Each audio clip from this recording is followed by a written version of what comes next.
Welcome to Wives and Daughters, Elizabeth Gaskell's final, unfinished, and perhaps most enchanting novel. Set in the fictional town of Hollingford in the mid-19th century, this is a masterful story of domestic life, social maneuvering, and the beautiful, often painful, process of coming of age. We meet Molly Gibson, the only daughter of the respected country doctor, a young woman whose happy, quiet life is disrupted by the arrival of an ambitious stepmother, Hyacinth Kirkpatrick, and her stunningly beautiful, complex daughter, Cynthia. As Molly navigates the shift in her home life, she is drawn into the glittering, often judgmental, sphere of the aristocratic Hamley family and the complicated social expectations of her era. The novel is a richly detailed tapestry, exploring themes of duty, family loyalty, and the hidden affections that shape a life. It is a world where every conversation is layered with unspoken meaning, and true goodness struggles to assert itself against vanity and pride. We begin with Chapter 1, The Dawn of a Gala Day, to begin with the old rigmarole of childhood. In a country there was a shire, and in that shire there was a town, and in that town there was a house, and in that house there was a room, and in that room there was a bed, and in that bed there lay a little girl, wide awake and longing to get up, but not daring to do so for fear of the unseen power in the next room, a certain Betty, whose slumbers must not be disturbed until 6 o'clock struck, when she wakened of herself as sure as clockwork, and left the household very little peace afterwards. It was a June morning, and early as it was, the room was full of sunny warmth and light. On the drawers opposite to the little white dimity bed in which Molly Gibson lay, was a primitive kind of bonnet stand on which was hung a bonnet, carefully covered over from any chance of dust with a large cotton handkerchief, of so heavy and serviceable a texture that if the thing underneath it had been a flimsy fabric of gauze and lace and flowers, it would have been altogether scomfished. Again to quote from Betty's vocabulary. But the bonnet was made of solid straw, and its only trimming was a plain white ribbon put over the crown and forming the strings. Still, there was a neat little quilling inside, every plait of which Molly knew, for had she not made it herself the evening before with infinite pains? And was there not a little blue bow in this quilling, the very first bit of such finery Molly had ever had the prospect of wearing? 6 o'clock now. The pleasant, brisk ringing of the church bells told that, calling every one to their daily work, as they had done for hundreds of years. Up jumped Molly, and ran with her bare little feet across the room, and lifted off the handkerchief and saw once again the bonnet, the pledge of the gay, bright day to come. Then to the window, and after some tugging she opened the casement and let in the sweet morning air. The dew was already off the flowers in the garden below, but still rising from the long hay grass in the meadows directly beyond. At one side lay the little town of Hollingford, into a street of which Mr. Gibson's front door opened, and delicate columns and little puffs of smoke were already beginning to rise from many a cottage chimney where some housewife was already up and preparing breakfast for the breadwinner of the family. Molly Gibson saw all this, but all she thought about it was, "Oh, it will be a fine day. I was afraid it never would come, or that, if it ever came, it would be a rainy day." 45 years ago, children's pleasures in a country town were very simple, and Molly had lived for 12 long years without the occurrence of any event so great as that which was now impending. Poor child. It is true that she had lost her mother, which was a jar to the whole tenor of her life, but that was hardly an event in the sense referred to, and besides, she had been too young to be conscious of it at the time. The pleasure she was looking forward to today was her first share in a kind of annual festival in Hollingford.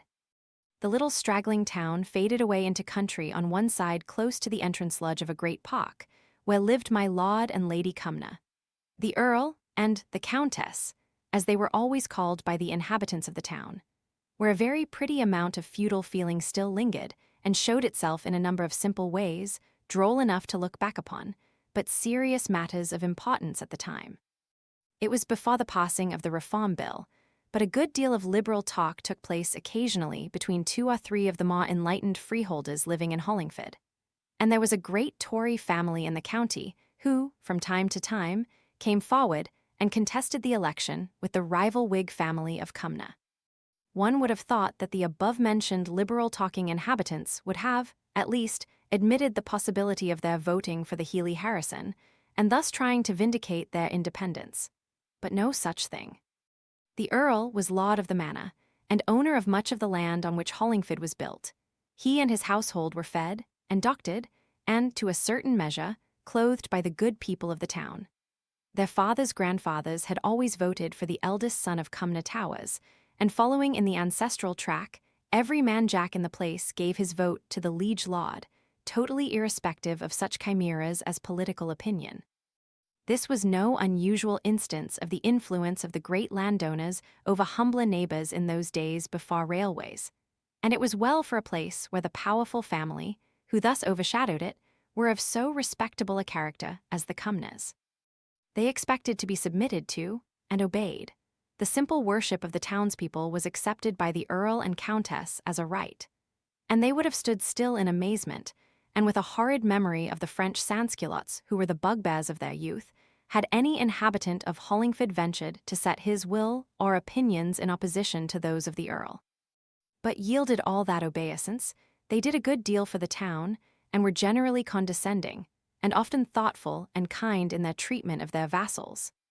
Lord Cumnor was a forbearing landlord, putting his steward a little on one side sometimes, and taking the reins into his own hands now and then, much to the annoyance of the agent, who was, in fact, too rich and independent to care greatly for preserving a post where his decisions might any day be overturned by my lord's taking a fancy to go pottering, as the agent irreverently expressed it in the sanctuary of his own home, which, being interpreted, meant that occasionally the Earl asked his own questions of his own tenants, and used his own eyes and ears in the management of the smaller details of his property, but his tenants liked my lord all the better for this habit of his. Lord Cumnor had certainly a little time for gossip, which he contrived to combine with the failing of personal intervention between the old land steward and the tenantry. But then, the Countess made up by her unapproachable dignity for this weakness of the Earl's. Once a year she was condescending.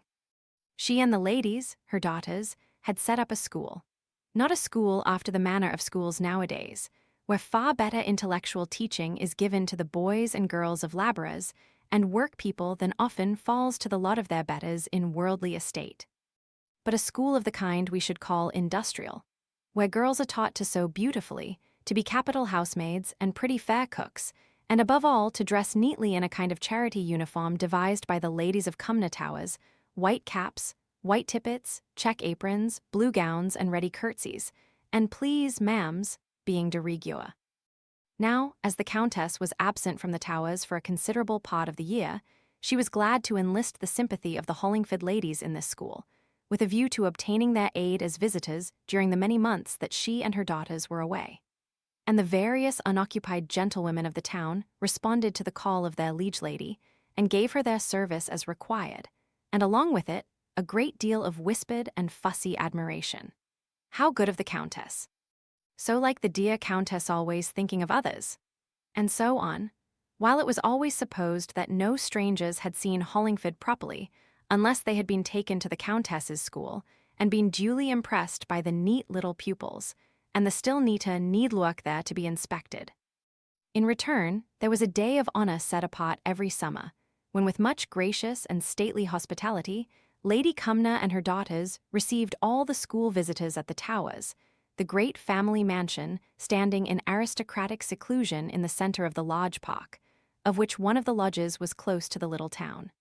The order of this annual festivity was this. About 10 o'clock one of the Towers' carriages rolled. They were tall, handsome women, past their first youth, and inclined to be extremely complaisant to the widowed doctor. Dear, Mr. Gibson, but we shall be delighted to have her with us. You should never have thought of asking us such a thing, said Miss Browning the elder. I'm sure I'm hardly sleeping at nights for thinking of it, said Miss Phoebe. You know I've never been there before. Sister has many a time.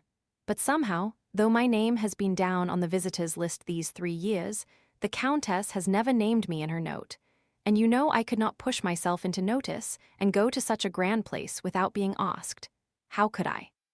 I told Phoebe last year, said her sister, that I was sure it was only inadvertence, as one may call it, on the part of the Countess, and that her ladyship would be as hurt as anyone when she didn't see Phoebe among the school visitors. But Phoebe has got a delicate mind, you see, Mr. Gibson, and all I could say she wouldn't go, but stopped here at home. and it spoilt all my pleasure all that day, I do assure you, to think of Phoebe's face as I saw it over the window blinds as I rode away. Her eyes were full of tears, if you'll believe me. I had a good cry after you was gone, Dorothy, said Miss Phoebe, but for all that I think I was right in stopping away from where I was not asked. Don't you, Mr. Gibson? Certainly, said he. And you see you are going this year, and last year it rained. Yes, I remember. I set myself to tidy my drawers, to string myself up, as it were, and I was so taken up with what I was about that I was quite startled when I heard the rain beating against the window panes. Goodness me, said I to myself, whatever will become of sister's white satin shoes if she has to walk about on soppy grass after such rain as this? For you see, I thought a deal about her having a pair of smart shoes, and this year she has gone and got me a white satin pair just as smart as hers, for a surprise. Molly will know she's to put on her best clothes, said Miss Browning. We could perhaps lend her a few beads or artificials if she wants them. Molly must go in a clean white frock, said Mr. Gibson, rather hastily, for he did not admire the Miss Brownings' taste in dress and was unwilling to have his child decked up according to their fancy. He esteemed his old servant Betty's as the more correct, because the more simple. Miss Browning had just a shade of annoyance in her tone as she drew herself up and said, "Oh, very well. It's quite right, I'm sure." But Miss Phoebe said, "Molly will look very nice in whatever she puts on, that's certain." Chapter 2. A Novice Amongst the Great Folk. At 10 o'clock on the eventful Thursday, the Towers carriage began its work. Molly was ready long before it made its first appearance, although it had been settled that she and the Miss Brownings were not to go until the last or fourth time of its coming. Her face had been soaped, scrubbed, and shone brilliantly clean. Her frills, her frock, her ribbons were all snow-white. She had on a black mode cloak that had been her mother's. It was trimmed round with rich lace and looked quaint and old-fashioned on the child. For the first time in her life she wore kid gloves. Hitherto she had only had cotton ones. Her gloves were far too large for the little dimpled fingers, but as Betty had told her they were to last her for years, it was all very well. She trembled many a time, and almost turned faint once with the long expectation of the morning. Betty might say what she liked about a watched pot never boiling. Molly never ceased to watch the approach through the winding street, and after 2 hours the carriage came for her at last. She had to sit very forward to avoid crushing the Miss Brownings' new dresses, and yet not too forward, for fear of incommoding fat Mrs. Goodenough and her niece, who occupied the front seat of the carriage. So that altogether the fact of sitting down at all was rather doubtful, and to add to her discomfort, Molly felt herself to be very conspicuously placed in the center of the carriage, a mark for all the observation of Hollingford. It was far too much of a gala day for the work of the little town to go forward with its usual regularity. Maid-servants gazed out of upper windows, shopkeepers' wives stood on the doorsteps, cottagers ran out, with babies in their arms, and little children, too young to know how to behave respectfully at the sight of an earl's carriage, huzzaed merrily as it bowled along. The woman at the lodge held the gate open and dropped a low curtsy to the liveries. And now they were in the park, and now they were in sight of the Towers, and silence fell upon the carriageful of ladies, only broken by one faint remark from Mrs. Goodenough's niece, a stranger to the town, as they drew up before the double semicircle flight of steps which led to the door of the mansion. "They call that a perron, I believe, don't they?" she asked. But the only answer she obtained was a simultaneous hush. It was very awful, as Molly thought, and she half wished herself at home again. But she lost all consciousness of herself by and by, when the party strolled out into the beautiful grounds, the like of which she had never even imagined. Green velvet lawns, bathed in sunshine, stretched away on every side into the finely wooded park. If there were divisions and ha-has between the soft sunny sweeps of grass and the dark gloom of the forest trees beyond, Molly did not see them, and the melting away of exquisite cultivation into the wilderness had an inexplicable charm to her. Near the house there were walls and fences, but they were covered with climbing roses and rare honeysuckles and other creepers just bursting into bloom. There were flower beds, too, scarlet, crimson, blue, orange, masses of blossom lying on the greensward. Molly held Miss Browning's hand very tight as they loitered about in company with several other ladies, and marshalled by a daughter of the Towers, who seemed half amused at the voluble admiration showered down upon every possible thing and place. Molly said nothing, as became her age and position, but every now and then she relieved her full heart by drawing a deep breath, almost like a sigh. Presently they came to the long glittering range of greenhouses and hothouses, and an attendant gardener was there to admit the party. Molly did not care for this half so much as for the flowers in the open air. But Lady Agnes had a more scientific taste. She expatiated on the rarity of this plant, and the mode of cultivation required by that, till Molly began to feel very tired, and then very faint. She was too shy to speak for some time, but at length, afraid of making a greater sensation if she began to cry, or if she fell against the stands of precious flowers, she caught at Miss Browning's hand and gasped out, "May I go back, out into the garden? I can't breathe here." "Oh, yes, to be sure, love. I dare say it's hard understanding for you, love, but it's very fine and instructive, and a deal of Latin in it, too." She turned hastily round, not to lose another word of Lady Agnes' lecture on orchids, and Molly turned back and passed out of the heated atmosphere. She felt better in the fresh air, and unobserved and at liberty went from one lovely spot to another, now in the open park, now in some shut-in flower garden, where the song of the birds and the drip of the central fountain were the only sounds, and the treetops made an enclosing circle in the blue June sky.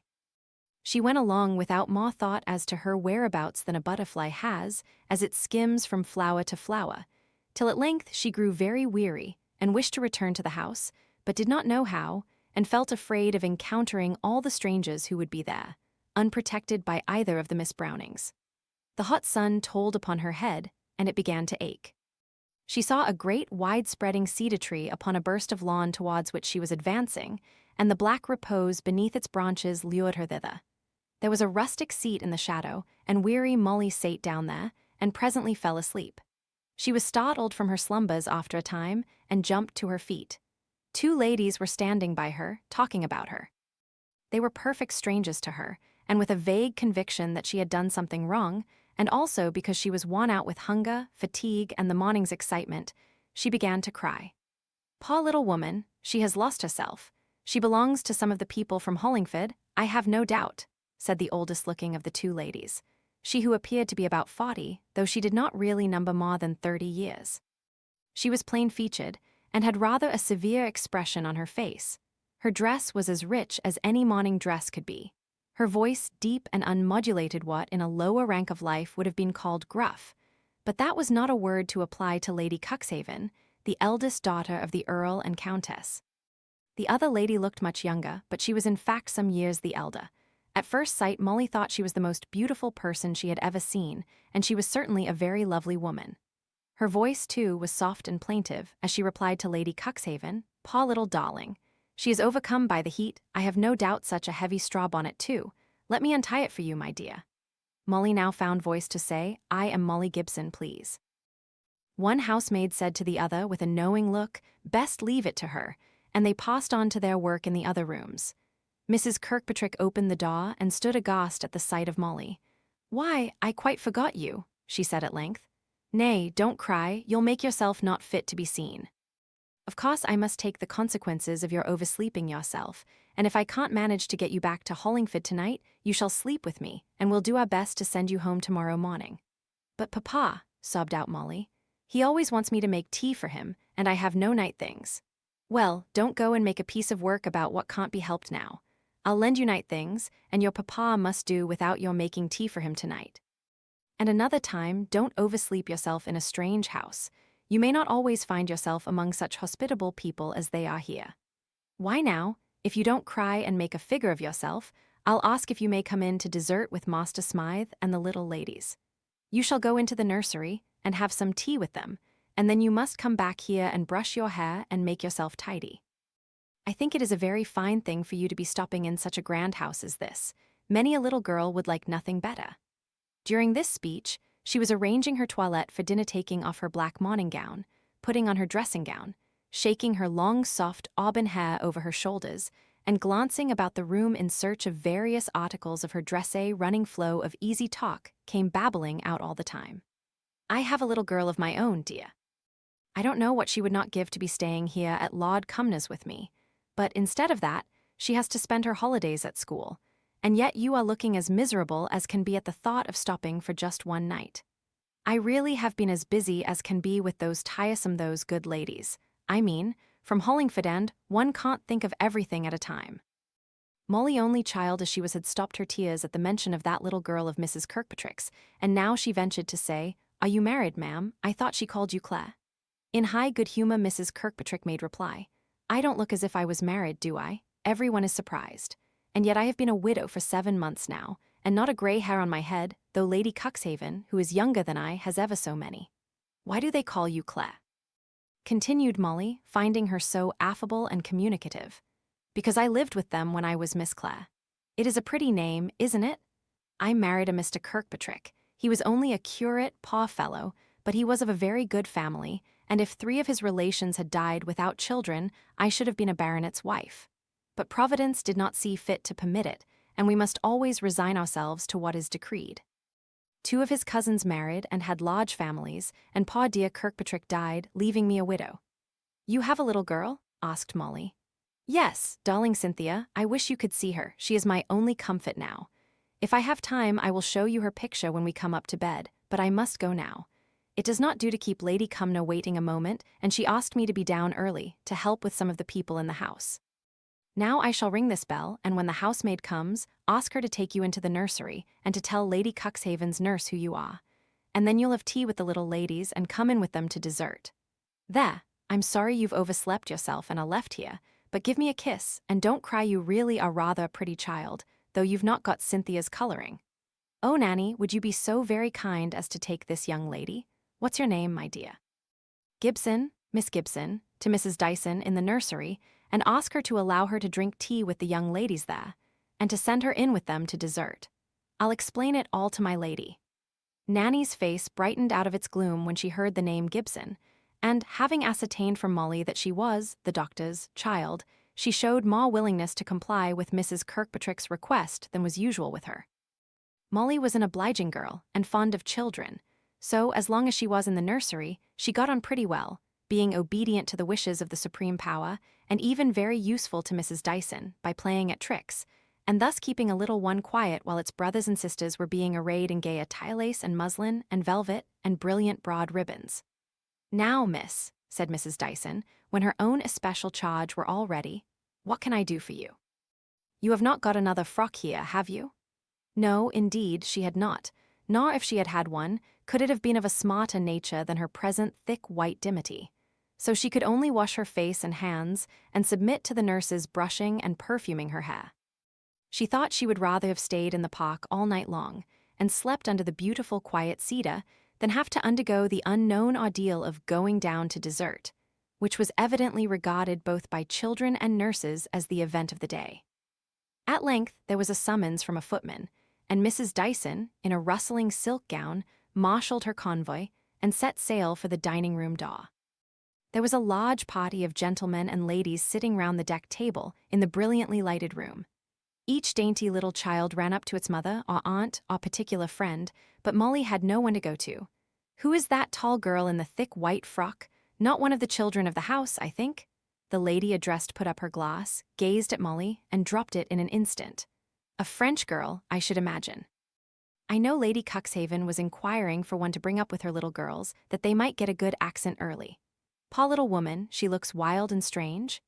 And the speaker, who sate next to Lord Cumnor, made a little sign to Molly to come to her. Molly crept up to her as to the first shelter, but when the lady began talking to her in French, she blushed violently and said in a very low voice, "I don't understand French.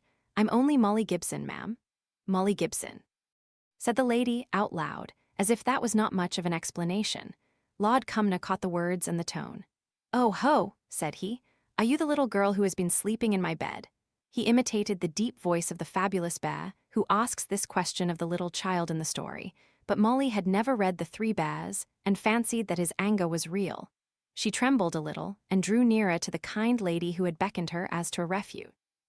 Lord Cumnor was very fond of getting hold of what he fancied was a joke, and working his idea threadbare. So all the time the ladies were in the room he kept on his running fire at Molly, alluding to the Sleeping Beauty, the 7 Sleepers, and any other famous sleeper that came into his head. He had no idea of the misery his jokes were to the sensitive girl, who already thought herself a miserable sinner for having slept on when she ought to have been awake. If Molly had been in the habit of putting 2 and 2 together, she might have found an excuse for herself by remembering that Mrs. Kirkpatrick had promised faithfully to awaken her in time. But all the girl thought of was how little they wanted her in this grand house, how she must seem like a careless intruder who had no business there. Once or twice she wondered where her father was and whether he was missing her. But the thought of the familiar happiness of home brought such a choking in her throat that she felt she must not give way to it, for fear of bursting out crying. And she had instinct enough to feel that, as she was left at the Towers, the less trouble she gave, the more she kept herself out of observation, the better. She followed the ladies out of the dining room, almost hoping that no one would see her. But that was impossible, and she immediately became the subject of conversation between the awful Lady Cumnor and her kind neighbor at dinner. "Do you know, I thought this young lady was French when I first saw her.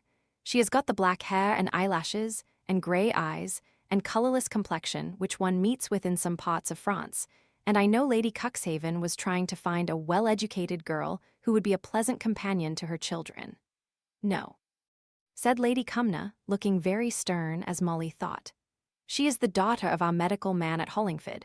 She came with the school visitors this morning, and she was overcome by the heat and fell asleep in Claire's room, and somehow managed to oversleep herself, and did not waken up till all the carriages were gone. We will send her home tomorrow morning, but for tonight she must stay here, and Claire is kind enough to say she may sleep with her."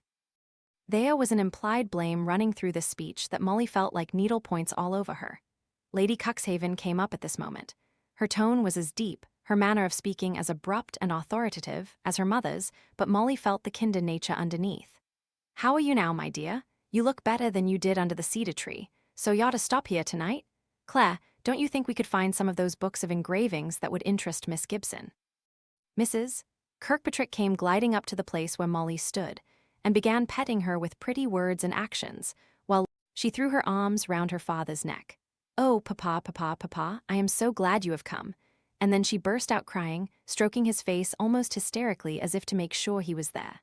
"Why, what a noodle you are, Molly. Did you think I was going to give up my little girl to live at the Towers all the rest of her life?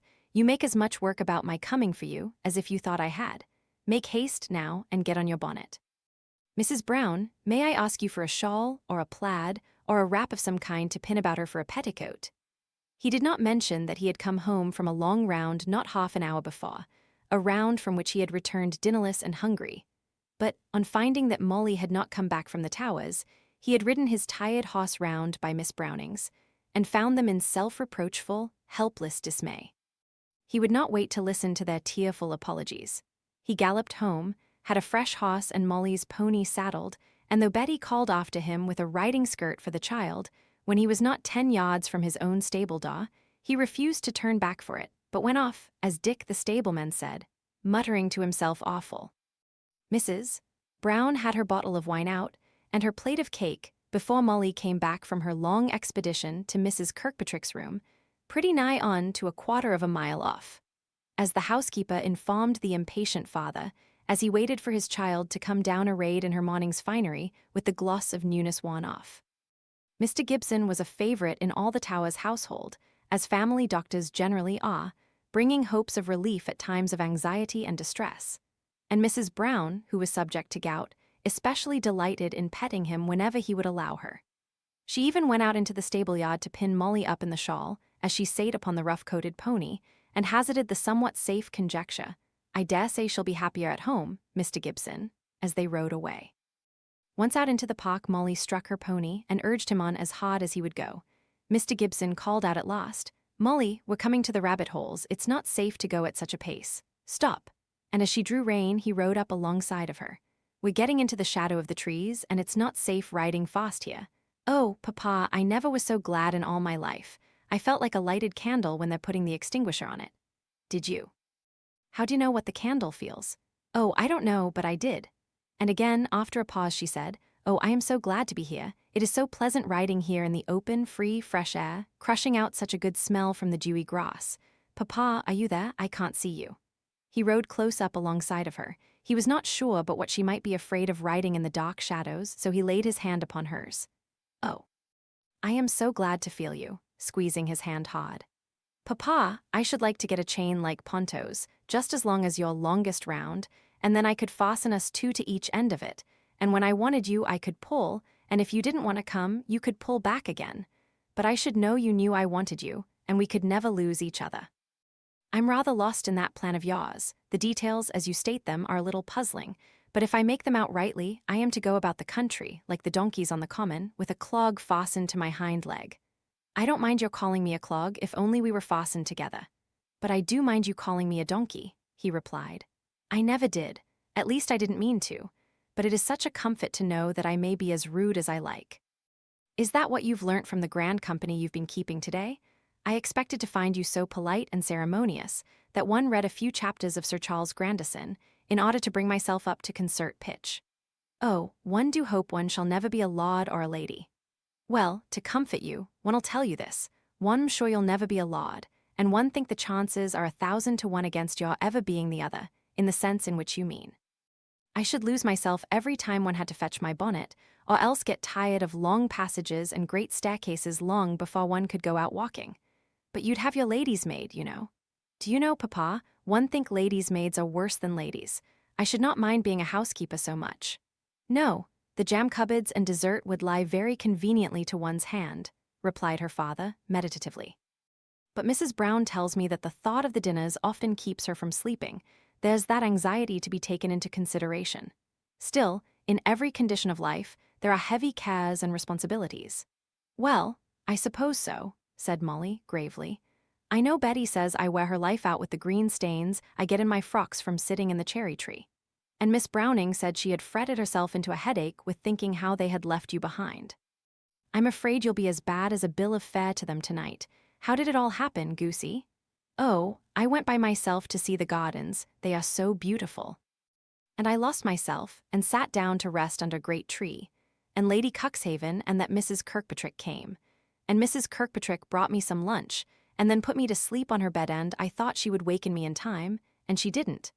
And so they'd all gone away. And when they planned for me to stop till tomorrow, I didn't like saying how very, very much I wanted to go home, but I kept thinking how you would wonder where I was. Then it was rather a dismal day of pleasure. Goosey, eh? Not in the morning. I shall never forget the morning in that garden. But I was never so unhappy in all my life as I have been all this long afternoon. Mr. Gibson thought it his duty to ride round by the Towers and pay a visit of apology and thanks to the family before they left for London. He found them all on the wing, and no one was sufficiently at liberty to listen to his grateful civilities but Mrs. Kirkpatrick, who, although she was to accompany Lady Cuxhaven and pay a visit to her former pupil, made leisure enough to receive Mr. Gibson on behalf of the family, and assured him of her faithful remembrance of his great professional attention to her in former days in the most winning manner. Chapter 3. Molly Gibson's childhood. 16 years before this time, all Hollingford had been disturbed to its foundations by the intelligence that Mr. Hall, the skilful doctor, who had attended them all their days, was going to take a partner. It was no use reasoning to them on the subject. So Mr. Browning the vicar, Mr. Sheepshanks, Lord Cumnor's agent, and Mr. Hall himself, the masculine reasoners of the little society, left off the attempt, feeling that the chee-saw-saw would prove more silencing to the murmurs than many arguments. Mr. Hall had told his faithful patients that even with the strongest spectacles, his sight was not to be depended upon. And they might have found out for themselves that his hearing was very defective, although, on this point, he obstinately adhered to his own opinion, and was frequently heard to regret the callousness of people's communication nowadays. Like writing on blotting paper, all the words running into each other, he would say. And more than once, Mr. Hall had had attacks of a suspicious nature. Rheumatism, he used to call them, but he prescribed for himself as if they had been gout which had prevented his immediate attention to imperative summonses. But, blind and deaf, and rheumatic as he might be, he was still Mr. Hall the doctor who could heal all their ailments unless they died meanwhile, and he had no right to speak of growing old and taking a partner. He went very steadily to work all the same, advertising in medical journals, reading testimonials, sifting character and qualifications.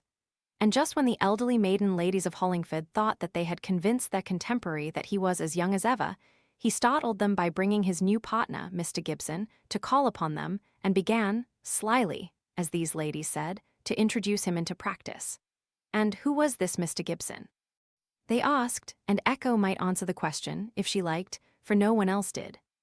No one ever in all his life knew anything more of his antecedents than the Hollingford people might have found out the first day they saw him, that he was tall, grave, rather handsome than otherwise, thin enough to be called a very genteel figure in those days, before muscular Christianity had come into vogue, speaking with a slight Scotch accent, and, as one good lady observed, so very trite in his conversation, by which she meant sarcastic.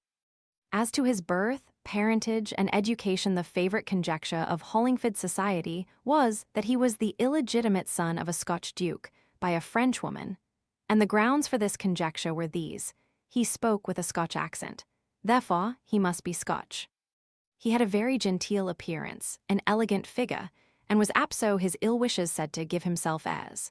Therefore his father must have been some person of quality, and that granted, nothing was easier than to run this up. She was the one crook in Miss Eyre's lot, who was otherwise so happy in having met with a suitable, well-paid employment just when she needed it most.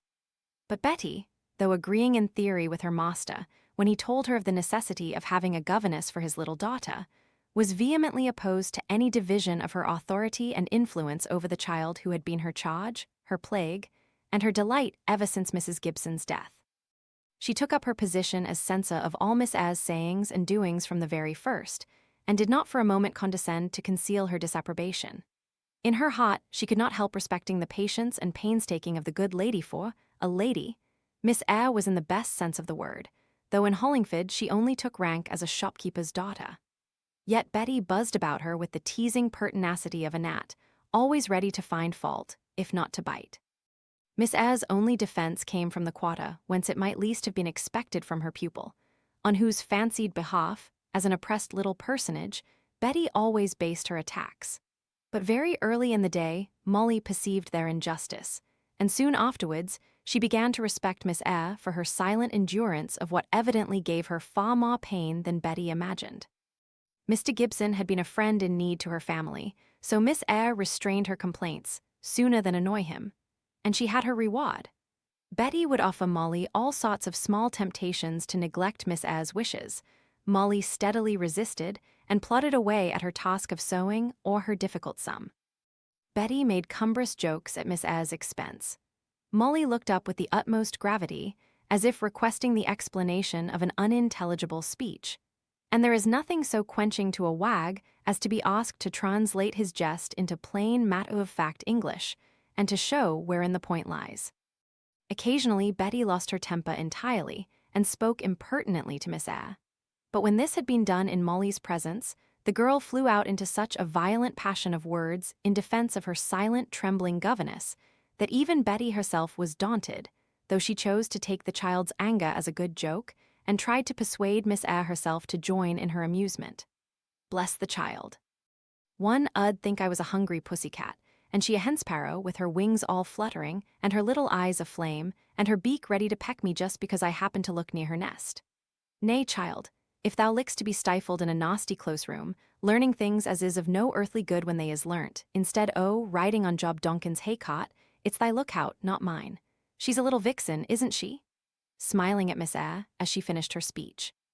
But the poor governess saw no humour in the affair. The comparison of Molly to a hen-sparrow was lost upon her.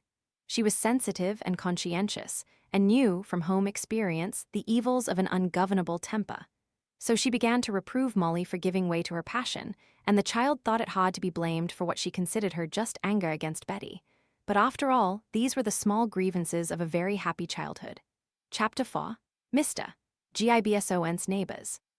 Molly grew up among these quiet people in calm monotony of life, without any greater event than that which has been recorded there being left behind at the Towers until she was nearly 17. She had become a visitor at the school, but she had never gone again to the annual festival at the great house. It was easy to find some excuse for keeping away, and the recollection of that day was not a pleasant one on the whole, though she often thought how much she should like to see the gardens again. Lady Agnes was married. There was only Lady Harriet remaining at home. Lord Hollingford, the eldest son, had lost his wife, and was a good deal more at the Towers since he had become a widower. He was a tall, ungainly man, considered to be as proud as his mother, the Countess, but in fact he was only shy and slow at making commonplace speeches. He did not know what to say to people whose daily habits and interests were not the same as his. He would have been very thankful for a handbook of small talk, and would have learned off his sentences with good-humoured diligence. He often envied the fluency of his garrulous father, who delighted in talking to everybody and was perfectly unconscious of the incoherence of his conversation. But owing to his constitutional reserve and shyness, Lord Hollingford was not a popular man, although his kindness of heart was very great, his simplicity of character extreme, and his scientific acquirements considerable enough to entitle him to much reputation in the European Republic of learned men. In this respect, Hollingford was proud of him. The inhabitants knew that the great, grave, clumsy heir to its fealty was highly esteemed for his wisdom, and that he had made one or two discoveries, though in what direction they were not quite sure. But it was safe to point him out to strangers visiting the little town, as, "That's Lord Hollingford, the famous Lord Hollingford, you know. You must have heard of him, he is so scientific." If the strangers knew his name, they also knew his claims to fame. If they did not, 10 to 1, but they would make as if they did, and so conceal not only their own ignorance, but that of their companions, as to the exact nature of the sources of his reputation. He was left a widower with 2 or 3 boys. They were at a public school, so that their companionship could make the house in which he had passed his married life but little of a home to him, and he consequently spent much of his time at the Towers, where his mother was proud of him and his father very fond, but ever so little afraid of him. His friends were always welcomed by Lord and Lady Cumnor. The former, indeed, was in the habit of welcoming everybody everywhere, but it was a proof of Lady Cumnor's real affection for her distinguished son that she allowed him to ask what she called all sorts of people to the Towers. All sorts of people meant really those who were distinguished for science and learning, without regard to rank, and it must be confessed, without much regard to polished manners likewise. Mr. Hall, Mr. Gibson's predecessor, had always been received with friendly condescension by my lady, who had found him established as the family medical man, when first she came to the Towers on her marriage. But she never thought of interfering with his custom of taking his meals, if he needed refreshment, in the housekeeper's room, not with the housekeeper, bien entendu. The comfortable, clever, stout, and red-faced doctor would very much have preferred this, even if he had had the choice given him, which he never had, of taking his snack, as he called it, with my lord and my lady, in the grand dining-room. Of course, if some great surgical gun, like Sir Astley, was brought down from London to bear on the family's health, it was due to him, as well as to the local medical attendant, to ask Mr. Hall to dinner in a formal and ceremonious manner, on which occasions Mr. Hall buried his chin in voluminous folds of white muslin, put on his black knee breeches, with bunches of ribbon at the sides, his silk stockings and buckled shoes, and otherwise made himself excessively uncomfortable in his attire, and went forth in state in a postchaise from the George, consoling himself in the private corner of his heart for the discomfort he was enduring with the idea of how well it would sound the next day in the ears of the squires whom he was in the habit of attending. "Yesterday at dinner the Earl said," or "the Countess remarked," or "I was surprised to hear when I was dining at the Towers yesterday." But somehow things had changed since Mr. Gibson had become the doctor par excellence at Hollingford. Miss Brownings thought that it was because he had such an elegant figure and such a distinguished manner. Mrs. Goodenough, because of his aristocratic connections, the son of a Scotch duke, my dear, never mind on which side of the blanket. But the fact was certain. Although he might frequently ask Mrs. Brown to give him something to eat in the housekeeper's, Roomy had no time for all the fuss and ceremony of luncheon with my lady. He was always welcome to the grandest circle of visitors in the house. He might lunch with a duke any day that he chose, given that a duke was forthcoming at the Towers. His accent was Scotch, not provincial. He had not an ounce of superfluous flesh on his bones, and leanness goes a great way to gentility.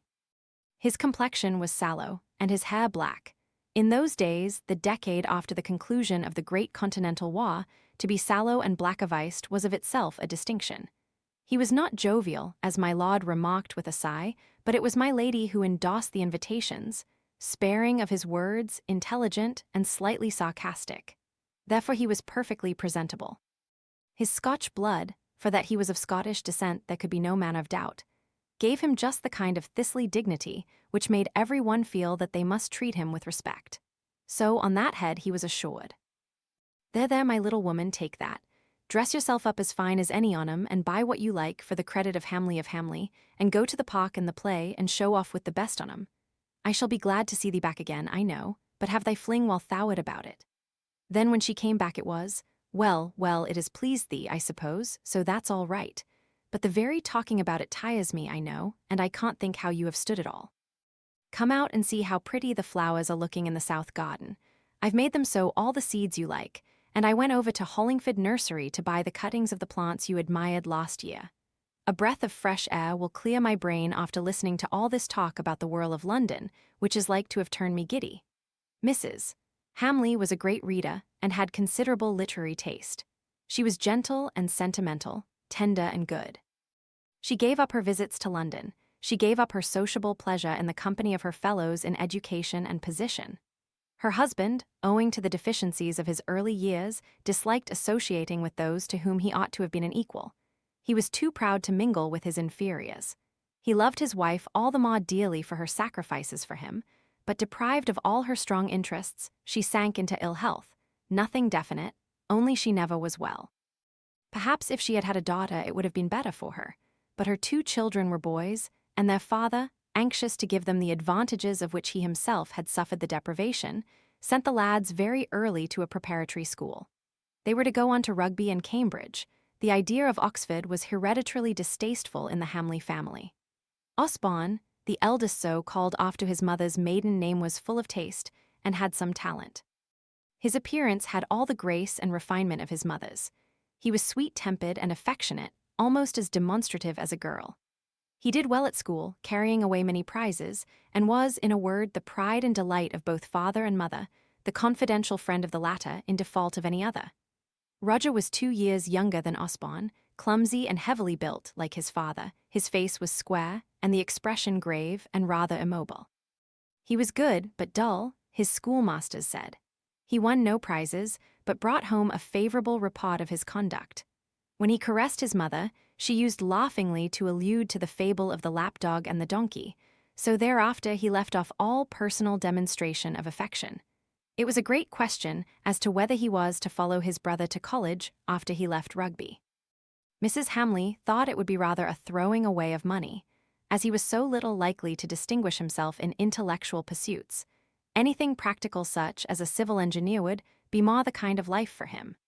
She thought that it would be too mortifying for him to go to the same college and university as his brother, who was sure to distinguish himself and, to be repeatedly plucked, to come away wooden spoon at last.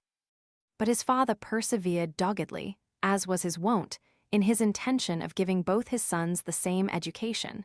They should both have the advantages of which he had been deprived. If Roger did not do well at Cambridge, it would be his own fault. If his father did not send him thither, some day or other he might be regretting the omission, as the squire had done himself for many a year. So Roger followed his brother Osborne to Trinity, and Mrs. Hamley was again left alone, after the year of indecision as to Roger's destination, which had been brought on by her urgency. She had not been able for many years to walk beyond her garden. The greater part of her life was spent on a sofa, wheeled to the window in summer, to the fireside in winter. The room which she inhabited was large and pleasant. 4 tall windows looked out upon a lawn dotted over with flower beds, and melting away into a small wood, in the center of which there was a pond, filled with water lilies. About this unseen pond in the deep shade, Mrs. Hamley had written many a pretty 4-versed poem since she lay on her sofa, alternately reading and composing verse. She had a small table by her side on which there were the newest works of poetry and fiction, a pencil and blotting book, with loose sheets of blank paper, a vase of flowers always of her husband's gathering. Winter and summer, she had a sweet fresh nosegay every day. Her maid brought her a draught of medicine every 3 hours, with a glass of clear water and a biscuit.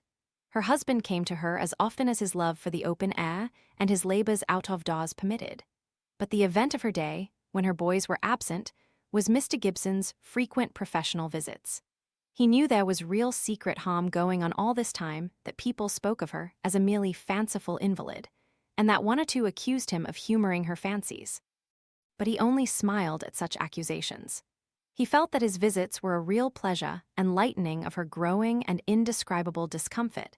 He knew that Squire Hamley would have been only too glad if he had come every day, and he was conscious that by careful watching of her symptoms he might mitigate her bodily pain. Besides all these reasons, he took great pleasure in the squire's society. Mr. Gibson enjoyed the other's unreasonableness. his quaintness, his strong conservatism in religion, politics, and morals. Mrs. Hamley tried sometimes to apologize for, or to soften away, opinions which she fancied were offensive to the doctor, or contradictions which she thought too abrupt. But at such times her husband would lay his great hand almost caressingly on Mr. Gibson's shoulder and soothe his wife's anxiety by saying, "Let us alone, little woman. We understand each other, don't we, doctor? Why, bless your life, he gives me better than he gets many a time. Only, you see, he sugars it over and says a sharp thing and pretends it's all civility and humility, but I can tell when he's giving me a pill." One of Mrs. Hamley's often expressed wishes had been that Molly might come and pay her a visit. Mr. Gibson always refused this request of hers, though he could hardly have given his reasons for these refusals. He did not want to lose the companionship of his child, in fact, but he put it to himself in quite a different way. He thought her lessons and her regular course of employment would be interrupted. The life in Mrs. Hamley's heated and scented room would not be good for the girl. Osborne and Roger Hamley would be at home, and he did not wish Molly to be thrown too exclusively upon them for young society, or they would not be at home, and it would be rather dull and depressing for his girl to be all the day long with a nervous invalid. But at length the day came when Mr. Gibson rode over and volunteered a visit from Molly, an offer which Mrs. Hamley received with the open arms of her heart, as she expressed it, and of which the duration was unspecified. The cause for the change in Mr. Gibson's wishes just referred to was as follows. It has been mentioned that he took pupils, rather against his inclination, it is true, but there they were, a Mr. Wynne and Mr. Cox, the young gentlemen, as they were called in the household. Mr. Gibson's young gentlemen, as they were termed in the town. Mr. Wynne was the elder, the more experienced one, who could occasionally take his master's place, and who gained experience by visiting the poor and the chronic cases. Mr. Gibson used to talk over his practice with Mr. Wynne, and try and elicit his opinions in the vain hope that some day or another Mr. Wynne might start an original thought. The young man was cautious and slow. He would never do any harm by his rashness, but at the same time he would always be a little behind his day. Still, Mr. Gibson remembered that he had had far worse young gentlemen to deal with, and was content with, if not thankful for, such an elder pupil as Mr. Wynne. Mr. Cox was a boy of 19 or so, with brilliant red hair and a tolerably red face, of both of which he was very conscious and much ashamed. He was the son of an Indian officer, an old acquaintance of Mr. Gibson's. Major Cox was at some unpronounceable station in the Punjab at the present time, but the year before he had been in England, and had repeatedly expressed his great satisfaction at having placed his only child as a pupil to his old friend, and had in fact almost charged Mr. Gibson with the guardianship as well as the instruction of his boy, giving him many injunctions which he thought were special in this case, but which Mr. Gibson, with a touch of annoyance, assured the Major were always attended to in every case, with every pupil. But when the poor Major ventured to beg that his boy might be considered as one of the family, and that he might spend his evenings in the drawing-room instead of the surgery, Mr. Gibson turned upon him with a direct refusal. He must live like the others. I can't have the pestle and mortar carried in. Who would have thought the lad had been so poetical? But to be sure, there's a Shakespeare in the surgery library. I'll take it away and put Johnson's dictionary instead. One comfort is the conviction of her perfect innocent ignorance. I should rather say, for it's easy to see it's the first confession of his love, as he calls it. But it's an awful worry to begin with lovers so early. Why, she's only just 17, not 17, indeed, till July, not for 6 weeks yet. 16 3/4, why, she's quite a baby. To be sure, poor Jeanie was not so old, and how I did love her. Mrs. Gibson's name was Mary, so he must have been referring to someone else. Then his thoughts wandered back to other days, though he still held the open note in his hand. By and by his eyes fell upon it again, and his mind came back to bear upon the present time. I'll not be hard upon him. I'll give him a hint. He's quite sharp enough to take it. Poor laddie. If I send him away, which would be the wisest course, I do believe he's got no home to go to. After a little more consideration in the same strain, Mr. Gibson went and sat down at the writing table and wrote the following formula: Master Cox. That master will touch him to the quick, said Mr. Gibson to himself as he wrote the word. Rx. Vericundi 3/4 I os. Fidelitatis domestic 3/4 I os. Reticenti 3/4 gr. Ij. Capiat hanc dosim tur die in hoc per. Gibsonch. Mr. Gibson smiled a little sadly as he reread his words. Poor Jeanie, he said aloud, and then he chose out an envelope, enclosed the fervid love letter and the above prescription, sealed it with his own sharply cut seal ring, R.G. in Old English letters, and then paused over the address. He'll not like Master Cox outside, no need to put him to unnecessary shame.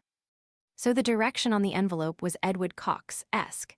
Then Mr. Gibson applied himself to the professional business which had brought him home so opportunely and unexpectedly, and afterwards he went back through the garden to the stables, and just as he had mounted his horse, he said to the stableman, "Oh, by the way, here's a letter for Mr. Cox.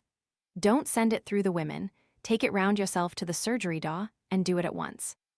The slight smile upon his face, as he rode out of the gates, died away as soon as he found himself in the solitude of the lanes. He slackened his speed, and began to think. It was very awkward, he considered, to have a motherless girl growing up into womanhood in the same house with two young men, even if she only met them at mealtimes, and all the intercourse they had with each other was merely the utterance of such words as, "May I help you to potatoes?" Or, as Mr. Wynne would persevere in saying, "May I assist you to potatoes?" A form of speech which grated daily more and more upon Mr. Gibson's ears. Yet Mr. Cox, the offender in this affair which had just occurred, had to remain for 3 years more as a pupil in Mr. Gibson's family. He should be the very last of the race. Still, there were 3 years to be got over, and if this stupid, passionate calf-love of his lasted, what was to be done? Sooner or later Molly would become aware of it. The contingencies of the affair were so excessively disagreeable to contemplate that Mr. Gibson determined to dismiss the subject from his mind by a good strong effort. He put his horse to a gallop, and found that the violent shaking over the lanes paved as they were with round stones, which had been dislocated by the wear and tear of 100 years, was the very best thing for the spirits, if not for the bones. He made a long round that afternoon, and came back to his home imagining that the worst was over, and that Mr. Cox would have taken the hint conveyed in the prescription. All that would be needed was to find a safe place for the unfortunate Bethia, who had displayed such a daring aptitude for intrigue. But Mr. Gibson reckoned without his host. It was the habit of the young men to come in to tea with the family in the dining-room, to swallow 2 cups, munch their bread or toast, and then disappear.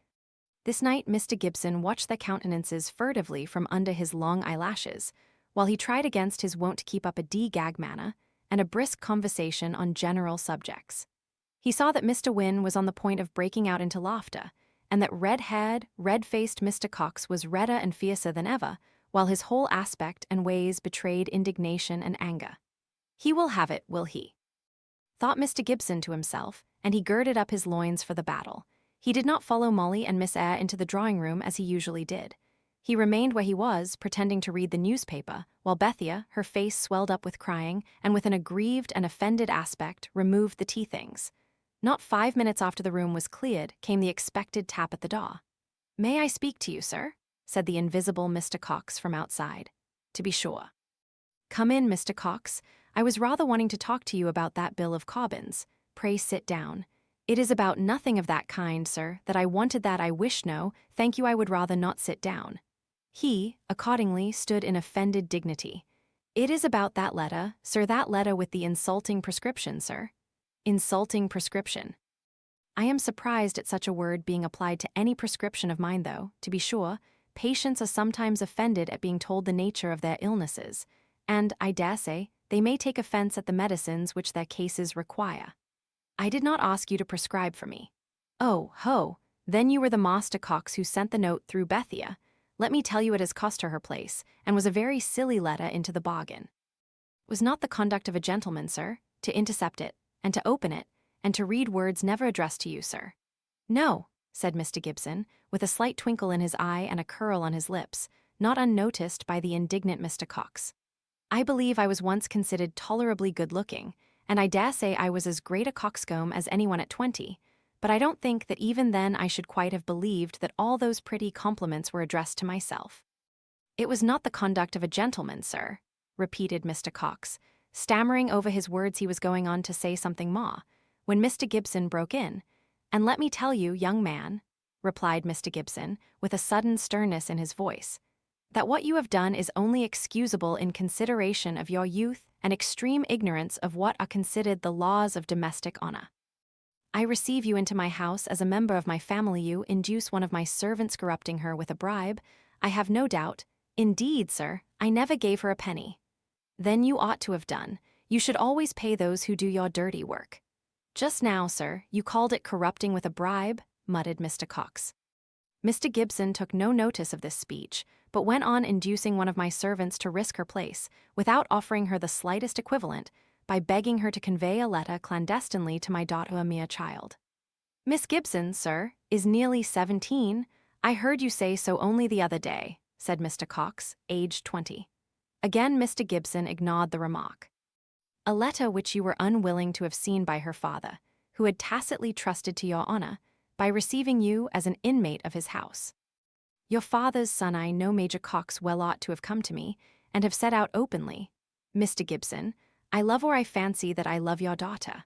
I do not think it right to conceal this from you, although unable to earn a penny, and with no prospect of an unassisted livelihood, even for myself, for several years, I shall not say a word about my feelings or fancied feelings to the very young lady herself. That is what your father's son ought to have said, if, indeed, a couple of grains of reticent silence wouldn't have been better still. And if I had said it, sir, perhaps I ought to have said it, said Mr. Cox, in a hurry of anxiety. What would have been your answer? Would you have sanctioned my passion, sir? I would have said, most probably I will not be certain of my exact words in a suppositional case that you were a young fool, but not a dishonorable young fool, and I should have told you not to let your thoughts run upon a calf-love until you had magnified it into a passion. And I dare say, to make up for the mortification I should have given you, I might have prescribed your joining the Hollingford Cricket Club and set you at liberty as often as I could on the Saturday afternoons.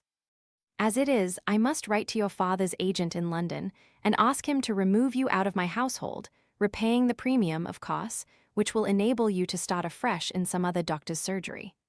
It will so grieve my father, said Mr. Cox, startled into dismay, if not repentance. I see no other course open. It will give Major Cox some trouble. I shall take care that he is at no extra expense. But what I think will grieve him the most is the betrayal of confidence, so it's as well he's out of the way. Well, perhaps Osborne had better look higher. Perhaps, I say, he must. The squire brought his hand down with a thump on the table near him, which made his wife's heart beat hard for some minutes. And as for Roger, he continued, unconscious of the flutter he had put her into, he'll have to make his own way and earn his own bread, and I'm afraid he's not getting on very brilliantly at Cambridge. He mustn't think of falling in love for these 10 years. Unless he marries a fortune, said Mrs. Hamley, more by way of concealing her palpitation than anything else, for she was unworldly and romantic to a fault. No son of mine shall ever marry a wife who is richer than himself with my good will, said the squire again, with emphasis, but without a thump. I don't say, but what if Roger's gaining 500 a year by the time he's 30, he shall not choose a wife with 10,000 pounds down. But I do say, if a boy of mine, with only 200 a year, which is all Roger will have from us, and that not for a long time goes and marries a woman with 50,000 to her portion, I'll disown him. It would be just disgusting. Not if they loved each other, and their whole happiness depended upon their marrying each other, put in Mrs. Hamley mildly. Pooh. Away with love. Nay, my dear, we loved each other so dearly we should never have been happy with anyone else. But that's a different thing. People aren't like what they were when we were young. All the love nowadays is just silly fancy and sentimental romance, as far as I can see. Mr. Gibson thought that he had settled everything about Molly's going to Hamley before he spoke to her about it, which he did not do until the morning of the day on which Mrs. Hamley expected her. Then he said, "By the way, Molly, you ought to go to Hamley this afternoon. Mrs. Hamley wants you to go to her for a week or two, and it suits me capitally that you should accept her invitation just now." Go to Hamley this afternoon? Papa, you've got some odd reason at the back of your head, some mystery or something. Please tell me what it is. Go to Hamley for a week or two. Why, I never was from home before this without you in all my life. Perhaps not. I don't think you ever walked before you put your feet to the ground. Everything must have a beginning. It has something to do with that letter that was directed to me, but that you took out of my hands before I could even see the writing of the direction. She fixed her gray eyes on her father's face, as if she meant to pluck out his secret. He only smiled and said, "You're a witch, goosey." Then it had, but if it was a note from Mrs. Hamley, why might I not see it? I have been wondering if you had some plan in your head ever since that day Thursday, wasn't it? You've gone about in a kind of thoughtful, perplexed way, just like a conspirator. Tell me, Papa coming up to him and putting on a beseeching manner, why mightn't I see that note? And why am I to go to Hamley all on a sudden? Don't you like to go? Would you rather not?" If she had said that she did not want to go, he would have been rather pleased than otherwise, although it would have put him into a great perplexity. But he was beginning to dread the parting from her, even for so short a time. However, she replied directly, "I don't know, I dare say I shall like it when I have thought a little more about it. Just now I'm so startled by the suddenness of the affair, I haven't considered whether I shall like it or not. I shan't like going away from you, I know." "Why am I to go, Papa?" "There are 3 old ladies sitting somewhere and thinking about you just at this very minute. One has a distaff in her hands and is spinning a thread. She has come to a knot in it and is puzzled what to do with it. Her sister has a great pair of scissors in her hands, and wants, as she always does, when any difficulty arises in the smoothness of the thread, to cut it off short. But the third, who has the most head of the 3, plans how to undo the knot, and she it is who has decided that you are to go to Hamley. The others are quite convinced by her arguments, so, as the fates have decreed that this visit is to be paid, there is nothing left for you and me but to submit." "That's all nonsense, Papa, and you're only making me more curious to find out this hidden reason." Mr.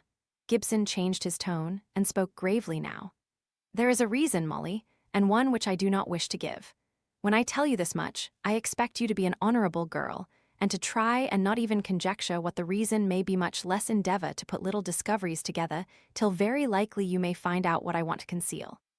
"Papa, I won't even think about your reason again, but then I shall have to plague you with another question. I've had no new gown this year, and I've outgrown all my last summer frocks. I've only 3 that I can wear at all. Betty was saying only yesterday that I ought to have some more. That'll do that you have got on, won't it? It's a very pretty color." "Yes, but Papa," holding it out as if she was going to dance, "it's made of woolen and so hot and heavy, and every day it will be getting warmer."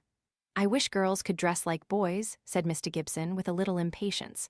"How is a man to know when his daughter wants clothes, and how is he to rig her out when he finds it out just when she needs them most and hasn't got them?" "Ah, that's the question," said Molly in some despair. "Can't you go to Miss Rose's?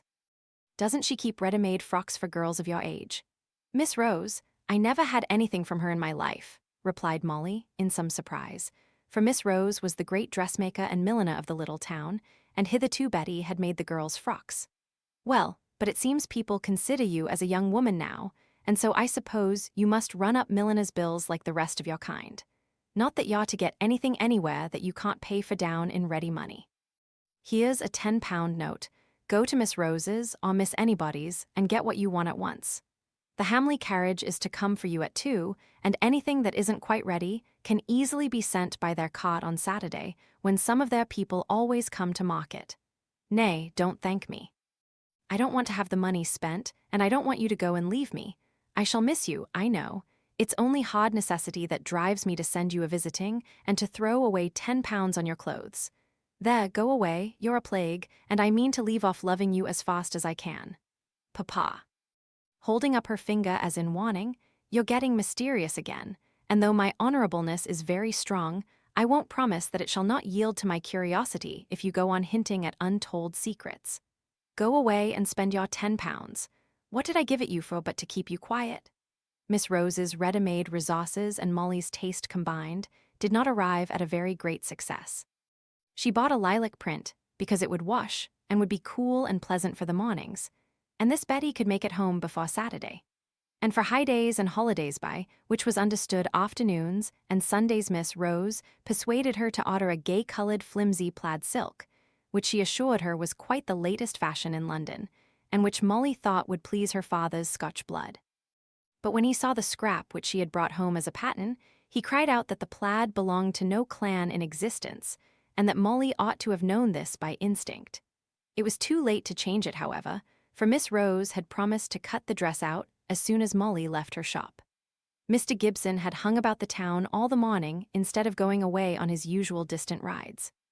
He passed his daughter once or twice in the street, but he did not cross over when he was on the opposite side, only gave her a look or a nod, and went on his way, scolding himself for his weakness in feeling so much pain at the thought of her absence for a fortnight or so. "And after all," thought he, "I'm only where I was when she comes back, at least, if that foolish fellow goes on with his imaginating fancy. She'll have to come back some time, and if he chooses to imagine himself constant, there's still the devil to pay. Presently he began to hum the air out of the beggar's opera, I Wonder Any Man Alive Should Ever Rear a Daughter. Chapter 6. A Visit to the Hamleys. Of course, the news of Miss Gibson's approaching departure had spread through the household before the 1 o'clock dinner time came. And Mr. Cox's dismal countenance was a source of much inward irritation to Mr. Gibson, who kept giving the youth sharp glances of savage reproof for his melancholy face and one of appetite, which he trotted out with a good deal of sad ostentation. All of which was lost upon Molly, who was too full of her own personal concerns to have any thought or observation to spare from them, excepting once or twice when she thought of the many days that must pass over before she should again sit down to dinner with her father. When she named this to him after the meal was over, and they were sitting together in the drawing-room, waiting for the sound of the wheels of the Hamley carriage, he laughed and said, I'm coming over tomorrow to see Mrs. Hamley, and I dare say I shall dine at their lunch, so you won't have to wait long before you've the treat of seeing the wild beast feed. Then they heard the approaching carriage. Oh, Papa, said Molly, catching at his hand, I do so wish I wasn't going, now that the time is come. Nonsense, don't let us have any sentiment. Have you got your keys? That's more to the purpose. Yes, she had got her keys and her purse, and her little box was put up on the seat by the coachman, and her father handed her in. The door was shut, and she drove away in solitary grandeur, looking back and kissing her hand to her father, who stood at the gate, in spite of his dislike of sentiment, as long as the carriage could be seen. Then he turned into the surgery, and found Mr. Cox had had his watching too, and had, indeed, remained at the window gazing, moonstruck, at the empty road, up which the young lady had disappeared. Mr. Gibson startled him from his reverie by a sharp, almost venomous, speech about some small neglect of duty a day or two before. That night, Mr. Gibson insisted on passing by the bedside of a poor girl whose parents were worn out by many wakeful, anxious nights succeeding to hard-working days. Molly cried a little, but checked her tears as soon as she remembered how annoyed her father would have been at the sight of them. It was very pleasant driving quickly along in the luxurious carriage, through the pretty green lanes, with dog roses and honeysuckles so plentiful and wreathed in the hedges, that she once or twice was tempted to ask the coachman to stop till she had gathered a nosegay. She began to dread the end of her little journey of 7 miles, the only drawback to which was that her silk was not a true Clantartan, and a little uncertainty as to Miss Rose's punctuality. At length they came to a village. Straggling cottages lined the road, an old church stood on a kind of green, with the public house close by it. There was a great tree, with a bench all round the trunk, midway between the church gates and the little inn. The wooden stocks were close to the gates. Molly had long passed the limit of her rides, but she knew this must be the village of Hamley, and that they must be very near to the hall. They swung in at the gates of the park in a few minutes, and drove up through meadow grass. Ripening for hay it was no grand aristocratic park this to the old red brick hall, not 300 yards from the high road. There had been no footman sent with the carriage, but a respectable servant stood at the door, even before they drew up, ready to receive the expected visitor, and take her into the drawing-room where his mistress lay awaiting her. Mrs. Hamley rose from her sofa to give Molly a gentle welcome. She kept the girl's hand in hers after she had finished speaking, looking into her face, as if studying it, and unconscious of the faint blush she called up on the otherwise colorless cheeks. I think we shall be great friends, said she, at length. I like your face, and I am always guided by first impressions. Give me a kiss, my dear. It was far easier to be active than passive during this process of swearing eternal friendship, and Molly willingly kissed the sweet pale face held up to her. I meant to have gone and fetched you myself, but the heat oppresses me, and I did not feel up to the exertion. I hope you had a pleasant drive? Very, said Molly with shy conciseness. And now I will take you to your room. I have had you put close to me. I thought you would like it better, even though it was a smaller room than the other. She rose languidly, and wrapping her light shawl round her yet elegant figure, led the way upstairs. Molly's bedroom opened out of Mrs. Hamley's private sitting room, on the other side of which was her own bedroom. She showed Molly this easy means of communication, and then, telling her visitor she would await her in the sitting room, she closed the door, and Molly was left at leisure to make acquaintance with her surroundings. First of all, she went to the window to see what was to be seen. A flower garden right below, a meadow of ripe grass just beyond, changing color in long sweeps as the soft wind blew over it. Great old forest trees a little on one side. and beyond them again to be seen only by standing very close to the side of the windowsill, or by putting her head out, if the window was open, the silver shimmer of a mere, about a quarter of a mile off. On the opposite side to the trees and the mere, the lookout was bounded by the old walls and high-peaked roofs of the extensive farm buildings. The deliciousness of the early summer silence was only broken by the song of the birds and the nearer hum of bees. Listening to these sounds, which enhance the exquisite sense of stillness, and puzzling out objects obscured by distance or shadow, Molly forgot herself, and was suddenly startled into a sense of the present by a sound of voices in the next room, some servant or other speaking to Mrs. Hamley. Molly hurried to unpack her box and arrange her few clothes in the pretty old-fashioned chest of drawers, which was to serve her as dressing table as well. All the furniture in the room was as old-fashioned and as well-preserved as it could be. The chintz curtains were Indian calico of the last century, the colors almost washed out, but the stuff itself exquisitely clean. There was a little strip of bedside carpeting, but the wooden flooring, thus liberally displayed, was of finely grained oak, so firmly joined, plank to plank, that no grain of dust could make its way into the interstices. There were none of the luxuries of modern days, no writing table, or sofa, or pier glass. In one corner of the walls was a bracket holding an Indian jar filled with potpourri, and that and the climbing honeysuckle outside the open window scented the room more exquisitely than any toilette perfumes. Molly laid out her white gown, of last year's date and size, upon the bed, ready for her new operation of dressing for dinner, and having arranged her hair and dress and taken out her company worsted work, she opened the door softly and saw Mrs. Hamley lying on the sofa. "Shall we stay up here, my dear? I think it is pleasanter than down below, and then I shall not have to come upstairs again at dressing time." "I shall like it very much," replied Molly. "Ah, you've got your sewing, like a good girl," said Mrs. Hamley. "Now, I don't sew much. I live alone a great deal. You see, both my boys are at Cambridge, and the squire is out of doors all day long, so I have almost forgotten how to sew." "I read a great deal. Do you like reading?" "It depends upon the kind of book," said Molly. "I'm afraid I don't like steady reading, as Papa calls it." "But you like poetry," said Mrs. Hamley, almost interrupting Molly.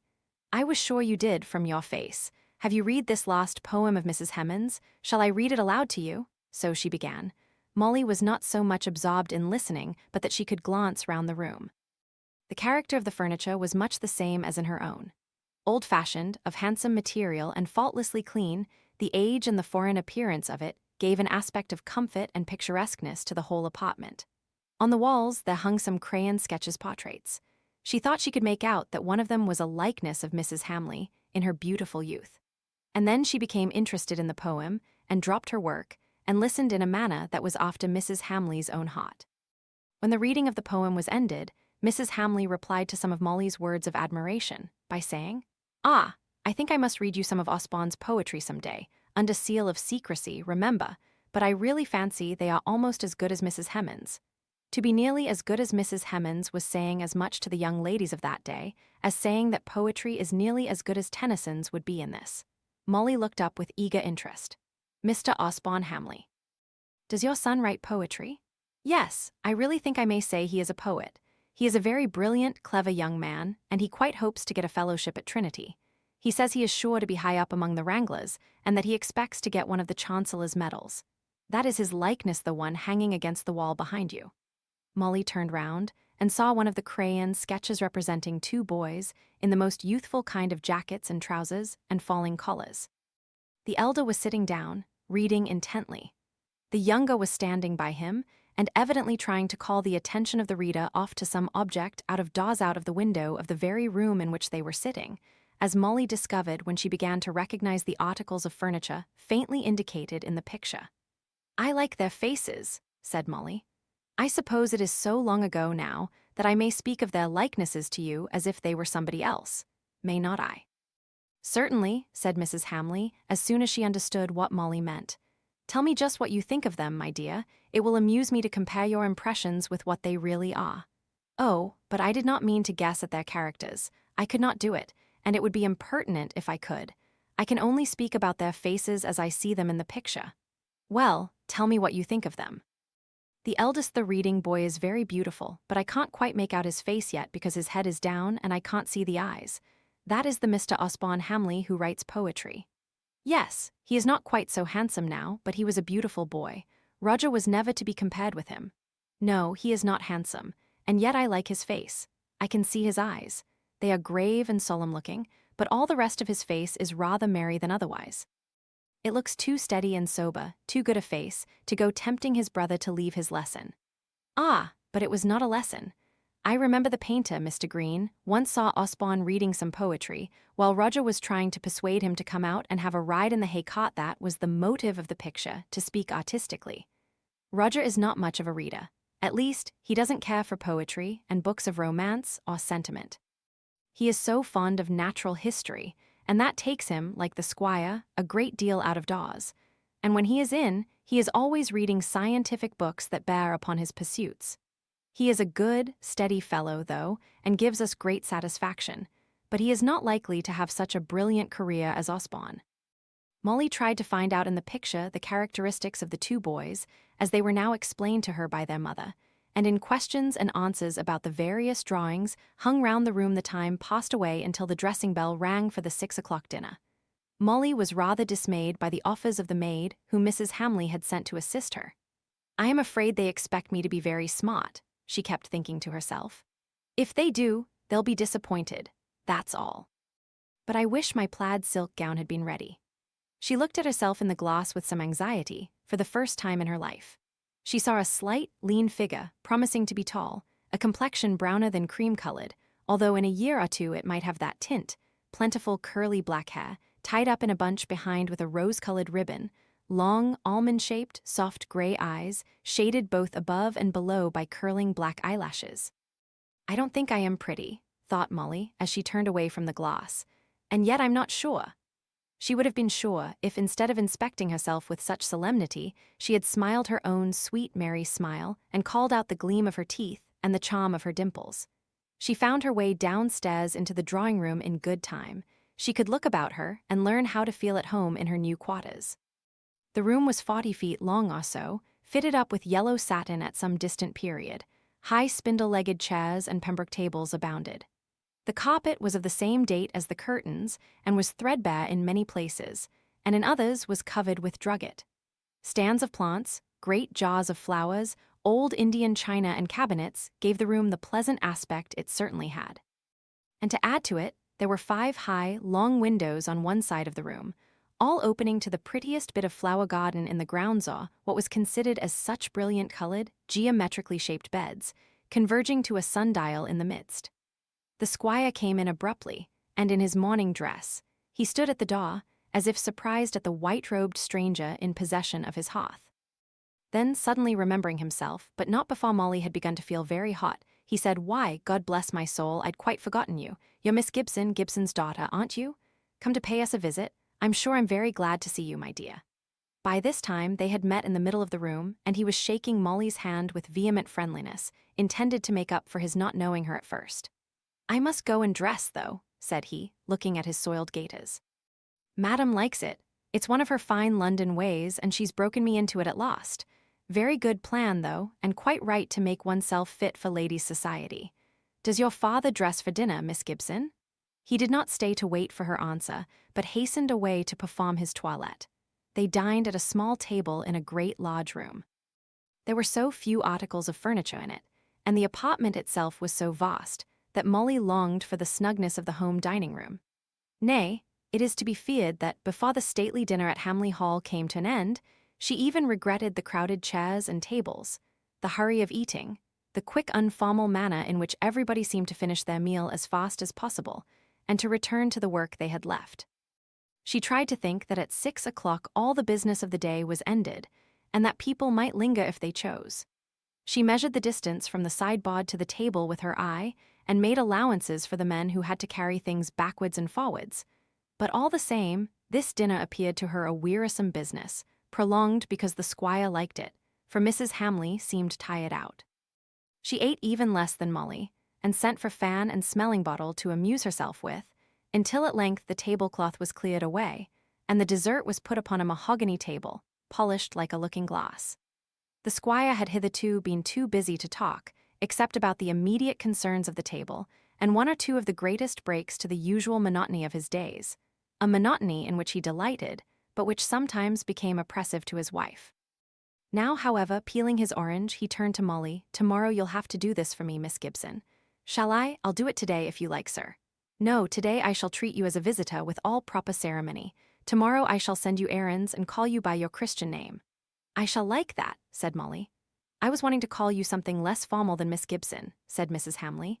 "My name is Molly. It is an old-fashioned name, and I was christened Mary." "But Papa likes Molly." "That's right. Keep to the good old fashions, my dear." "Well, I must say I think Mary is prettier than Molly, and quite as old a name, too," said Mrs. Hamley. "I think it was," said Molly, lowering her voice and dropping her eyes, "because Mamma was Mary, and I was called Molly while she lived." "Ah, poor thing," said the squire, not perceiving his wife's signs to change the subject. "I remember how sorry everyone was when she died. No one thought she was delicate, she had such a fresh color, till all at once she popped off, as one may say." "It must have been a terrible blow to your father," said Mrs. Hamley, seeing who could he have married, she asked herself. Miss Eyre, Miss Browning, Miss Phoebe, Miss Goodenough? One by one, each of these was rejected for sufficient reasons, yet the unsatisfied question rankled in her mind and darted out of ambush to disturb her dreams. Mrs. Hamley did not come down to breakfast, and Molly found out with a little dismay that the squire and she were to have it by themselves. On this first morning, he put aside his newspapers, one an old established Tory journal, with all the local and county news, which was the most interesting to him. The other, the Morning Chronicle, which he called his dose of bitters, and which called out many a strong expression and tolerably pungent oath. Today, however, he was on his manners, as he afterwards explained to Molly, and he plunged about, trying to find ground for a conversation. He could talk of his wife and his sons, his estate and his mode of farming, his tenants, and the mismanagement of the lost county election. Molly's interests were her father, Miss Eyre, her garden and pony, in a fainter degree Miss Browning's, the Cumnor Charity School, and the new gown that was to come from Miss Rose's, into the midst of which the one great question, who was it that people thought it was possible Papa might marry, kept popping up into her mouth like a troublesome jack-in-the-box. For the present, however, the lid was snapped down upon the intruder as often as he showed his head between her teeth. They were very polite to each other during the meal, and it was not a little tiresome to both. When it was ended, the squire withdrew into his study to read the untasted newspapers. It was the custom to call the room in which Squire Hamley kept his coats, boots, and gaiters, his different sticks and favorite spud, his gun and fishing rods, the study. There was a bureau in it, and a three-cornered armchair, but no books were visible. The greater part of them were kept in a large, musty-smelling room in an unfrequented part of the house, so unfrequented that the housemaid often neglected to open the window shutters, which looked into a part of the grounds overgrown with the luxuriant growth of shrubs. Indeed, it was a tradition in the servants' hall that, in the late squire's time, he who had been plucked at college the library windows had been boughted up to avoid paying the window tax. And when the young gentlemen were at home, the housemaid, without a single direction to that effect, was regular in her charge of this room, opened the windows and lighted fires daily, and dusted the handsomely bound volumes, which were really a very fair collection of the standard literature in the middle of the last century. All the books that had been purchased since that time were held in small bookcases between each two of the drawing-room windows, and in Mrs. Hamley's own sitting-room upstairs. Those in the drawing-room were quite enough to employ Molly. Indeed, she was so deep in one of Sir Walter Scott's novels that she jumped as if she had been shot, when an hour or so after breakfast, the squire came to the gravel path outside one of the windows, and called to ask her if she would like to come out of doors and go about the garden and home fields with him. "It must be a little dull for you, my girl, all by yourself with nothing but books to look at in the mornings here. But you see, Madam has a fancy for being quiet in the mornings. She told your father about it, and so did I, but I felt sorry for you all the same when I saw you sitting on the ground all alone in the drawing-room." Molly had been in the very middle of The Bride of Lammermoor, and would gladly have stayed indoors to finish it, but she felt the squire's kindness all the same. They went in and out of old-fashioned greenhouses, over trim lawns. The squire unlocked the great walled kitchen garden, and went about giving directions to gardeners. And all the time Molly followed him like a little dog, her mind quite full of Ravenswood and Lucy Ashton. Presently, every place near the house had been inspected and regulated, and the squire was more at liberty to give his attention to his companion, as they passed through the little wood that separated the gardens from the adjoining fields. Molly, too, plucked away her thoughts from the 17th century, and somehow or other that one question which had so haunted her before came out of her lips before she was aware literal impromptu. Who did people think Papa would marry? That time long ago soon after Mamma died? She dropped her voice very soft and low as she spoke the last words. The squire turned round upon her and looked at her face, he knew not why.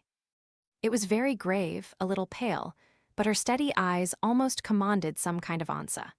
"Hugh," said he, whistling to gain time, not that he had anything definite to say, for no one had ever had any reason to join Mr. Gibson's name with any known lady.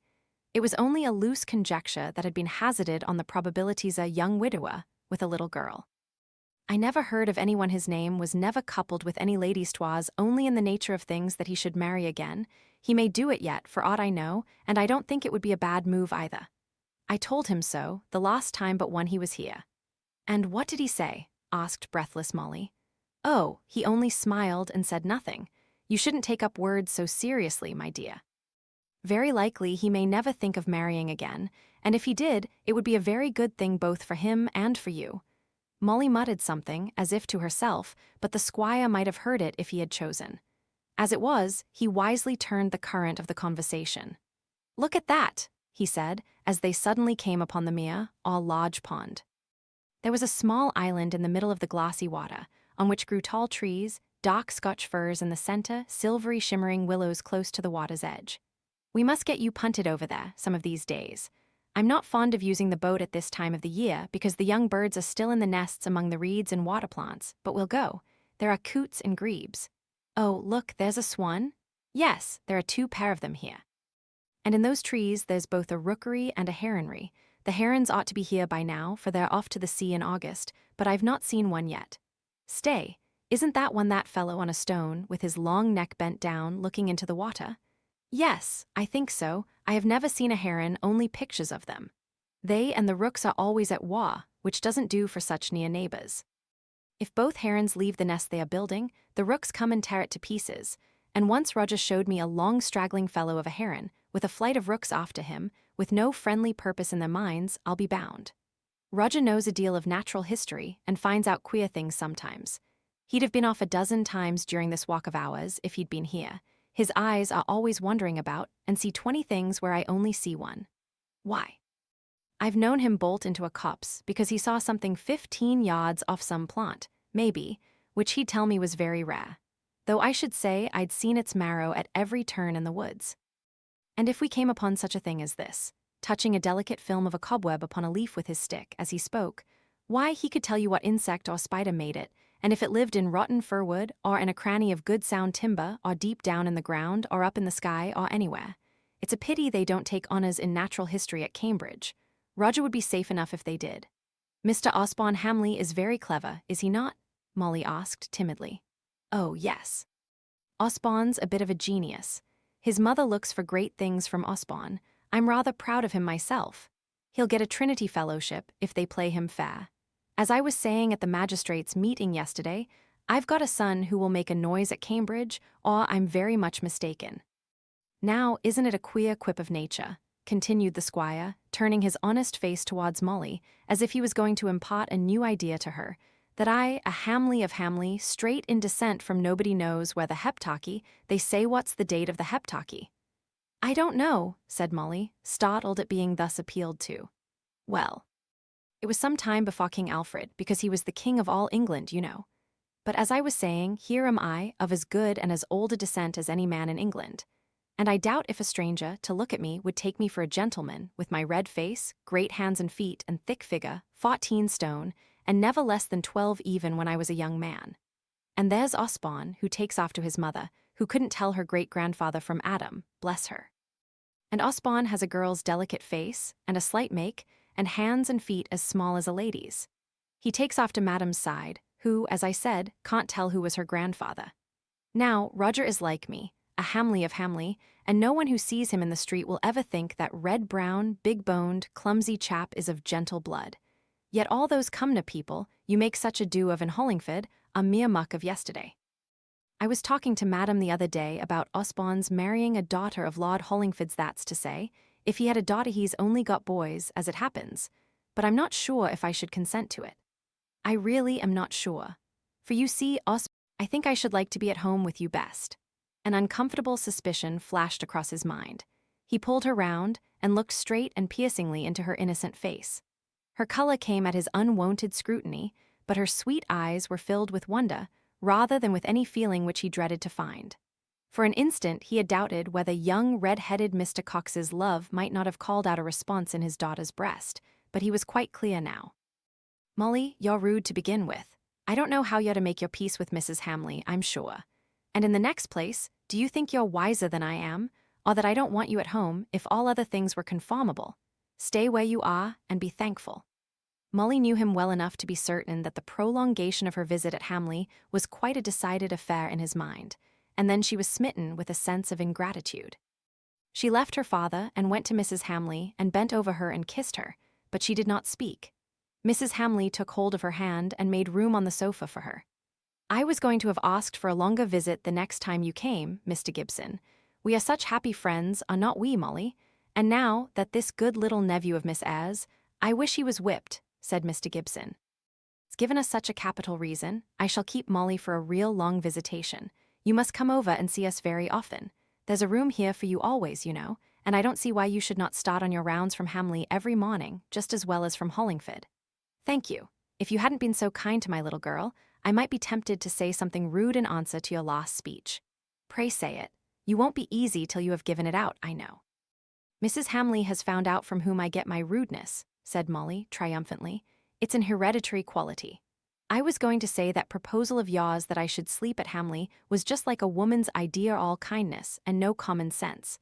How in the world would my patients find me out 7 miles from my accustomed place? They'd be sure to send for some other doctor, and I should be ruined in a month. Couldn't they send on here? A messenger costs very little. Fancy old Goody Henbury struggling up to my surgery, groaning at every step, and then being told to just step on 7 miles farther. I'll take the other end of society. I don't think my Lady Cumnor's smart groom would thank me for having to ride on to Hamley every time his mistress wants me. Well, well, I submit. I am a woman. Molly, thou art a woman. Go and order some strawberries and cream for this father of yours. Such humble offices fall within the province of women.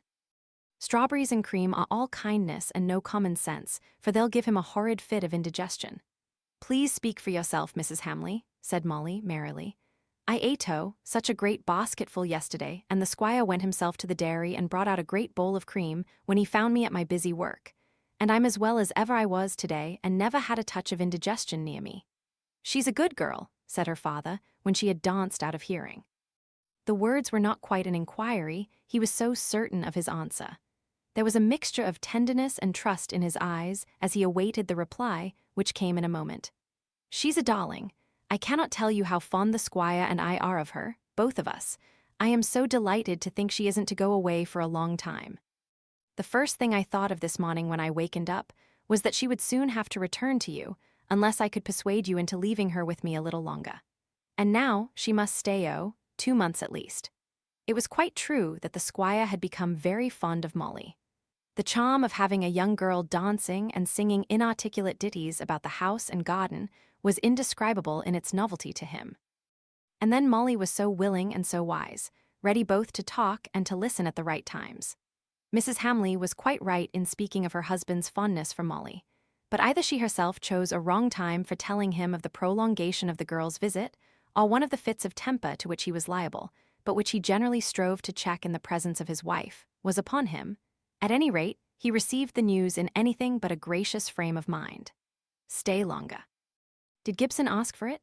"Yes, I don't see what else is to become of her, Miss Eyre away and all. It's a very awkward position for a motherless girl like her to be at the head of a household with 2 young men in it. That's Gibson's lookout. He should have thought of it before taking pupils or apprentices or whatever he calls them." "My dear squire, why, I thought you'd be as glad as I am to keep Molly. I asked her to stay for an indefinite time, 2 months at least. And to be in the house with Osborne. Roger, too, will be at home." By the cloud in the squire's eyes, Mrs. Hamley read his mind. "Oh, she's not at all the sort of girl young men of their age would take to. We like her because we see what she really is, but lads of 1 or 2 and 20 want all the accessories of a young woman." "Want what?" growled the squire. Such things as becoming dress, style of manner. They would not at their age even see that she is pretty. Their ideas of beauty would include color. I suppose all that's very clever, but I don't understand it. All I know is that it's a very dangerous thing to shut two young men of 1 and 3 and 20 up in a country house like this with a girl of 17 choose what her gowns may be like, or her hair, or her eyes. And I told you particularly I didn't want Osborne, or either of them indeed, to be falling in love with her. I'm very much annoyed. Mrs. Hamley's face fell, she became a little pale. Shall we make arrangements for their stopping away while she is here, staying up at Cambridge or reading with someone, going abroad for a month or two? No, you've been reckoning this ever so long on their coming home. I've seen the marks of the weeks on your almanac. I'd sooner speak to Gibson and tell him he must take his daughter away, for it's not convenient to us. My dear Roger, I beg you will do no such thing. It will be so unkind. It will give the lie to all I said yesterday. Don't please do that. For my sake, don't speak to Mr. Gibson. Well, don't put yourself in a flutter, for he was afraid of her becoming hysterical. I'll speak to Osborne when he comes home and tell him how much I should dislike anything of the kind. And Roger is always far too full of his natural history and comparative anatomy and messes of that sort to be thinking of falling in love with Venus herself. He has not the sentiment and imagination of Osborne. Ah, you don't know, you never can be sure about a young man. But with Roger it wouldn't so much signify. He would know he couldn't marry for years to come. All that afternoon the squire tried to steer clear of Molly, to whom he felt himself to have been an inhospitable traitor.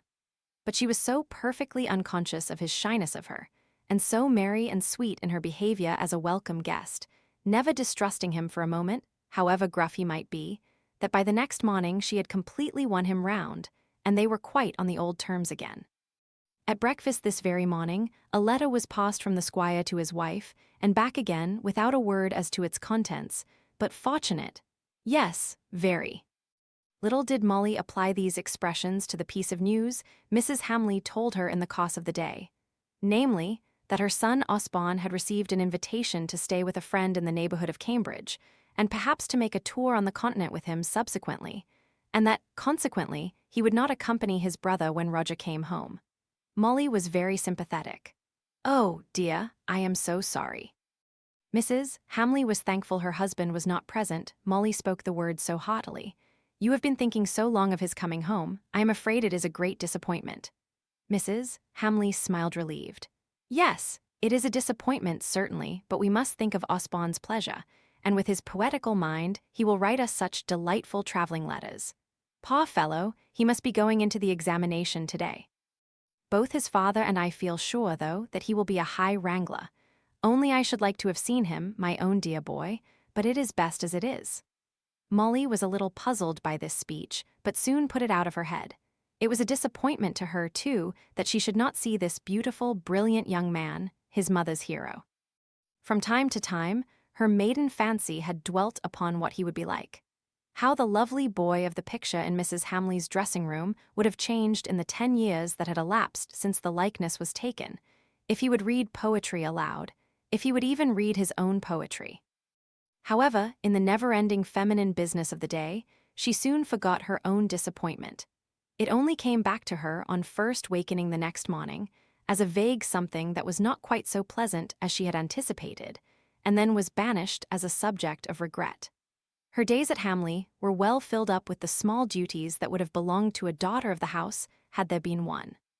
She made breakfast for the lonely squire and would willingly have carried up Madam's, but that Molly had asked permission to copy 1 or 2 of those which were her greatest favourites, and this quiet summer afternoon she took this copying for her employment, sitting at the pleasant open window and losing herself in dreamy outlooks into the gardens and woods, quivering in the noontide heat.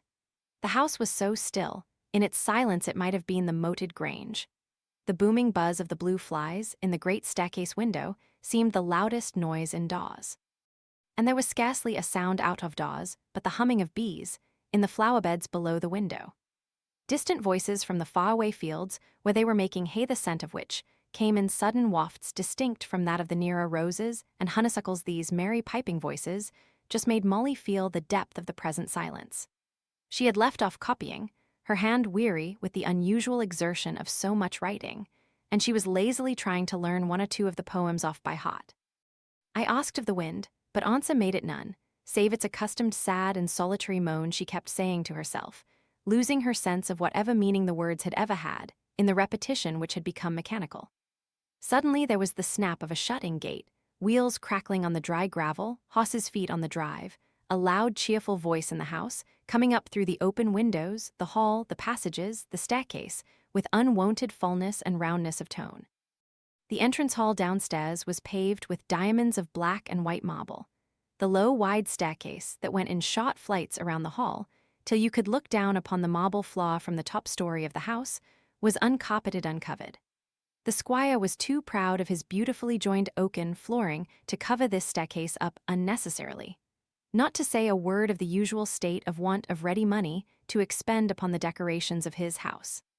So through the undraperied hollow square of the hall and staircase every sound ascended clear and distinct, and Molly heard the squire's glad hallo, "Here he is," and Madame's softer, more plaintive voice, and then the loud, full, strange tone, which she knew must be Roger's. Then there was an opening and shutting of doors, and only a distant buzz of talking. Molly began again. I asked of the wind, but answer made it none. And this time she had nearly finished learning the poem, when she heard Mrs. Hamley come hastily into her sitting room that adjoined Molly's bedroom, and burst out into an irrepressible half-hysterical fit of sobbing. Molly was too young to have any complication of motives which should prevent her going at once to try and give what comfort she could. In an instant she was kneeling at Mrs. Hamley's feet, holding the poor lady's hands, kissing them, murmuring soft words, which, all unmeaning as they were of aught but sympathy with the untold grief, did Mrs. Hamley good. She checked herself, smiling sadly at Molly through the midst of her thick-coming sobs. "It's only Osborne," said she at last. "Roger has been telling us about him." "What about him?" asked Molly eagerly. "I knew on Monday. We had a letter. He said he had not done so well as he had hoped himself, poor fellow. He said he had just passed, but was only low down among the junior optimes, and not where he had expected, and had led us to expect. But the squire has never been at college, and does not understand college terms, and he has been asking Roger all about it, and Roger has been telling him, and it has made him so angry. But the squire hates college slang. He has never been there, you know, and he thought poor Osborne was taking it too lightly, and he has been asking Roger about it, and Roger, there was a fresh fit of the sobbing crying. Molly burst out, "I don't think Mr. Roger should have told. He had no need to begin so soon about his brother's failure. Why, he hasn't been in the house an hour." "Hush, hush, love," said Mrs. Hamley. "Roger is so good, you don't understand." The squire would begin and ask questions before Roger had tasted food as soon as ever we had got into the dining room. And all he said to me, at any rate, was that Osborne was nervous, and that if he could only have gone in for the Chancellor's medals, he would have carried all before him. But Roger said that after failing like this, he is not very likely to get a fellowship, which the squire had placed his hopes on. Osborne himself seemed so sure of it that the squire can't understand it, and is seriously angry, and growing more so the more he talks about it. He has kept it in 2 or 3 days, and that never suits him. He is always better when he is angry about a thing at once, and doesn't let it smolder in his mind. Poor Osborne, I did wish he had been coming straight home, instead of going to these friends of his. I thought I could have comforted him. But now I'm glad, for it will be better to let his father's anger cool first." So, talking out what was in her heart, Mrs. Hamley became more composed, and at length she dismissed Molly to dress for dinner, with a kiss, saying, "You're a real blessing to mothers, child. You give one such pleasant sympathy, both in one's gladness and in one's sorrow, in one's pride, for I was so proud last week, so confident, and in one's disappointment. And now, your being a fourth at dinner will keep us off that sore subject. There are times when a stranger in the household is a wonderful help." Molly thought over all that she had heard, as she was dressing and putting on the terrible, oversmart plaid gown in honor of the new arrival. Her unconscious fealty to Osborne was not in the least shaken by his having come to grief at Cambridge. Only she was indignant with, or without reason against, Roger, who seemed to have brought the reality of bad news as an offering of first fruits on his return home. She went down into the drawing-room with anything but a welcome to him in her heart. He was standing by his mother. The squire had not yet made his appearance. Molly thought that the two were hand in hand when she first opened the door, but she could not be quite sure. Mrs. Hamley came a little forwards to meet her, and introduced her in so fondly intimate a way to her son, that Molly, innocent and simple, knowing nothing but Hollingford manners, which were anything but formal, half put out her hand to shake hands with one of whom she had heard so much, the son of such kind friends. She could only hope he had not seen the movement, for he made no attempt to respond to it, only bowed. He was a tall, powerfully made young man, giving the impression of strength more than elegance. His face was rather square, ruddy-colored, as his father had said, hair and eyes brown, the latter rather deep-set beneath his thick eyebrows, and he had a trick of wrinkling up his eyelids when he wanted particularly to observe anything, which made his eyes look even smaller still at such times. He had a large mouth with excessively mobile lips, and another trick of his was that when he was amused at anything, he resisted the impulse to laugh by a droll manner of twitching and puckering up his mouth, till at length the sense of humor had its way, and his features relaxed, and he broke into a broad, sunny smile. His beautiful teeth, his only beautiful feature, breaking out with a white gleam upon the red-brown countenance. These two tricks of his of crumpling up the eyelids, so as to concentrate the power of sight, which made him look stern and thoughtful, and the odd twitching of the lips that was preliminary to a smile, which made him look intensely merry, gave the varying expressions of his face a greater range, from grave to gay, from lively to severe, than is common with most men. To Molly, who was not finely discriminative in her glances at the stranger this first night, he simply appeared heavy-looking, clumsy, and a person she was sure she should never get on with. He certainly did not seem to care much what impression he made upon his mother's visitor. He was at that age when young men admire a formed beauty more than a face with any amount of future capability of loveliness, and when they are morbidly conscious of the difficulty of finding subjects of conversation in talking to girls in a state of feminine hobbledehoyhood.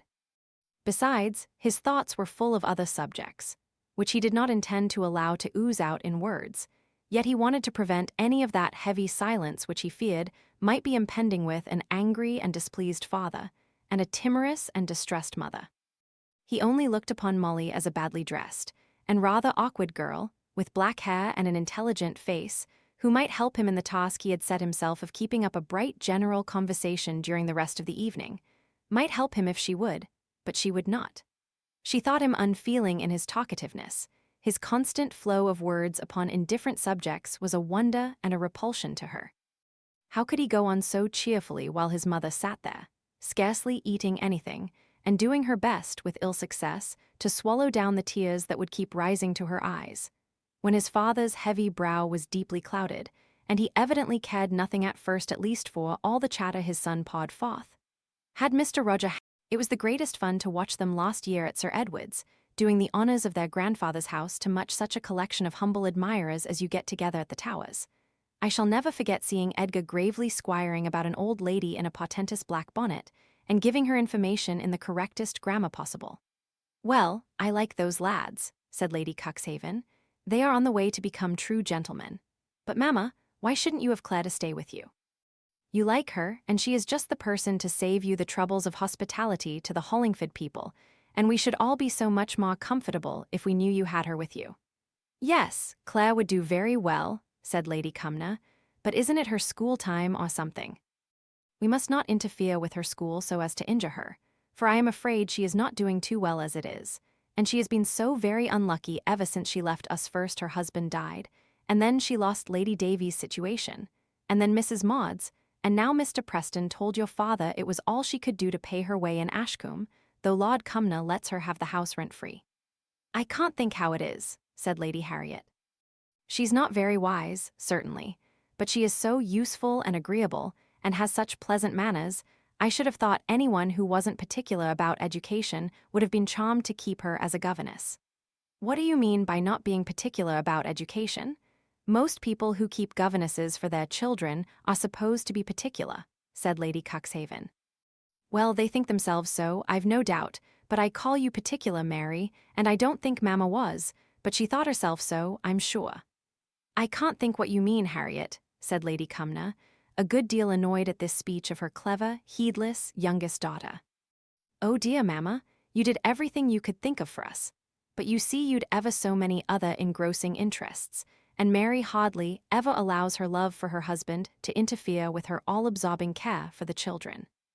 You gave us the best of masters in every department, and Claire to dragonize and keep us up to our preparation for them as well as ever she could. But then or rather you didn't know, some of the masters admired our very pretty governess, and there was a kind of respectable veiled flirtation going on, which never came to anything, to be sure. And then you were often so overwhelmed with your business as a great lady, fashionable and benevolent, and all that sort of thing, that you used to call Claire away from us at the most critical times of our lessons, to write your notes or add up your accounts. And the consequence is that I'm about the most ill-informed girl in London. Only Mary was so capitally trained by good awkward Miss Benson that she is always full to overflowing with accurate knowledge, and her glory is reflected upon me. Do you think what Harriet says is true, Mary? Asked Lady Cumnor rather anxiously. I was so little with Claire in the schoolroom. I used to read French with her. She had a beautiful accent, I remember. Both Agnes and Harriet were very fond of her. I used to be jealous for Miss Benson's sake, and perhaps, Lady Cuxhaven paused a minute, that made me fancy that she had a way of flattering and indulging them not quite conscientious, I used to think. But girls are severe judges, and certainly she had had an anxious enough lifetime. I am always so glad when we can have her, and give her a little pleasure. The only thing that makes me uneasy now is the way in which she seems to send her daughter away from her so much. We never can persuade her to bring Cynthia with her when she comes to see us. Now that I call ill-natured, said Lady Harriet. Here is a poor dear woman trying to earn her livelihood, first as a governess, and what could she do with her daughter then, but send her to school? And after that, when Claire is asked to go visiting, and is too modest to bring her girl with her besides all the expense of the journey, and the rigging out Mary finds fault with her for her modesty and economy. Well, after all, we are not discussing Claire and her affairs, but trying to plan for Mamma's comfort. I don't see that she can do better than ask Mrs. Kirkpatrick to come to the Towers as soon as her holidays begin, I mean. Here is her last letter, said Lady Cumnor, who had been searching for it in her escritoire while her daughters were talking. Holding her glasses before her eyes, she began to read. My wonted misfortunes appear to have followed me to Ashcombe. That's not it, mister. Preston is most kind in sending me fruit and flowers from the manor house, according to dear Lord Cumnor's kind injunction. Oh, here it is. The vacation begins on the 11th, according to the usual custom of schools in Ashcombe, and I must then try and obtain some change of air and scene in order to fit myself for the resumption of my duties on the 10th of August. You see, girls, she would be at liberty if she has not made any other arrangement for spending her holidays. Today is the 15th. I'll write to her at once, Mamma, Lady Harriet said. Claire and I are always great friends. I was her confidant in her loves with poor Mr. Kirkpatrick, and we've kept up our intimacy ever since. I know of 3 offers she had besides. I sincerely hope Miss Bowes is not telling her love affairs to Grace or Lily. Why, Harriet, you could not have been older than Grace when Claire was married, said Lady Cuxhaven in maternal alarm. No, but I was well versed in the tender passion, thanks to novels. Now I dare say you don't admit novels into your schoolroom, Mary, so your daughters wouldn't be able to administer discreet sympathy to their governess in case she was the heroine of a love affair. My dear Harriet, don't let me hear you talking of love in that way. It is not pretty. Love is a serious thing. My dear Mamma, your exhortations are just 18 years too late. I've talked all the freshness off love, and that's the reason I'm tired of the subject. This last speech referred to a recent refusal of Lady Harriet's, which had displeased Lady Cumnor and rather annoyed my lord, as they, the parents, could see no objection to the gentleman in question. Lady Cuxhaven did not want to have the subject brought up, so she hastened to say, do ask the poor little daughter to come with her mother to the Towers. Why, she must be 17 or more. She would really be a companion to you, Mamma, if her mother was unable to come. I was not 10 when Claire married, and I'm nearly 29, added Lady Harriet. Don't speak of it, Harriet. At any rate, you are but 28 now, and you look a great deal younger. There is no need to be always bringing up your age on every possible occasion. There was need of it now, though. I wanted to make out how old Cynthia Kirkpatrick was. I think she can't be far from 18. She is at school at Boulogne, I know, and so I don't think she can be as old as that. Claire says something about her in this letter.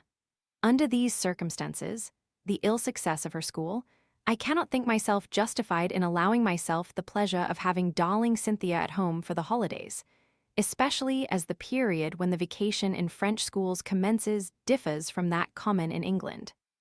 And it might occasion some confusion in my arrangements if darling Cynthia were to come to Ashcombe, and occupy my time and thoughts so immediately before the commencement of my scholastic duties as the 8th of August, on which day her vacation begins, which is but 2 days before my holidays end.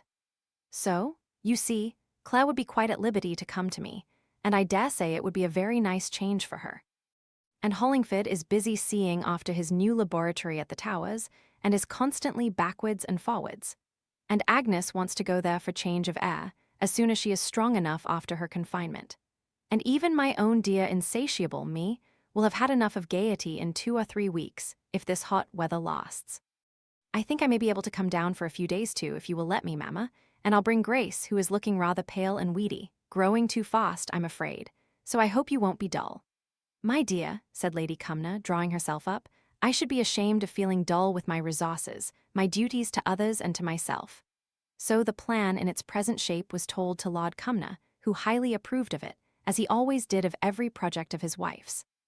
Lady Cumnor's character was perhaps a little too ponderous for him in reality, but he was always full of admiration for all her words and deeds, and used to boast of her wisdom, her benevolence, her power and dignity, in her absence, as if by this means he could buttress up his own more feeble nature. Very good, indeed. Glad to join you at the Towers. Capital. I couldn't have planned it better myself. I shall go down with you on Wednesday in time for the jollification on Thursday. I always enjoy that day. They are such nice, friendly people, those good Hollingford ladies. Then I'll have a day with Sheepshanks, and perhaps I may ride over to Ashcombe and see Preston Brown. Jess can do it in a day, 18 miles to be sure.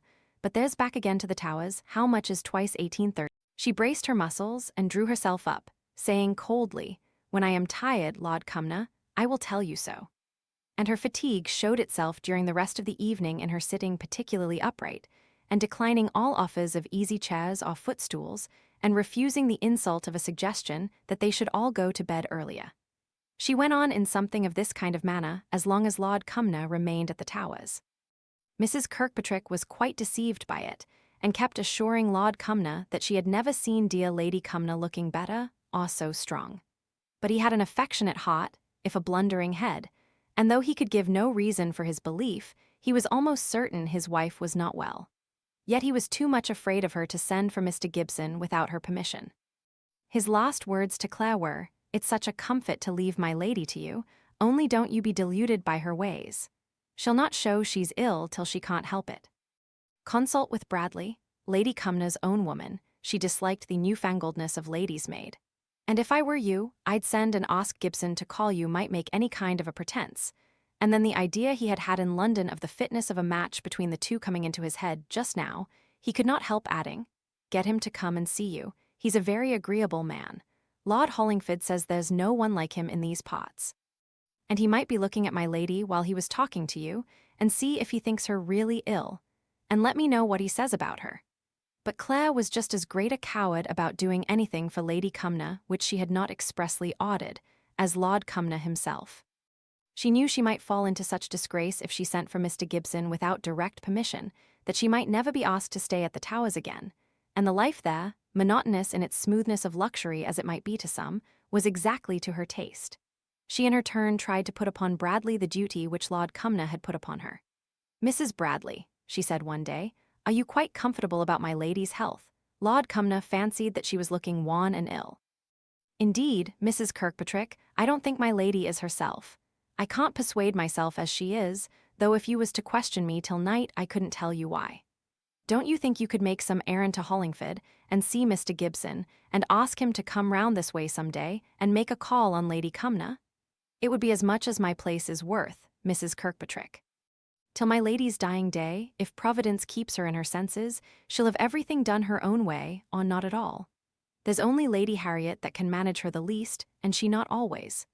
Well, then we must hope that there is nothing the matter with her, and I dare say there is not. She says there is not, and she ought to know best herself. But a day or two after this conversation took place, Lady Cumnor startled Mrs. Kirkpatrick by saying suddenly, Clea, I wish you'd write a note to Mr. Gibson, saying I should like to see him this afternoon.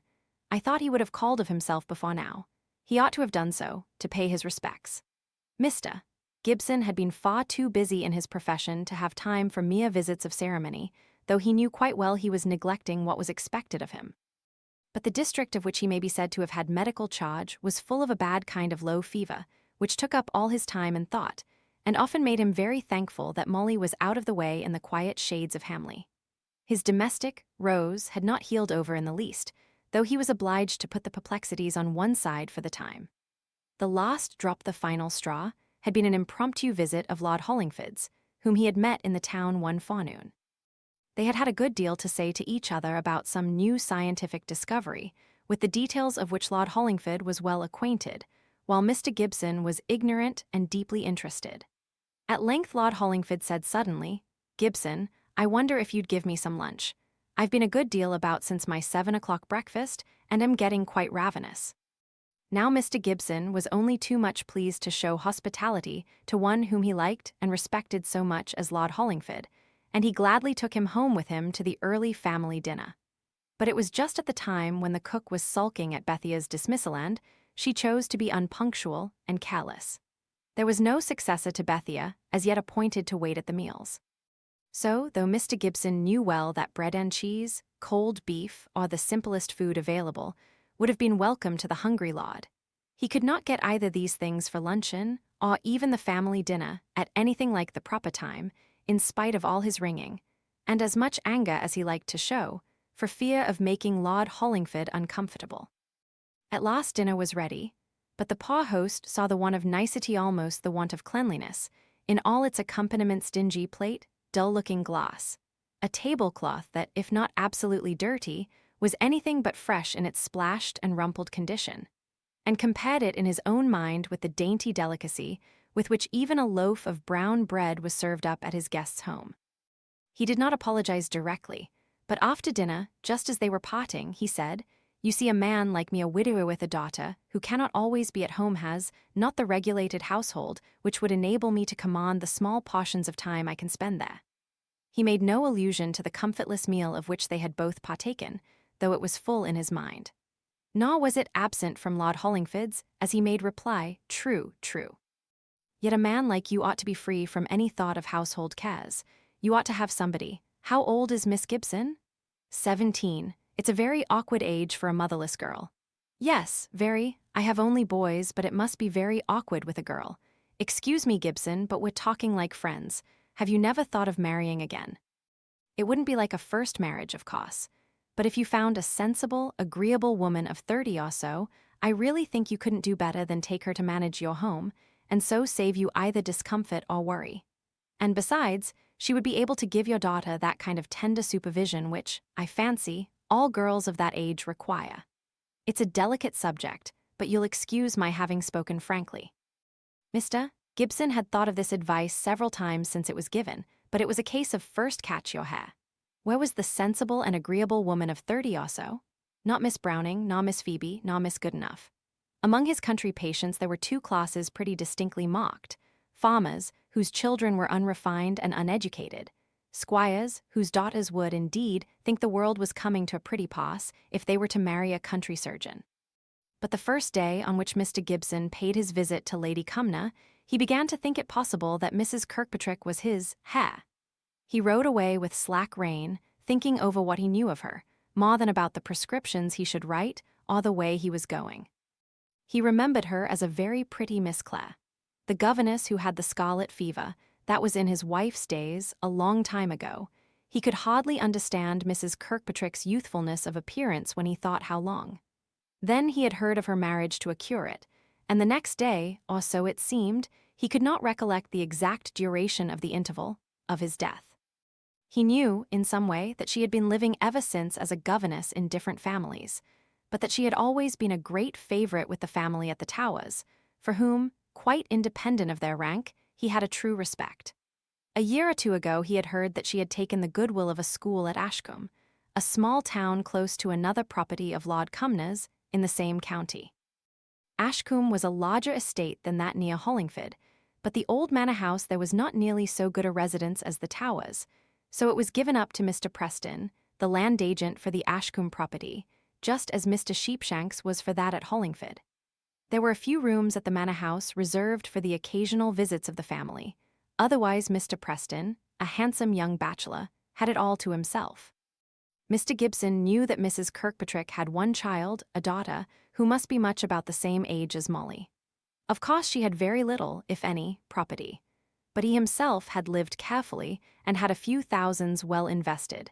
Besides which, his professional income was good and increasing rather than diminishing every year. By the time he had arrived at this point in his consideration of the case, he was at the house of the next patient on his round, and he put away all thought of matrimony and Mrs. Kirkpatrick for the time. Once again, in the course of the day, he remembered with a certain pleasure that Molly had told him some little details connected with her unlucky detention at the Towers 5 or 6 years ago, which had made him feel may excite prejudice against her in some people, and, poor child, she will have enough to struggle with. A young daughter is a great charge, Mr. Gibson, especially when there is only one parent to look after her. You are quite right, said he, recalled to the remembrance of Molly. Though I should have thought that a girl who is so fortunate as to have a mother could not feel the loss of her father so acutely as one who is motherless must suffer from her deprivation. You are thinking of your own daughter. It was careless of me to say what I did. Dear child, how well I remember her sweet little face as she lay sleeping on my bed. I suppose she is nearly grown up now. She must be near my Cynthia's age. How I should like to see her. I hope you will. I should like you to see her. I should like you to love my poor little Molly, to love her as your own. He swallowed down something that rose in his throat and was nearly choking him. Is he going to offer? Is he? She wondered, and she began to tremble in the suspense before he next spoke.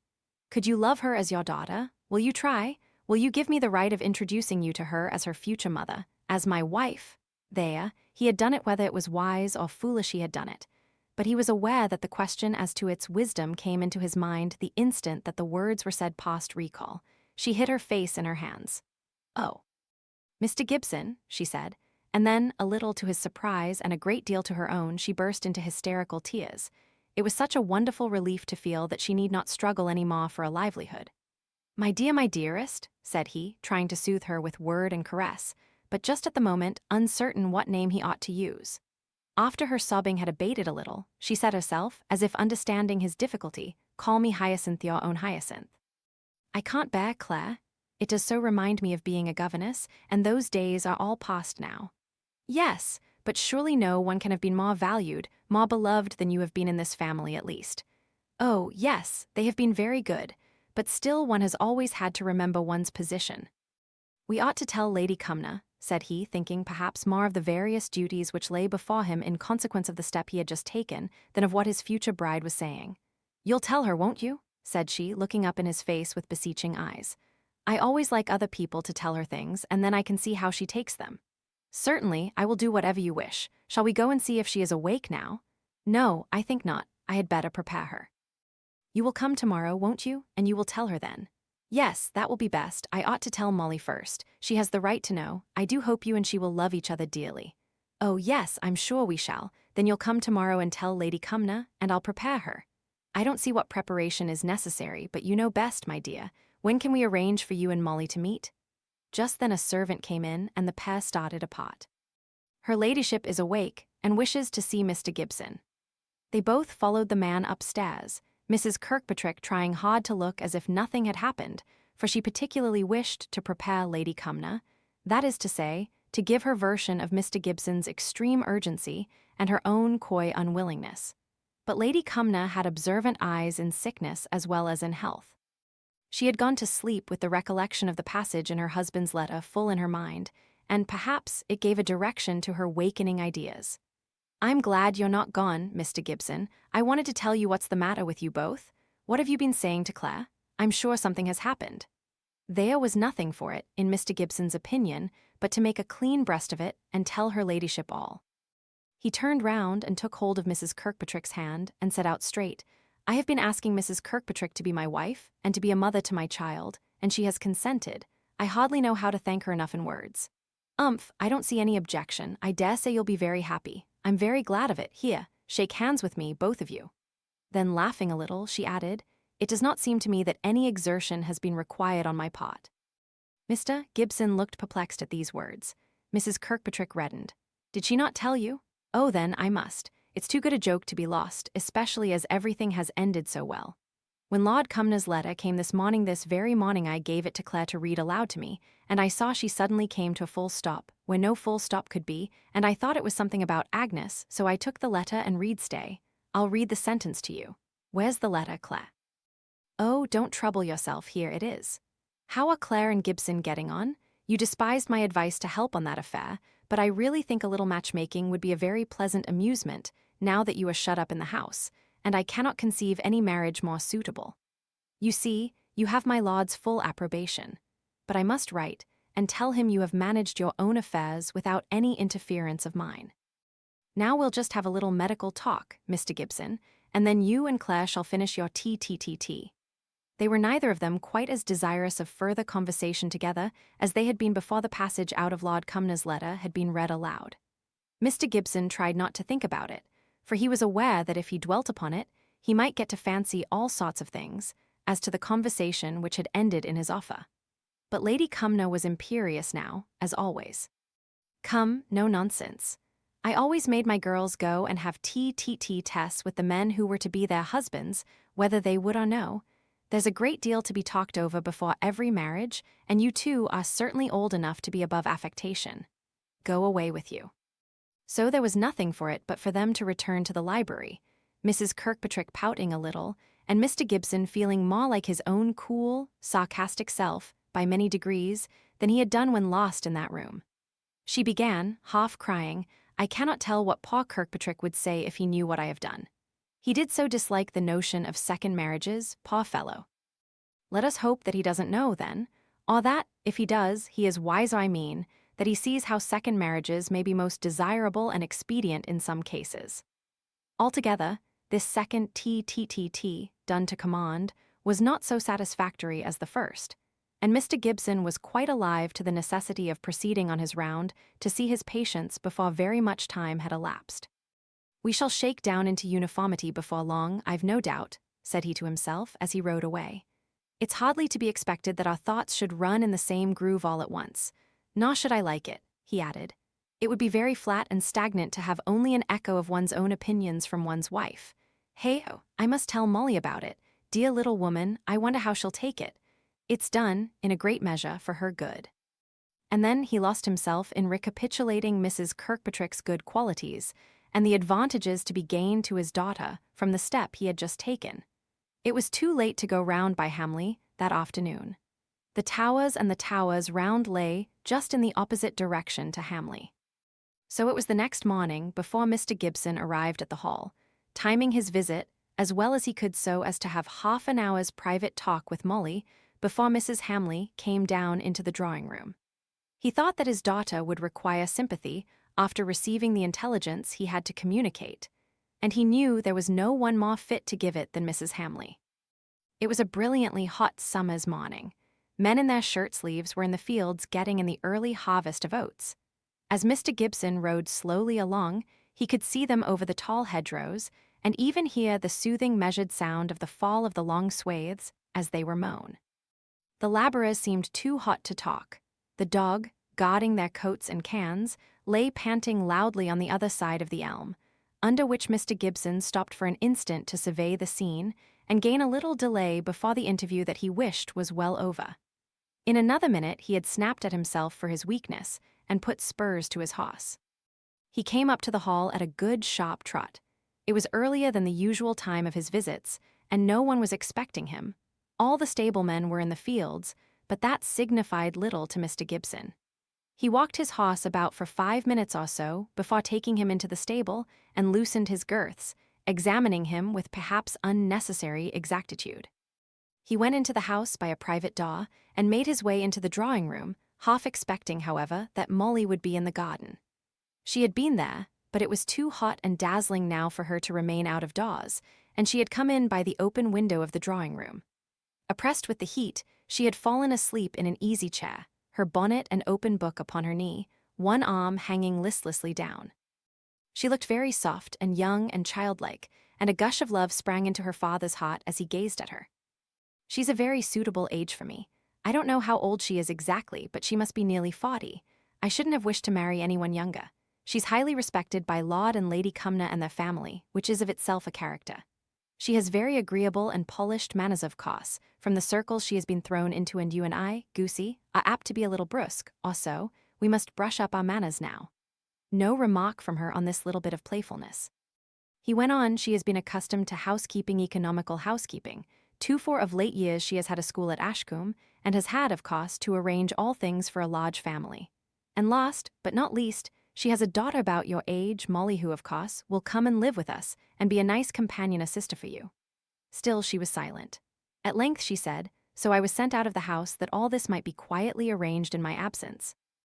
Out of the bitterness of her heart she spoke, but she was roused out of her assumed impassiveness by the effect produced. Her father started up and quickly left the room, saying something to himself what she could not hear, though she ran after him, followed him through dark stone passages, into the glare of the stable-yard, into the stables. Oh, Papa, I'm not myself, I don't know what to say about this hateful detestable. He led his horse out. She did not know if he heard her words. Just as he mounted, he turned round upon her with a grey, grim face. I think it's better for both of us for me to go away now. We may say things difficult to forget. We are both much agitated. By tomorrow we shall be more composed. You will have thought it over, and have seen that the principal one great motive, I mean, was your good. You may tell Mrs. Hamley I meant to have told her myself. I will come again tomorrow. Goodbye, Molly. For many minutes after he had ridden away long after the sound of his horse's hoofs on the round stones of the paved lane, beyond the home meadows, had died away, Molly stood there, shading her eyes and looking at the empty space of air in which his farm had last appeared. Her very breath seemed suspended. Only 2 or 3 times, after long intervals, she drew a miserable sigh, which was caught up into a sob. She turned away at last, but could not go into the house, could not tell Mrs. Hamley, could not forget how her father had looked and spoken and left her. She went out through a side door. It was the way by which the gardeners passed when they took the manure into the garden, and the walk to which it led was concealed from sight as much as possible by shrubs and evergreens and overarching trees. No one would know what became of her, and, with the ingratitude of misery, she added to herself, no one would care. Mrs. Hamley had her own husband, her own children, her close home interest. She was very good and kind, but there was a bitter grief in Molly's heart, with which the stranger could not intermeddle. She went quickly on to the bawn which she had fixed for herself a seat, almost surrounded by the drooping leaves of a weeping ash, a seat on the long broad terrace walk on the other side of the wood, that overlooked the pleasant slope of the meadows beyond. The walk had probably been made to command this sunny, peaceful landscape, with trees and a church spire, 2 or 3 red-tiled roofs of old cottages, and a purple bit of rising ground in the distance. And at some previous date, when there might have been a large family of Hamleys residing at the Hall, ladies in hoops and gentlemen in bagwigs with swords by their sides, might have filled up the breadth of the terrace as they sauntered, smiling, along. But no one ever cared to saunter there now. It was a deserted walk. The squire or his sons might cross it in passing to a little gate that led to the meadow beyond, but no one loitered there. Molly almost thought that no one knew of the hidden seat under the ash tree but herself, for there were not more gardeners employed upon the grounds than were necessary to keep the kitchen gardens and such of the ornamental pot as was frequented by the family, or in sight of the house, in good order. When she had once got to the seat, she broke out with suppressed passion of grief. She did not care to analyze the sources of her tears and sobs. Her father was going to be married again. Her father was angry with her. She had done very wrong. He had gone away displeased. She had lost his love. He was going to be married away from her, away from his child, his little daughter, forgetting her own dear, dear mother. So she thought in a tumultuous kind of way, sobbing till she was wearied out, and had to gain strength by being quiet for a time, to break forth into her passion of tears afresh. She had cast herself on the ground, that natural throne, for violent sorrow, and leant up against the old moss-grown seat, sometimes burying her face in her hands, sometimes clasping them together, as if by the tight, painful grasp of her fingers she could deaden mental suffering. She did not see Roger Hamley returning from the meadows, nor hear the click of the little white gate. He had been out dredging in ponds and ditches, and had his wet sling net, with its imprisoned treasures of nastiness, over his shoulder. He was coming home to lunch, having always a fine midday appetite, though he pretended to despise the meal in theory. But he knew that his mother liked his companionship then. She depended much upon her luncheon, and was seldom downstairs and visible to her family much before the time. So he overcame his theory, for the sake of his mother, and had his reward in the hearty relish with which he kept her company in eating. He did not see Molly as he crossed the terrace walk on his way homewards. He had gone about 20 yards along the small wood path at right angles to the terrace, when, looking among the grass and wild plants under the trees, he spied out one which was rare. one which he had been long wishing to find in flower, and saw it at last, with those bright, keen eyes of his. Down went his net, skillfully twisted so as to retain its contents, while it lay amid the herbage, and he himself went with light and well-planted footsteps in search of the treasure. He was so great a lover of nature that, without any thought, but habitually, he always avoided treading unnecessarily on any plant. Who knew what long-sought growth or insect might develop itself in that which now appeared but insignificant? His steps led him in the direction of the ash-tree seat, much less screened from observation on this side than on the terrace. He stopped. He saw a light-colored dress on the ground, somebody half lying on the seat, so still just then, he wondered if the person, whoever it was, had fallen ill or fainted. He paused to watch. In a minute or two the sobs broke out again, the words. It was Miss Gibson crying out in a broken voice, "Oh, papa, papa, if you would but come back." For a minute or two he thought it would be kinder to leave her fancying herself unobserved. He had even made a retrograde step or two, on tiptoe. But then he heard the miserable sobbing again. It was farther than his mother could walk, or else, be the sorrow what it would, she was the natural comforter of this girl, her visitor. However, whether it was right or wrong, delicate or obtrusive, when he heard the sad voice talking again, in such tones of uncomforted, lonely misery, he turned back and went to the green tent under the ash tree. She started up when he came thus close to her. She tried to check her sobs and instinctively smoothed her wet, tangled hair back with her hands. He looked down upon her with grave, kind sympathy, but he did not know exactly what to say. "Is it lunchtime?" said she, trying to believe that he did not see the traces of her tears and the disturbance of her features, that he had not seen her lying, sobbing her heart out there. "I don't know. I was going home to lunch. But you must let me say it, I couldn't go on when I saw your distress. Has anything happened, anything in which I can help you, I mean? For of course, I've no right to make the inquiry if it is any private sorrow in which I can be of no use." She had exhausted herself so much with crying that she felt as if she could neither stand nor walk just yet. She sate down on the seat, and sighed, and turned so pale he thought she was going to faint. "Wait a moment," said he quite unnecessarily, for she could not have stirred, and he was off like a shot to some spring of water that he knew of in the wood, and in a minute or two he returned with careful steps, bringing a little in a broad green leaf, turned into an impromptu cup. Little as it was, it did her good. "Thank you," she said. "I can walk back now in a short time, don't stop." "You must let me," said he. "My mother wouldn't like me to leave you to come home alone while you are so faint." So they remained in silence for a little while, he breaking off and examining one or two abnormal leaves of the ash tree, partly from the custom of his nature, partly to give her time to recover. "Papa is going to be married again," said she at length. She could not have said why she told him this. An instant before she spoke, she had no intention of doing so. He dropped the leaf he held in his hand, turned round, and looked at her. Her wistful eyes were filling with tears as they met his, with a dumb appeal for sympathy. Her look was much more eloquent than her words. There was a momentary pause before he replied, and then it was more because he felt that he must say something than that he was in any doubt. "I shall often be thinking of you, though I dare say it's best not to talk about it again." She said, "I know you are sorry," under her breath, and then she broke away and ran indoors and upstairs to the solitude of her own room. He went straight to his mother, who was sitting before the untasted luncheon, as much annoyed by the mysterious unpunctuality of her visitor as she was capable of being with anything. For she had heard that Mr. Gibson had been and was gone, and she could not discover if he had left any message for her. And her anxiety about her own health, which some people esteemed hypochondriacal, always made her particularly craving for the wisdom which might fall from her doctor's lips.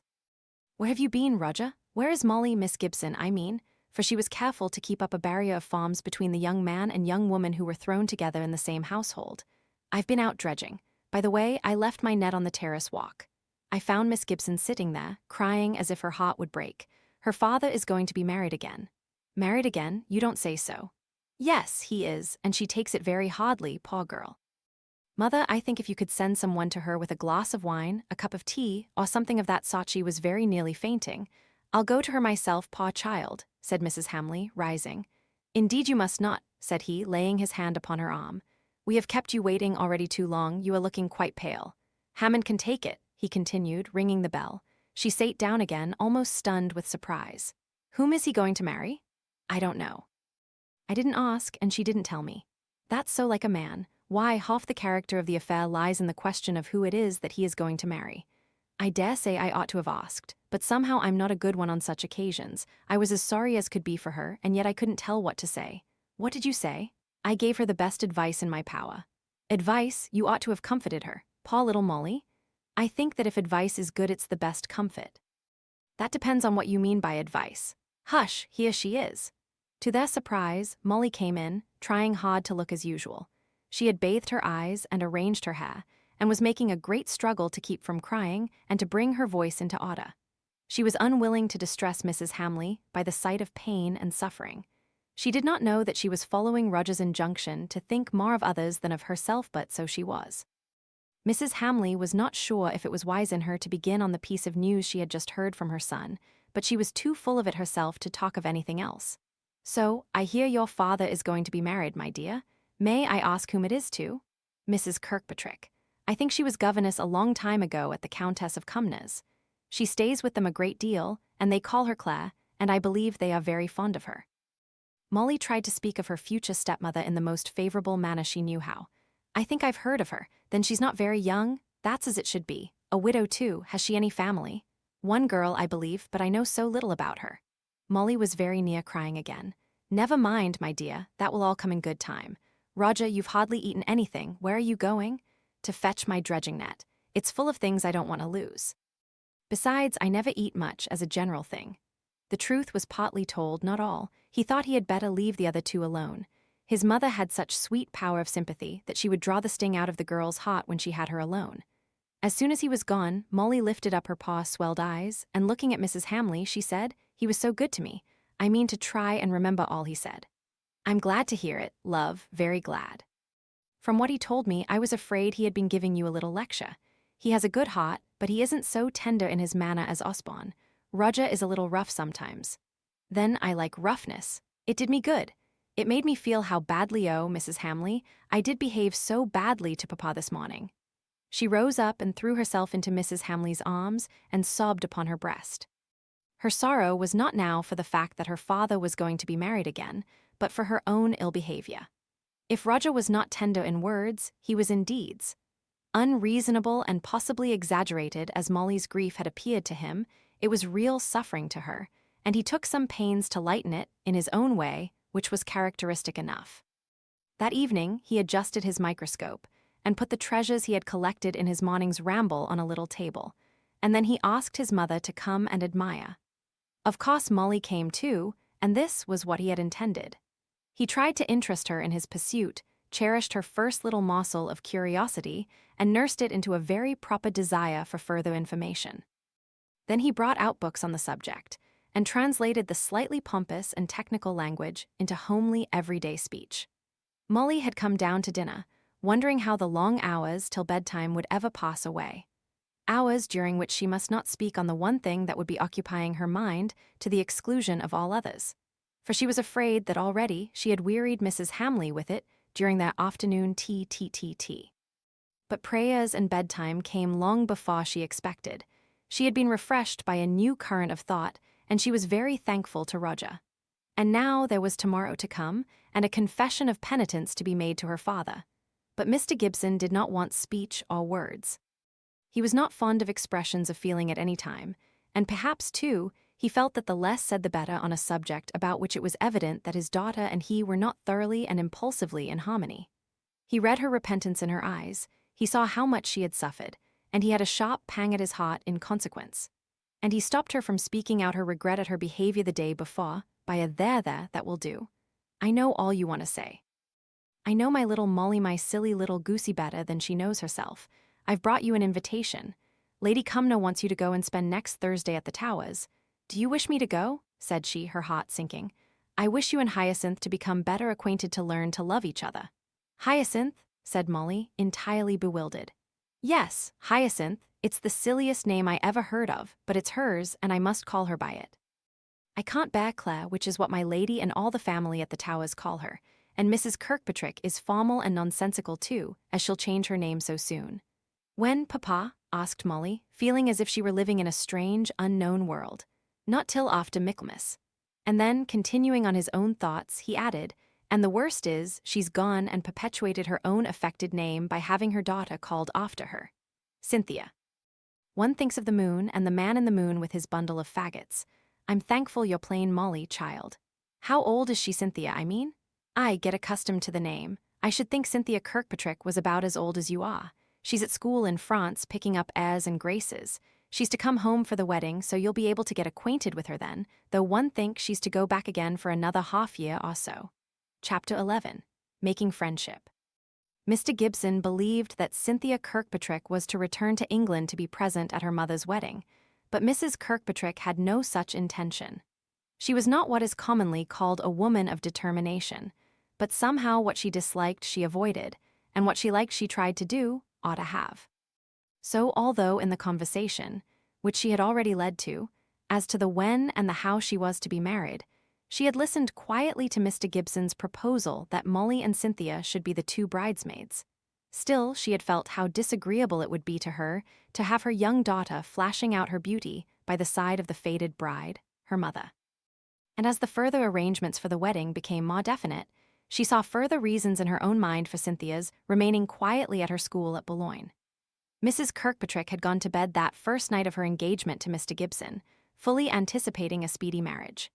She looked to it as a release from the thraldom of keeping school-keeping an unprofitable school, with barely pupils enough to pay for house rent and taxes, food, washing, and the requisite masters. She saw no reason for ever going back to Ashcombe, except to wind up her affairs and to pack up her clothes. She hoped that Mr. Gibson's order would be such that he would press on the marriage and urge her never to resume her school drudgery, but to relinquish it now and forever. She even made up a very pretty, very passionate speech for him in her own mind, quite sufficiently strong to prevail upon her, and to overthrow the scruples which she felt she ought to have, at telling the parents of her pupils that she did not intend to resume school, and that they must find another place of education for their daughters, in the last week but one of the midsummer holidays. It was rather like a douche of cold water on Mrs. Kirkpatrick's. I'm sure the parents of my dear pupils will admire. You will be quite surprised at your consideration for their interests. Don't tell them, then. I hate being admired. Why shouldn't you say it is your wish to keep on your school till they've had time to look out for another? Because it isn't, said she, daring all. I long to be making you happy. I want to make your home a place of rest and comfort to you, and I do so wish to cherish your sweet Molly, as I hope to do when I come to be her mother. I can't take virtue to myself which doesn't belong to me. If I have to speak for myself, I shall say, good people, find a school for your daughters by Michaelmas, for after that time I must go and make the happiness of others. I can't bear to think of your long rides in November coming home wet at night with no one to take care of you. Oh, if you leave it to me, I shall advise the parents to take their daughters away from the care of one whose heart will be absent. Though I couldn't consent to any time before Michaelmas, that wouldn't be fair or right, and I'm sure you wouldn't urge me. You are too good. Well, if you think that they will consider we have acted uprightly by them, let it be Michaelmas with all my heart. What does Lady Cumnor say? Oh, I told her I was afraid you wouldn't like waiting, because of your difficulties with your servants, and because of Molly it would be so desirable to enter on the new relationship with her as soon as possible. To be sure, so it would. Poor child, I'm afraid the intelligence of my engagement has rather startled her. Cynthia will feel it deeply, too, said Mrs. Kirkpatrick, unwilling to let her daughter be behind Mr. Gibson's insensibility and affection. We will have her over to the wedding. She and Molly shall be bridesmaids, said Mr. Gibson, in the unguarded warmth of his heart. This plan did not quite suit Mrs. Kirkpatrick, but she thought it best not to oppose it until she had a presentable excuse to give, and perhaps also some reason would naturally arise out of future circumstances. So at this time she only smiled and softly pressed the hand she held in hers. It is a question whether Mrs. Kirkpatrick or Molly wished the most for the day to be over which they were to spend together at the Towers. Mrs. Kirkpatrick was rather weary of girls as a class. All the trials of her life were connected with girls in some way. She was very young when she first became a governess, and had been worsted in her struggles with her pupils, in the first place she ever went to.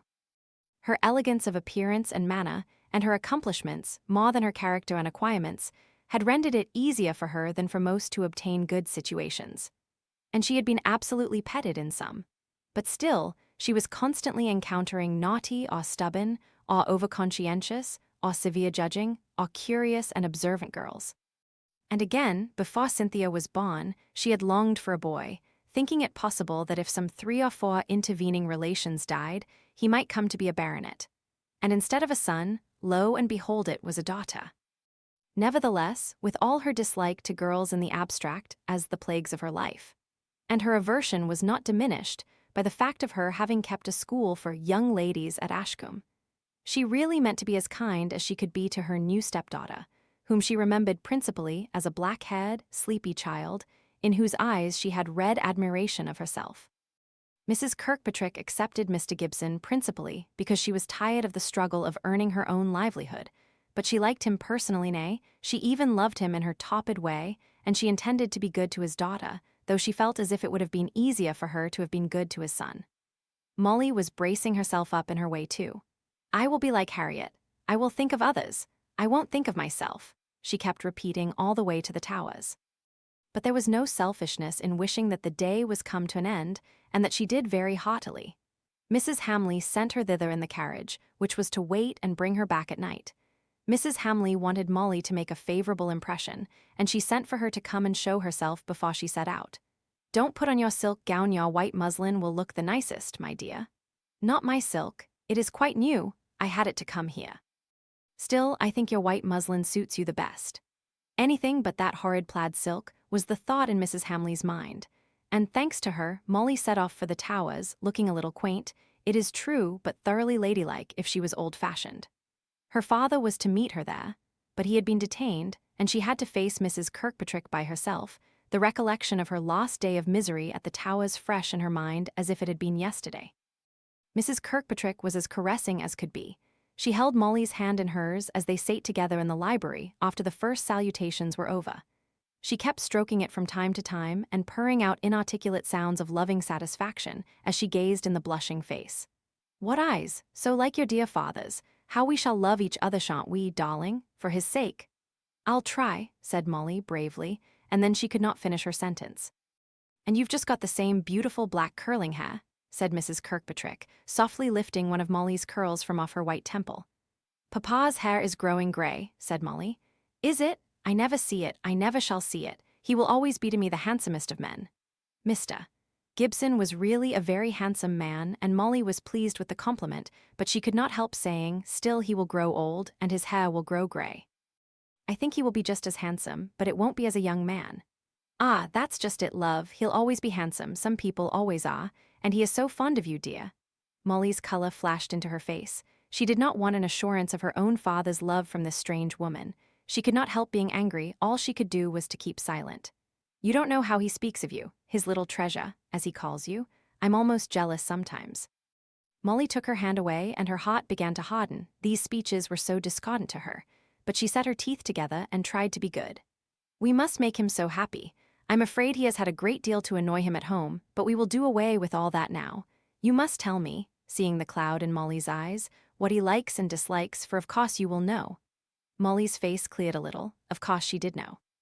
She had not watched and loved him so long without believing that she understood him better than anyone else, though how he had come to like Mrs. Kirkpatrick enough to wish to marry her was an unsolved problem that she unconsciously put aside as inexplicable. Mrs. Kirkpatrick went on, "All men have their fancies and antipathies, even the wisest. I have known some gentlemen annoyed beyond measure by the merest trifles, leaving a door open, or spilling tea in their saucers, or a shawl crookedly put on. Why," continued she, lowering her voice, "I know of a house to which Lord Hollingford will never be asked again because he didn't wipe his shoes on both the mats in the hall. Now you must tell me what your dear father dislikes most in these fanciful ways, and I shall take care to avoid it. You must be my little friend and helper in pleasing him. It will be such a pleasure to me to attend to his slightest fancies. About my dress, what colors does he like best? I want to do everything in my power with a view to his approval." Molly was gratified by all this, and began to think that really, after all, perhaps her father had done well for himself, and that if she could help towards his new happiness, she ought to do it. So she tried very conscientiously to think over Mr. Gibson's wishes and ways, to ponder over what annoyed him the most in his household. "I think," said she, "Papa isn't particular about many things, but I think our not having the dinner quite punctual, quite ready for him when he comes in, fidgets him more than anything. You see, he has often had a long ride, and there is another long ride to come, and he has only half an hour, sometimes only a quarter, to eat his dinner in. Thank you, my own love.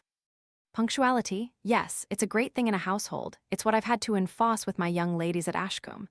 No wonder poor dear Mr. Gibson has been displeased at his dinner not being ready, and he's so hard worked. Papa doesn't care what he has if it's only ready. He would take bread and cheese if cook would only send it in instead of dinner. Bread and cheese? Does Mr. Gibson eat cheese? Yes, he's very fond of it, said Molly innocently. I've known him eat toasted cheese when he has been too tired to fancy anything else. Oh, but my dear, we must change all that. I shouldn't like to think of your father eating cheese. It's such a strong-smelling, coarse kind of thing. We must get him a cook who can toss him up an omelette or something elegant. Cheese is only fit for the kitchen. Papa is very fond of it, persevered Molly. Oh, but we will cure him of that. I couldn't bear the smell of cheese, and I'm sure he would be sorry to annoy me.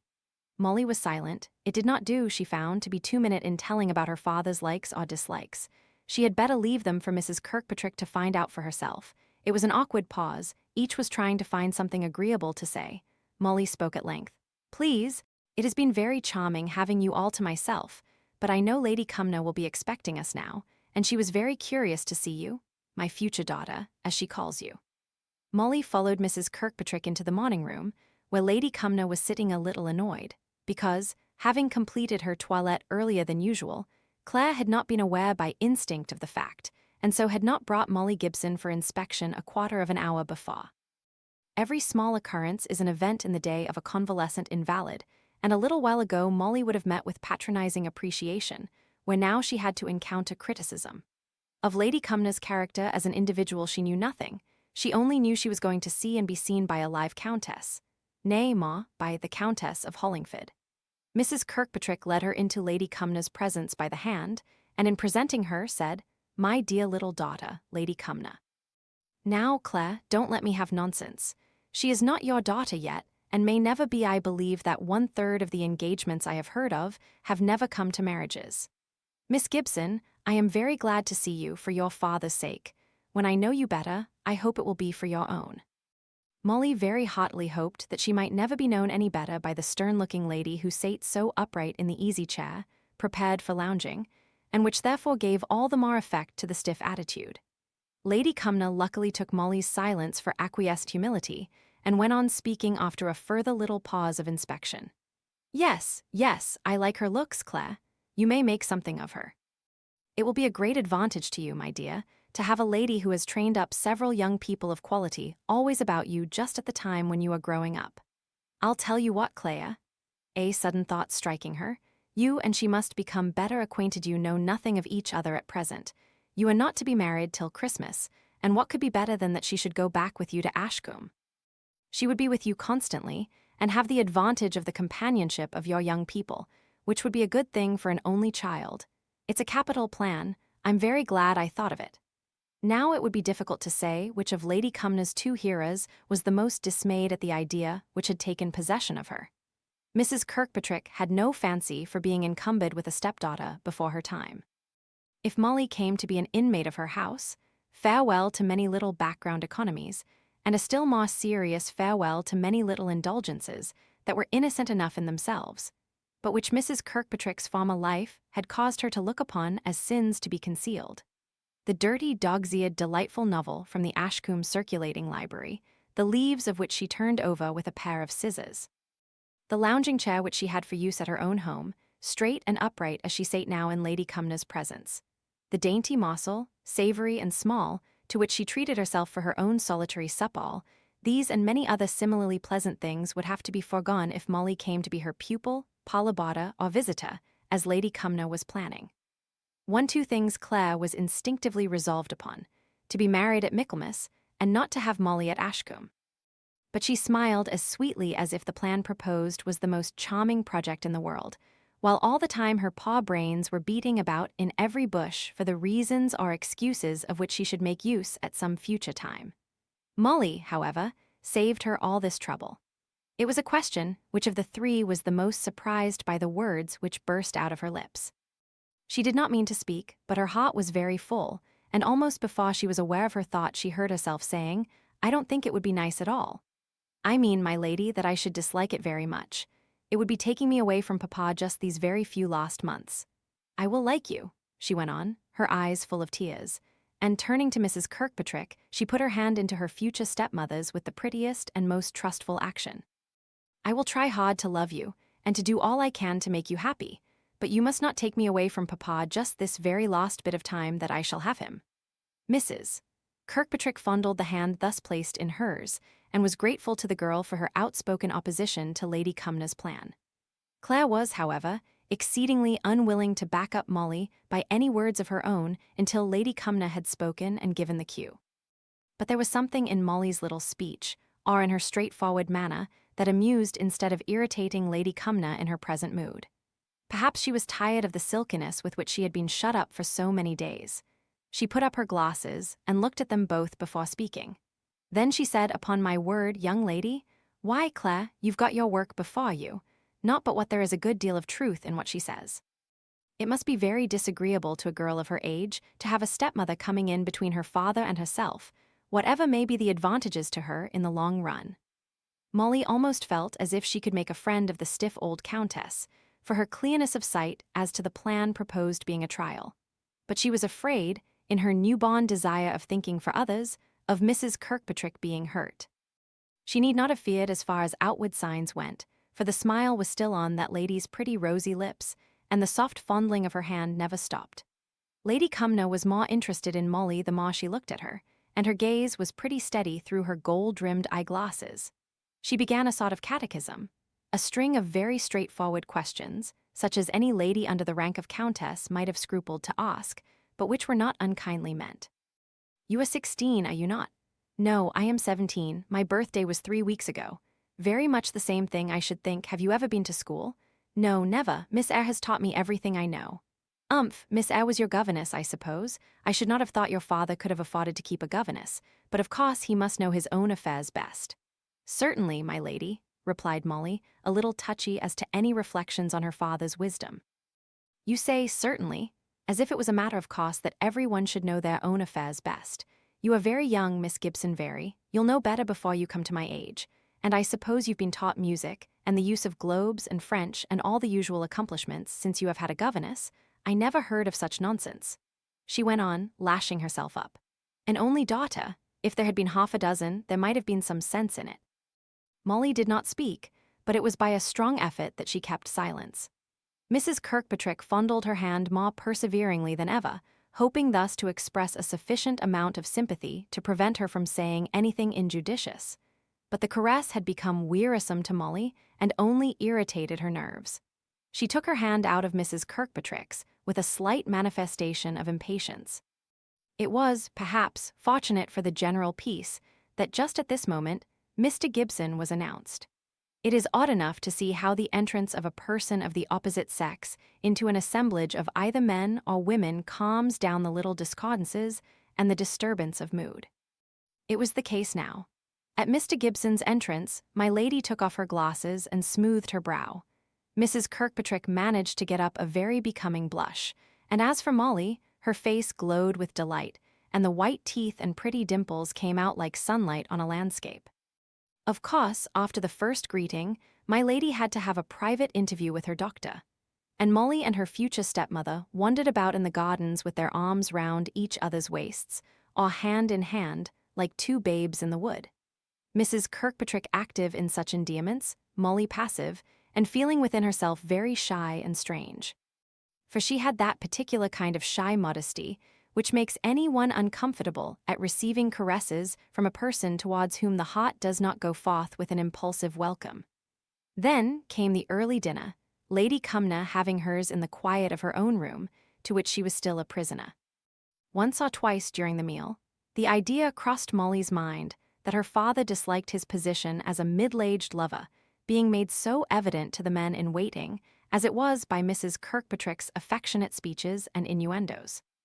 He tried to banish every tint of pink sentimentalism from the conversation, and to confine it to matter of fact. And when Mrs. Kirkpatrick would persevere in referring to such things as had a bearing on the future relationship of the parties, he insisted upon viewing them in the most matter-of-fact way. And this continued even after the men had left the room. An old rhyme Molly had heard Betty use, would keep running in her head and making her uneasy. 2 is company, 3 is trumpery. But where could she go to?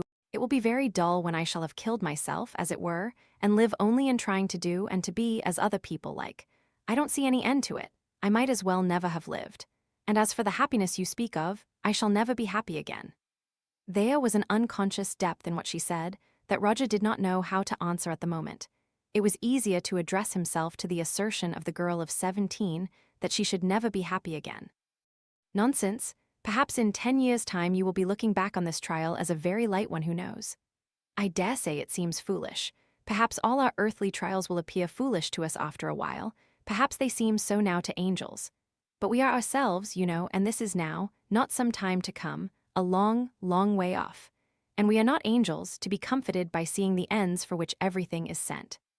She had never spoken so long a sentence to him before, and when she had said it, though she did not take her eyes away from his, as they stood steadily looking at each other, she blushed a little. She could not have told why. Nor did he tell himself why a sudden pleasure came over him as he gazed at her simple, expressive face and, for a moment, lost the sense of what she was saying, in the sensation of pity for her sad earnestness. In an instant more he was himself again. Only it is pleasant to the wisest, most reasonable youth of 21 to find himself looked up to as a mentor by a girl of 17. I know, I understand. Yes, it is now we have to do with. Don't let us go into metaphysics. Molly opened her eyes wide at this. Had she been talking metaphysics without knowing it? One looks forward to a mass of trials, which will only have to be encountered one by one, little by little. Oh, here is my mother. She will tell you better than I can. And the T was merged in a trio. Mrs. Hamley lay down. She had not been well all day. She had missed Molly. She said, and now she wanted to hear of all the adventures that had occurred to the girl at the Towers. Molly sate on a stool close to the head of the sofa, and Roger, though at first he took up a book and tried to read that he might be no restraint, soon found his reading all a pretense. It was so interesting to listen to Molly's little narrative, and, besides, if he could give her any help in her time of need, was it not his duty to make himself acquainted with all the circumstances of her case? And so they went on during all the remaining time of Molly's stay at Hamley. Mrs. Hamley sympathized and liked to hear details. As the French say, her sympathy was given en detail, the squire's en gros. He was very sorry for her evident grief, and almost felt guilty, as if he had had a share in bringing it about, by the mention he had made of the possibility of Mr. Gibson's marrying again, when first Molly came on her visit to them. He said to his wife more than once, "'Pon my word now, I wish I'd never spoken those unlucky words that first day at dinner." Do you remember how she took them up? It was like a prophecy of what was to come now, wasn't it? And she looked pale from that day, and I don't think she has ever fairly enjoyed her food since. I must take more care what I say for the future. Not but what Gibson is doing the very best thing, both for himself and her, that he can do. I told him so only yesterday. But I'm very sorry for the little girl, though. I wish I'd never spoken about it, that I do. But it was like a prophecy, wasn't it? Roger tried hard to find out a reasonable and right method of comfort, for he, too, in his way, was sorry for the girl, who bravely struggled to be cheerful, in spite of her own private grief, for his mother's sake. He felt as if high principle and noble precept ought to perform an immediate work. But they do not, for there is always the unknown quantity of individual experience and feeling, which offer a tacit resistance, the amount incalculable by another, to all good counsel and high decree. But the bond between the mentor and his Telemachus strengthened every day. He endeavored to lead her out of morbid thought into interest in other than personal things, and naturally enough, his own objects of interest came readiest to hand. She felt that he did her good, she did not know why or how, but after a talk with him, she always fancied that she had got the clue to goodness and peace, whatever befell. Chapter 12. Preparing for the wedding. Meanwhile, the love affairs between the middle-aged couple were prospering well, after the fashion that they liked best, although it might probably have appeared dull and prosaic to younger people. Lord Cumnor had come down in great glee at the news he had heard from his wife at the Towers.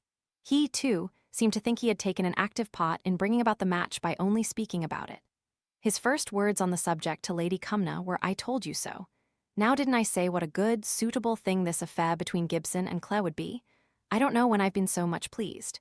You may despise the trade of matchmaker, my lady, but I am very proud of it." After this, I shall go on looking out for suitable cases among the middle-aged people of my acquaintance. I shan't meddle with young folks, they are so apt to be fanciful, but I've been so successful in this that I do think it's good encouragement to go on." "Go on with what?" asked Lady Cumnor dryly. "Oh, planning. You can't deny that I planned this match." "I don't think you are likely to do either much good or harm by planning," she replied, with cool, good sense. "It puts it into people's heads, my dear." "Yes, if you speak about your plans to them, of course it does. But in this case you never spoke to either Mr. Gibson or Claire, did you?" All at once the recollection of how Claire had come upon the passage in Lord Cumnor's letter flashed on his lady, but she did not say anything about it, but left her husband to flounder about as best he might. "No, I never spoke to them, of course not." "Then you must be strongly mesmeric, and you will acted upon theirs if you are to take credit for any part in the affair," continued his pitiless wife.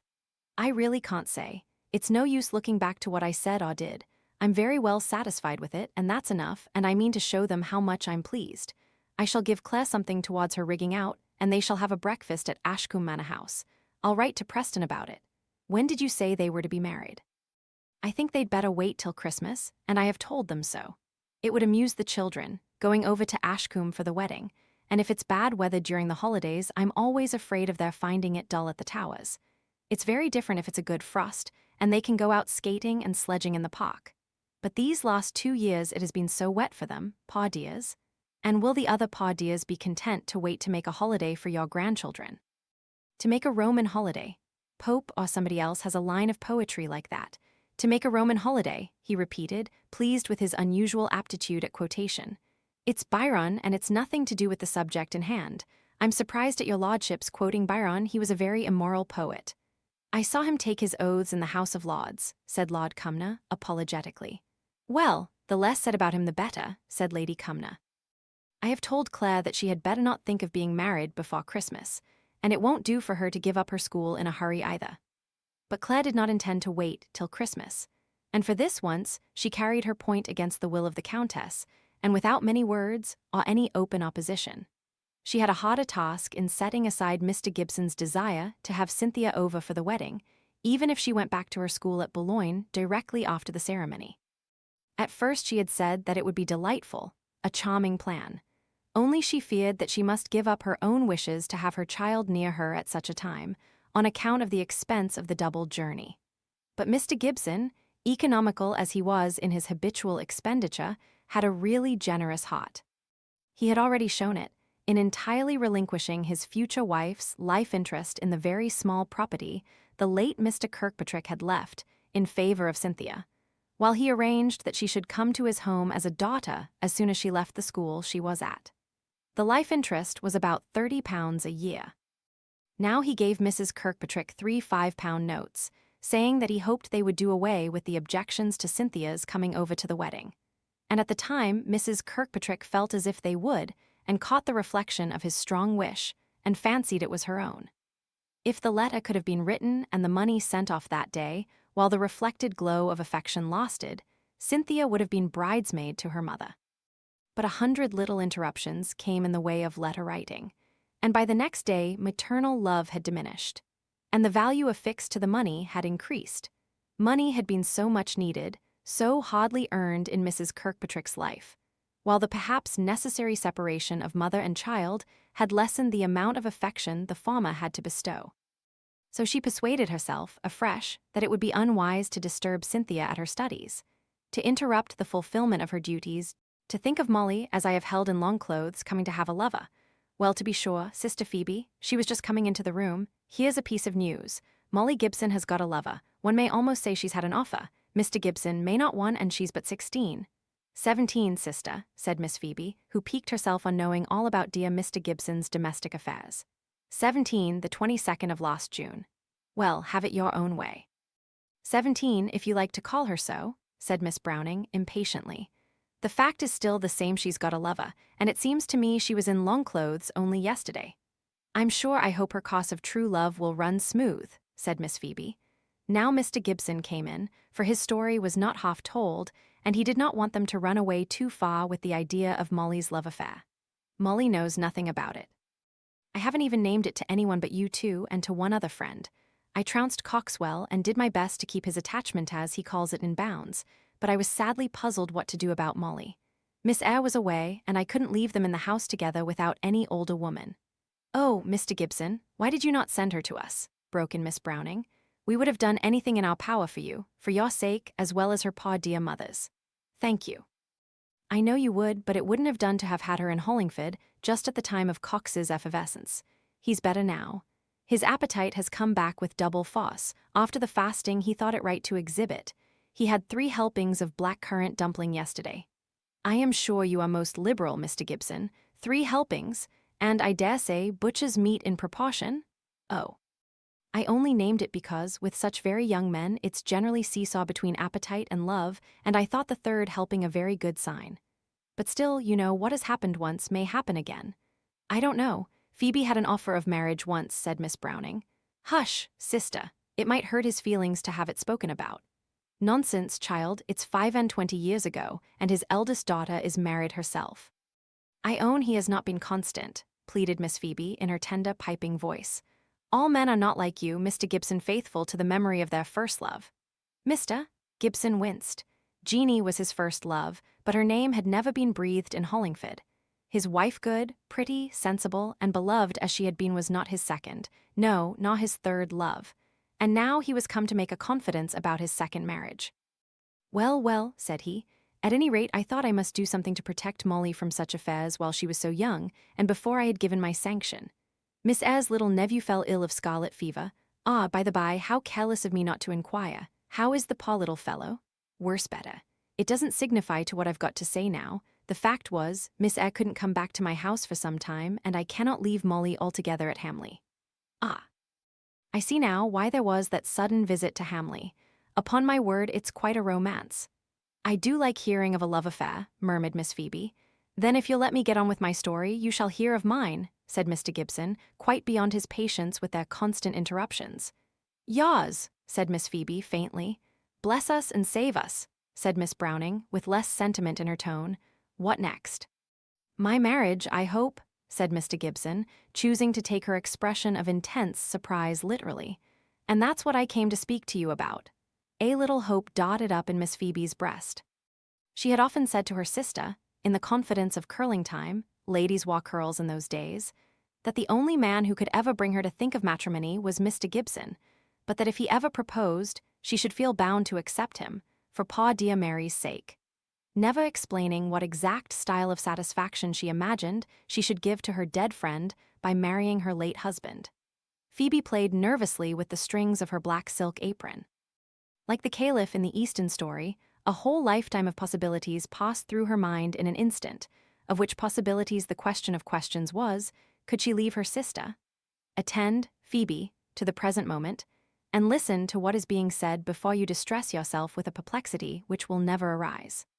Of course it has been an anxious thing for me to decide who I should ask to be the mistress of my family, the mother of my girl, but I think I've decided rightly at last. The lady I have chosen, tell us at once who she is, there's a good man, said straightforward Miss Browning. Mrs. Kirkpatrick, said the bridegroom-elect. What, the governess at the Towers that the Countess makes so much of?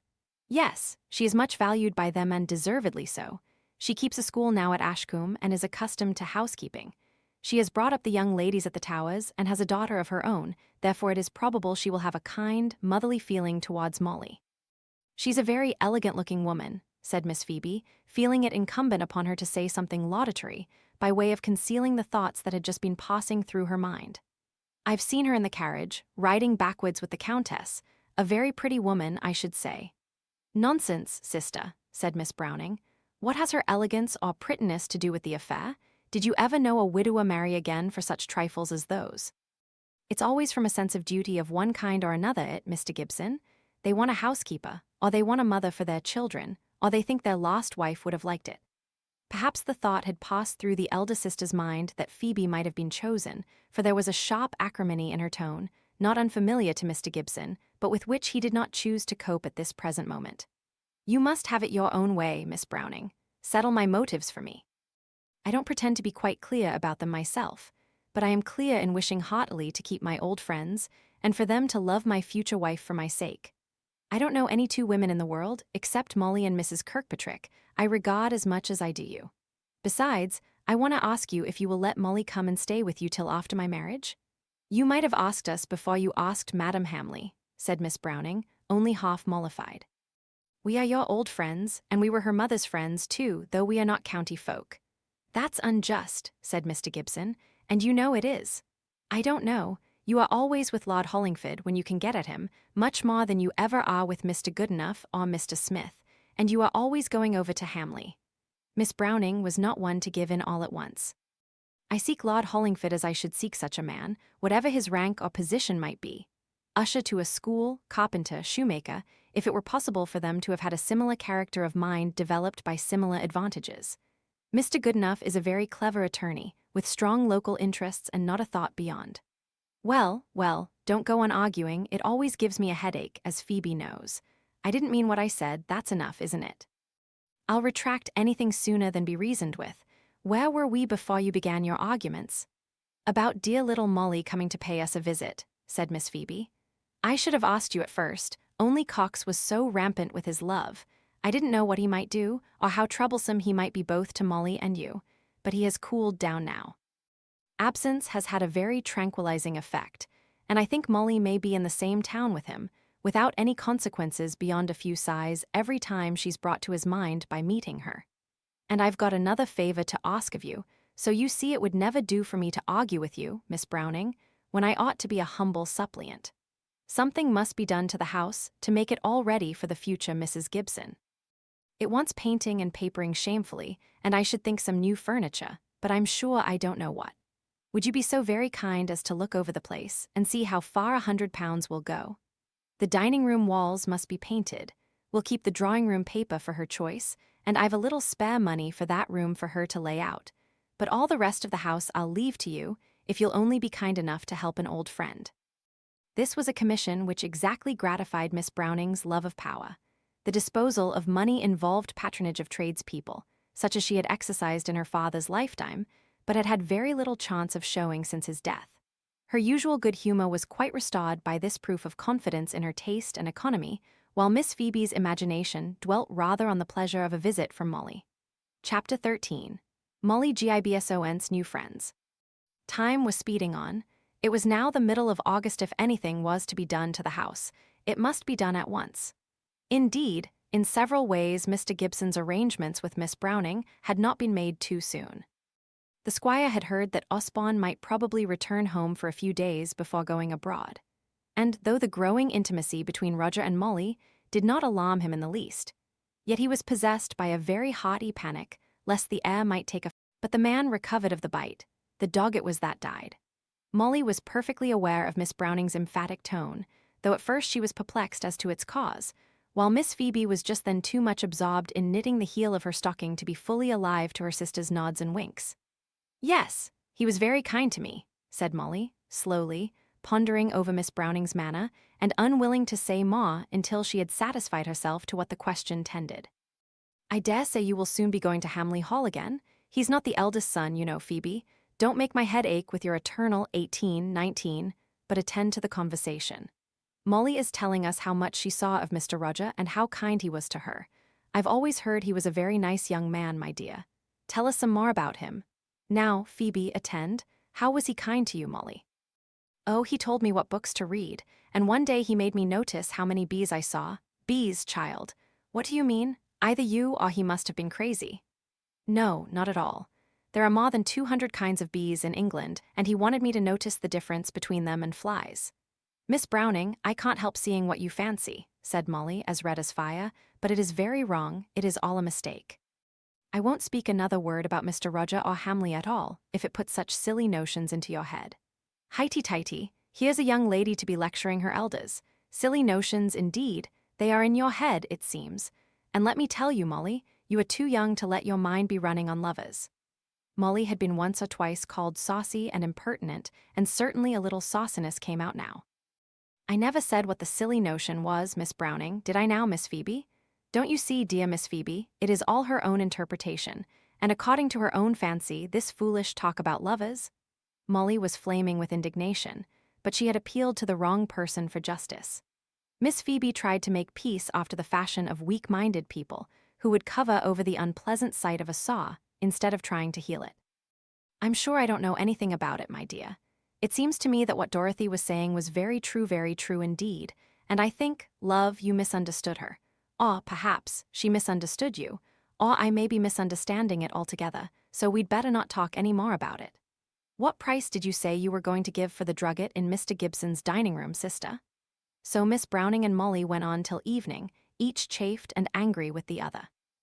They wished each other good night, going through the usual forms in the coolest manner possible. Molly went up to her little bedroom, clean and neat as a bedroom could be, with draperies of small delicate patchwork bed curtains, window curtains, and counterpane. A Japan toilette table, full of little boxes, with a small looking-glass affixed to it that distorted every face that was so unwise as to look in it.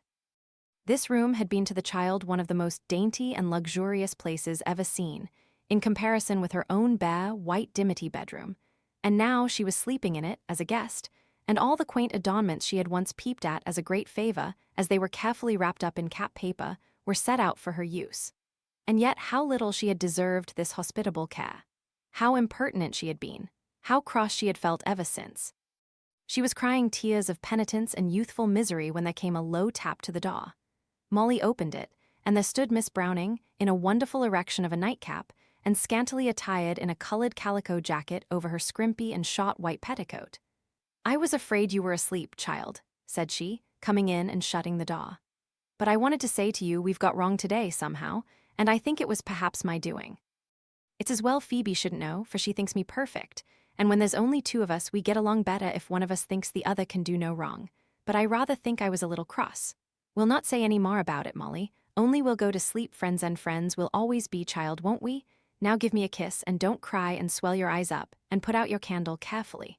"I was wrong, it was my fault," said Molly, kissing her. "Fiddlestickens. Don't contradict me. I say it was my fault, and I won't hear another word about it." The next day, Molly went with Miss Browning to see the changes going on in her father's house. To her they were but dismal improvements.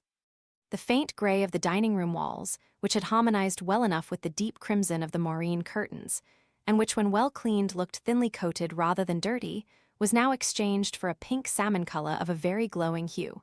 And the new curtains were of that pale sea green just coming into fashion. "Very bright and pretty," Miss Browning called it, and in the first renewing of their love Molly could not bear to contradict her. She could only hope that the green and brown drugget would tone down the brightness and prettiness. There was scaffolding here, scaffolding there, and Betty scolding everywhere. "Come up now, and see your papa's bedroom. He's sleeping upstairs in yours, that everything may be done up afresh in his." Molly could just remember, in faint clear lines of distinctness, the being taken into this very room to bid farewell to her dying mother. She could see the white linen, the white muslin, surrounding the pale, one wistful face, with the large, longing eyes, yearning for one more touch of the little soft, warm child, whom she was too feeble to clasp in her arms, already growing numb in death. Many a time when Molly had been in this room since that sad day, had she seen in vivid fancy that same one wistful face lying on the pillow, the outline of the form beneath the clothes. And the girl had not shrunk from such visions, but rather cherished them, as preserving to her the remembrance of her mother's outward semblance. Her eyes were full of tears, as she followed Miss Browning into this room to see it under its new aspect. Nearly everything was changed, the position of the bed and the color of the furniture. There was a grand toilette table now, with a glass upon it, instead of the primitive substitute of the top of a chest of drawers, with a mirror above upon the wall, sloping downwards. These latter things had served her mother during her short married life. "You see, we must have all in order for a lady who has passed so much of her time in the Countess's mansion," said Miss Browning, who was now quite reconciled to the marriage, thanks to the pleasant employment of furnishing that had devolved upon her in consequence. "Chroma, the upholsterer, wanted to persuade me to have a sofa and a writing table. These men will say anything is the fashion if they want to sell an article. I said, no, Chroma. Bedrooms are for sleeping in and sitting rooms are for sitting in.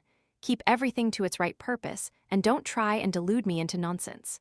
Why, my mother would have given us a fine scolding if she had ever caught us in our bedrooms in the daytime. We kept our outdoor things in a closet downstairs, and there was a very tidy place for washing our hands, which is as much as one wants in the daytime. Stuffing up a bedroom with sofas and tables. I never heard of such a thing. Besides, £100 won't last forever. I shan't be able to do anything for your room, Molly." "I'm right down glad of it," said Molly. "Nearly everything in it was what Mamma had when she lived with my great-uncle.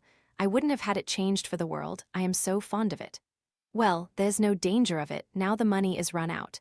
By the way, Molly, who's to buy you a bridesmaid's dress?" "I don't know," said Molly. "I suppose I am to be a bridesmaid, but no one has spoken to me about my dress." "Then I shall ask your papa." "Please don't. He must have to spend a great deal of money just now. Besides, I would rather not be at the wedding if they'll let me stay away." "Nonsense, child. Why, all the town would be talking of it. You must go, and you must be well dressed for your father's sake." But Mr. Gibson had thought of Molly's dress, although he had said nothing about it to her. He had commissioned his future wife to get her what was requisite, and presently a very smart dressmaker came over from the county town to try on a dress, which was both so simple and so elegant as at once to charm Molly. When it came home all ready to put on, Molly had a private dressing-up for the Miss Brownings' benefit, and she was almost startled when she looked into the glass and saw the improvement in her appearance. "I wonder if I'm pretty," thought she. "I almost think I am in this kind of dress, I mean, of course. Betty would say, 'Fine feathers make fine birds.'" When she went downstairs in her bridal attire and with shy blushes presented herself for inspection, she was greeted with a burst of admiration. "Well, upon my word, I shouldn't have known you." "Fine feathers," thought Molly, and checked her rising vanity. "You are really beautiful, isn't she, sister?" said Miss Phoebe. "Why, my dear, if you were always dressed, you would be prettier than your dear mamma, whom we always reckoned so very personable. You're not a bit like her. You favor your father, and white always sets off a brown complexion. But isn't she beautiful? But I fancy she likes being here when she does. Perhaps she finds it an agreeable change after the more formal life she leads at the Towers." "I should think it was a very pleasant house to stay at," said Molly, remembering the look of warm comfort that pervaded it. But a little to her dismay, Mr. Preston seemed to take it as a compliment to himself. "I was afraid a young lady like you might perceive all the incongruities of a bachelor's home. I'm very much obliged to you, Miss Gibson. In general, I live pretty much in the room in which we shall dine, and I've a sort of agent's office in which I keep books and papers and receive callers on business." Then they went in to dinner. Molly thought everything that was served was delicious and cooked to the point of perfection, but they did not seem to satisfy Mr. Preston, who apologized to his guests several times for the bad cooking of this dish or the omission of a particular sauce to that, always referring to bachelor's housekeeping, bachelor's this and bachelor's that, till Molly grew quite impatient at the word. Her father's depression, which was still continuing and rendering him very silent, made her uneasy, yet she wished to conceal it from Mr. Preston, and so she talked away, trying to obviate the sort of personal bearing which their host would give to everything. She did not know when to leave the gentleman, but her father made a sign to her, and she was conducted back to the yellow drawing-room by Mr. Preston, who made many apologies for leaving her there alone.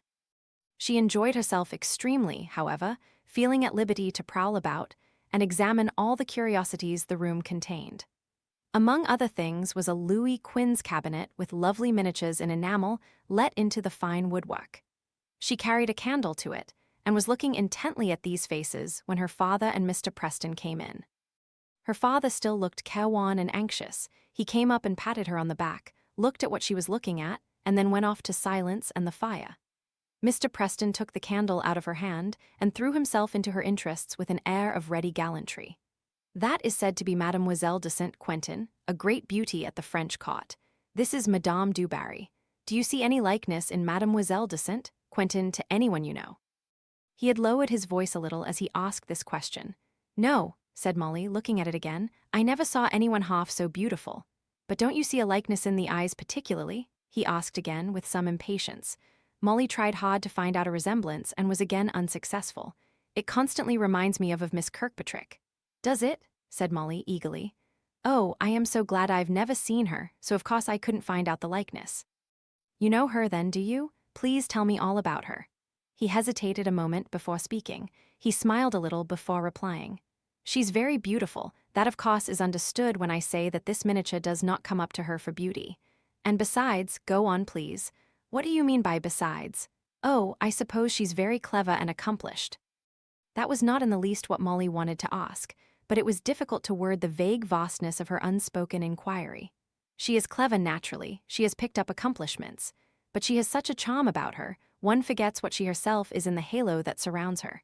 You ask me all this, Miss Gibson, and I answer truthfully, or else I should not entertain one young lady with my enthusiastic praises of another. I don't see why not, said Molly. Besides, if you wouldn't do it in general, I think you ought to do it in my case. For you, perhaps don't know, but she is coming to live with us when she leaves school, and we are very nearly the same age, so it will be almost like having a sister. She is to live with you, is she? Said Mr. Preston, to whom this intelligence was news. And when is she to leave school? I thought she would surely have been at this wedding, but I was told she was not to come. When is she to leave school? I think it is to be at Easter. You know she's at Boulogne, and it's a long journey for her to come alone, or else Papa wished for her to be at the marriage very much indeed. And her mother prevented it, I understand. No, it wasn't her mother, it was the French schoolmistress who didn't think it desirable. It comes to pretty much the same thing, and she's to return and live with you after Easter? I believe so. Is she a grave or a merry person? Never very grave, as far as I have seen of her. Sparkling would be the word for her, I think. Do you ever write to her? If you do, pray remember me to her, and tell her how we have been talking about her, you and I never write to her, said Molly, rather shortly. Tea came in, and after that they all went to bed. Molly heard her father exclaim at the fire in his bedroom, and Mr. Preston's reply, I pique myself on my keen relish for all creature comforts, and also on my power of doing without them, if need be. My lord's woods are ample, and one indulge myself with a fire in my bedroom for 9 months in the year, yet one could travel in Iceland without wincing from the cold. Chapter 14. Molly finds herself patronized. The wedding went off much as such affairs do. Lord Cumnor and Lady Harriet drove over from the Towers, so the hour for the ceremony was as late as possible. Lord Cumnor came in order to officiate as the bride's father, and was in more open glee than either bride or bridegroom or anyone else. Lady Harriet came as a sort of amateur bridesmaid, to share Molly's duties, as she called it. They went from the manor house in 2 carriages to the church in the park, Mr. Preston and Mr. Gibson in one, and Molly, to her dismay, shut up with Lord Cumnor and Lady Harriet in the other. Lady Harriet's gown of white muslin had seen 1 or 2 garden parties, and was not in the freshest order. It had been rather a freak of the young ladies at the last moment. She was very merry, and very much inclined to talk to Molly, by way of finding out what sort of a little personage Claire was to have for her future daughter. She began, We mustn't crush this pretty muslin dress of yours. Put it over Papa's knee, he doesn't mind it in the least. What, my dear, a white dress? No, to be sure not. I rather like it. Besides, going to a wedding, who minds anything? It would be different if we were going to a funeral. Molly conscientiously strove to find out the meaning of this speech, but before she had done so, Lady Harriet spoke again, going to the point, as she always piqued herself on doing. I dare say it's something of a trial to you, this second marriage of your father's, but you'll find Claire the most amiable of women. She always let me have my own way, and I've no doubt she'll let you have yours. I mean to try and like her, said Molly, in a low voice, striving hard to keep down the tears that would keep rising to her eyes this morning. I've seen very little of her yet. Why, it's the very best thing for you that could have happened, my dear, said Lord Cumnor. You're growing up into a young lady, and a very pretty young lady, too, if you'll allow an old man to say so, and who's so proper as your father's wife to bring you out, and show you off, and take you to balls, and that kind of thing. I always said this match that is going to come off today was the most suitable thing I ever knew, and it's even a better thing for you than for the people themselves. Poor child, said Lady Harriet, who had caught a sight of Molly's troubled face, the thought of balls is too much for her just now, but you'll like having Cynthia Kirkpatrick for a companion, shan't you, dear? Very much, said Molly, cheering up a little. Do you know her? Oh, I've seen her over and over again when she was a little girl, and once or twice since. She's the prettiest creature that you ever saw, and with eyes that mean mischief, if I'm not mistaken. But Claire kept her spirit under pretty well when she was staying with us, afraid of her being troublesome, I fancy. Before Molly could shape her next question, they were at the church, and she and Lady Harriet went into a pew near the door to wait for the bride, in whose train they were to proceed to the altar. The Earl drove on alone to fetch her from her own house, not a quarter of a mile distant.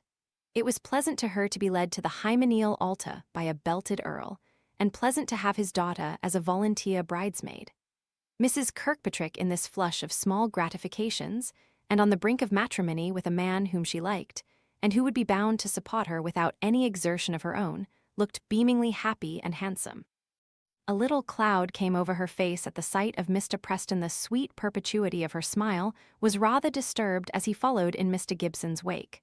But his face never changed. He bowed to her gravely and then seemed absorbed in the service.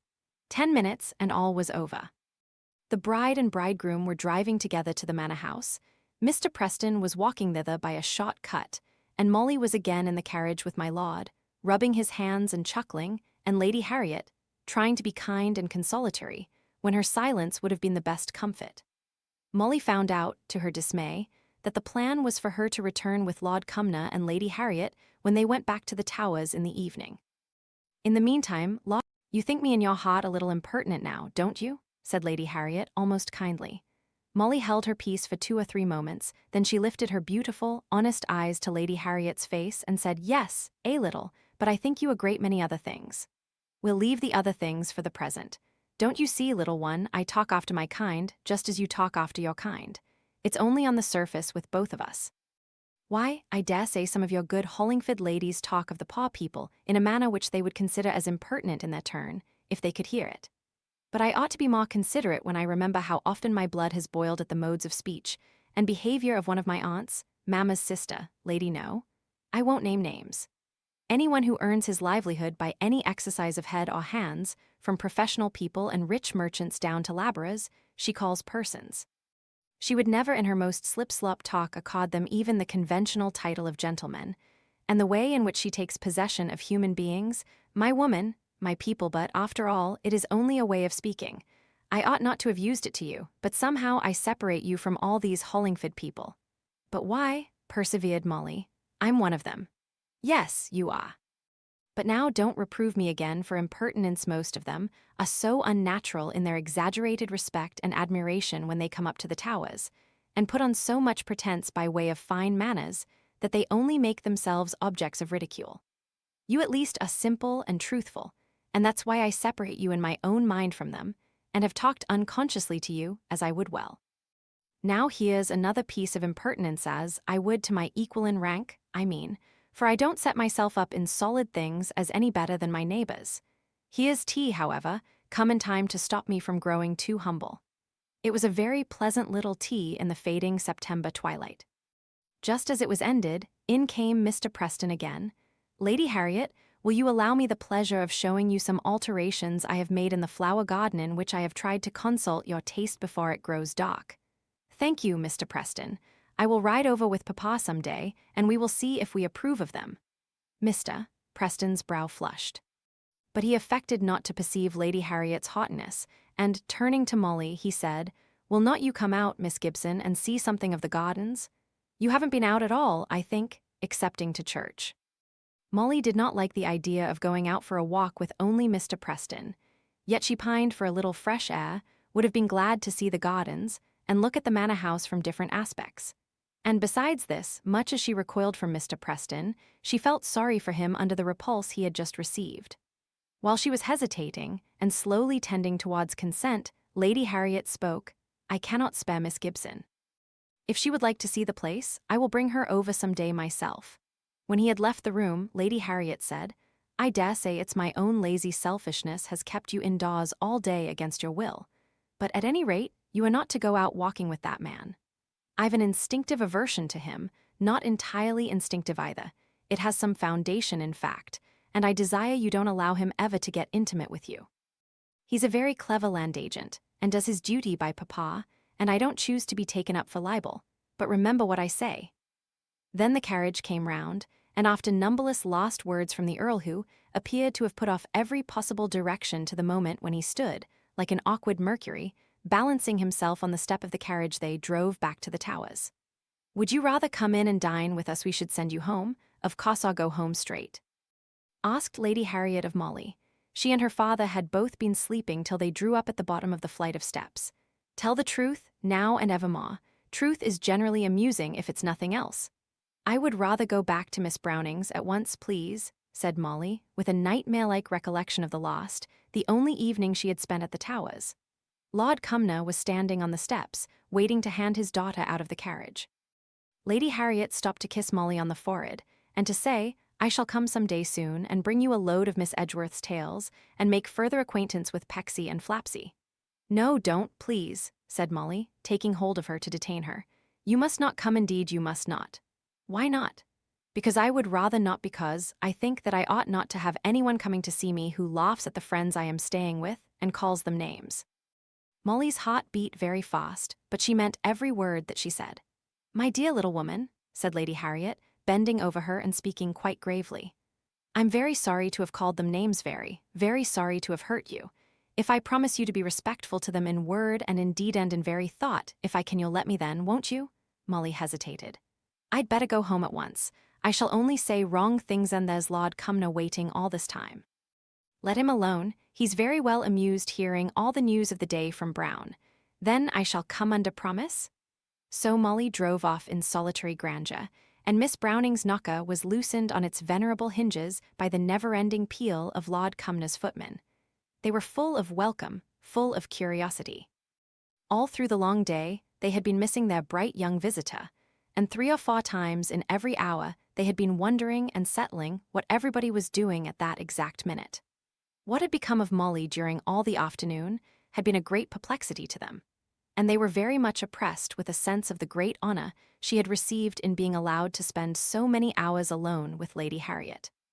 They were, indeed, more excited by this one fact than by all the details of the wedding, most of which they had known of beforehand, and talked over with much perseverance during the day. Molly began to feel as if there was some foundation for Lady Harriet's inclination to ridicule the worship paid by the good people of Hollingford to their liege lord, and to wonder with what tokens of reverence they would receive Lady Harriet if she came to pay her promised visit. She had never thought of concealing the probability of this call until this evening, but now she felt as if it would be better not to speak of the chance, as she was not at all sure that the promise would be fulfilled. Before Lady Harriet's call was paid, Molly received another visit. Roger Hamley came riding over one day with a note from his mother and a wasp's nest as a present from himself. Molly heard his powerful voice come sounding up the little staircase as he asked if Miss Gibson was at home from the servant maid at the door, and she was half amused and half annoyed as she thought how this call of his would give color to Miss Browning's fancies. I would rather never be married at all, thought she, than marry an ugly man, and dear good Mr. Roger is really ugly. I don't think one could even call him plain. Yet Miss Brownings, who did not look upon young men as if their natural costume was a helmet and a suit of armor, thought Mr. Roger Hamley a very personable young fellow. As he came into the room, his face flushed with exercise, his white teeth showing pleasantly in the courteous bow and smile he gave to all around. He knew the Miss Brownings slightly, and talked pleasantly to them while Molly read Mrs. Hamley's little missive of sympathy and good wishes relating to the wedding. Then he turned to her, and though Miss Brownings listened with all their ears, they could not find out anything remarkable either in the words he said or the tone in which they were spoken. I've brought you the wasp's nest I promised you, Miss Gibson. There has been no lack of such things this year. We've taken 74 on my father's land alone, and one of the labourers, a poor fellow who ekes out his wages by beekeeping, has had a sad misfortune. The wasps have turned the bees out of his 7 hives, taken possession, and eaten up the honey. What greedy little vermin, said Miss Browning. Molly saw Roger's eyes twinkle at the misapplication of the word, but though he had a strong sense of humour, it never appeared to diminish his respect for the people who amused him. I'm sure they deserve fire and brimstone more than the poor dear innocent bees, said Miss Phoebe. And then it seems so ungrateful of mankind who are going to feast on the honey. She sighed over the thought as if it was too much for her. While Molly finished reading her note, he explained its contents to Miss Browning. My brother and I are going with my father to an agricultural meeting at Canonbury on Thursday, and my mother desired me to say to you how very much obliged she should be if you would spare her Miss Gibson for the day. She was very anxious to ask for the pleasure of your company, too, but she really is so poorly that we persuaded her to be content with Miss Gibson, as she wouldn't scruple leaving a young lady to amuse herself, which she would be unwilling to do if you and your sister were there. I'm sure she's very kind, very. Nothing would have given us more pleasure, said Miss Browning, drawing herself up in gratified dignity. Oh, yes, we quite understand, Mr. Roger, and we fully recognize Mrs. Hamley's kind intention. We will take the will for the deed, as the common people express it. I believe that there was an intermarriage between the Brownings and the Hamleys a generation or two ago." "I dare say there was," said Roger. "My mother is very delicate and obliged to humor her health, which has made her keep aloof from society." "Then I may go," said Molly, sparkling with the idea of seeing her dear Mrs. Hamley again, yet afraid of appearing too desirous of leaving her kind old friends. "To be sure, my dear. Write a pretty note, and tell Mrs. Hamley how much obliged to her we are for thinking of us." "I'm afraid I can't wait for a note," said Roger. "I must take a message instead, for I have to meet my father at 1 o'clock, and it's close upon it now." When he was gone, Molly felt so light-hearted at the thoughts of Thursday that she could hardly attend to what the Miss Brownings were saying. One was talking about the pretty muslin gown which Molly had sent to the wash only that morning, and contriving how it could be had back again in time for her to wear. And the other, Miss Phoebe, totally inattentive to her sister's speaking for a wonder, was piping out a separate strain of her own and singing Roger Hamley's praises. Such a fine-looking young man, and so courteous and affable. Like the young men of our youth now, is he not, sister? And yet they all say Mr. Osborne is the handsomest. What do you think, child? "I've never seen Mr. Osborne," said Molly, blushing and hating herself for doing so. Why was it? She had never seen him, as she said.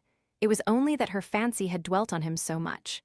He was gone. All the gentlemen were gone before the carriage, which came to fetch Molly on Thursday, reached Hamley Hall. But Molly was almost glad, she was so much afraid of being disappointed. Besides, she had her dear Mrs. Hamley the more to herself. The quiet sit in the morning room, talking poetry and romance, the midday saunter into the garden, brilliant with autumnal flowers and glittering dewdrops on the gossamer webs that stretched from scarlet to blue, and thence to purple and yellow petals. As they were sitting at lunch, a strange man's voice and step were heard in the hall. The door was opened, and a young man came in, who could be no other than Osborne. He was beautiful and languid-looking, almost as frail in appearance as his mother, whom he strongly resembled.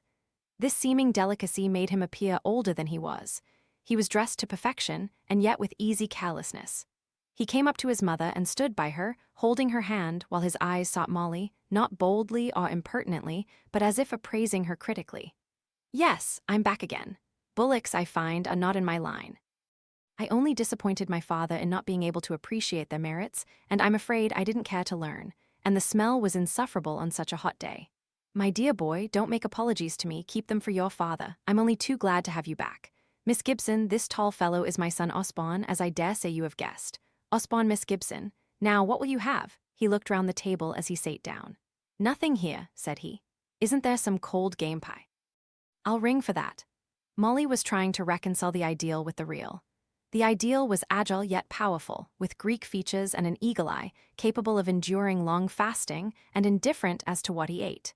The real was almost effeminate in movement, though not in figure. He had the Greek features, but his blue eyes had a cold, weary expression in them. He was dainty in eating, and had anything but a Homeric appetite. However, Molly's hero was not to eat more than Ivanhoe, when he was Friar Tuck's guest. And after all, with a little alteration, she began to think Mr. Osborne Hamley might turn out a poetical, if not a chivalrous hero. He was extremely attentive to his mother, which pleased Molly, and in return, Mrs. Hamley seemed charmed with him to such a degree that Molly once or twice fancied that mother and son would have been happier in her absence. Yet again, it struck on the shrewd, if simple girl, that Osborne was mentally squinting at her in the conversation which was directed to his mother. There were little turns and fiorituri of speech, which Molly could not help feeling were graceful antics of language not common in the simple daily intercourse between mother and son. But it was flattering rather than otherwise to perceive that a very fine young man, who was a poet to boot, should think it worth while to talk on the tight-rope for her benefit. And before the afternoon was ended, without there having been any direct conversation between Osborne and Molly, she had reinstated him on his throne in her imagination. Indeed, she had almost felt herself disloyal to her dear Mrs. Hamley, when, in the first hour after her introduction, she had questioned his claims on his mother's idolatry. His beauty came out more and more as he became animated in some discussion with her, and all his attitudes, if a little studied, were graceful in the extreme.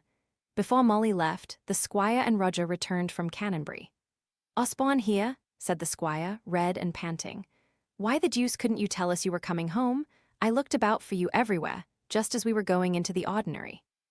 I wanted to introduce you to Grantley and Fox and Laud Forest men from the other side of the county, whom you ought to know, and Roger there missed above half his dinner hunting about for you, and all the time you'd stole away and were quietly sitting here with the women. I wish you'd let me know the next time you make off. I've lost half my pleasure in looking at as fine a lot of cattle as I ever saw, with thinking you might be having one of your old attacks of faintness. I should have had one, I think, if I'd stayed longer in that atmosphere, but I'm sorry if I've caused you anxiety. Well, well, said the squire, somewhat mollified. And Roger, too, there I've been sending him here and sending him there all the afternoon. I didn't mind it, sir. I was only sorry you were so uneasy. I thought Osborne had gone home, for I knew it wasn't much in his way, said Roger.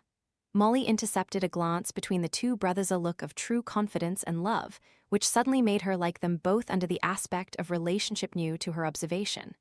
Roger came up to her and sat down by her. Well, and how are you getting on with Huber? Don't you find him very interesting? I'm afraid, said Molly penitently, I haven't read much. Miss Browning's like me to talk, and besides there is so much to do at home before Papa comes back, and Miss Browning doesn't like me to go without her. I know it sounds nothing, but it does take up a great deal of time.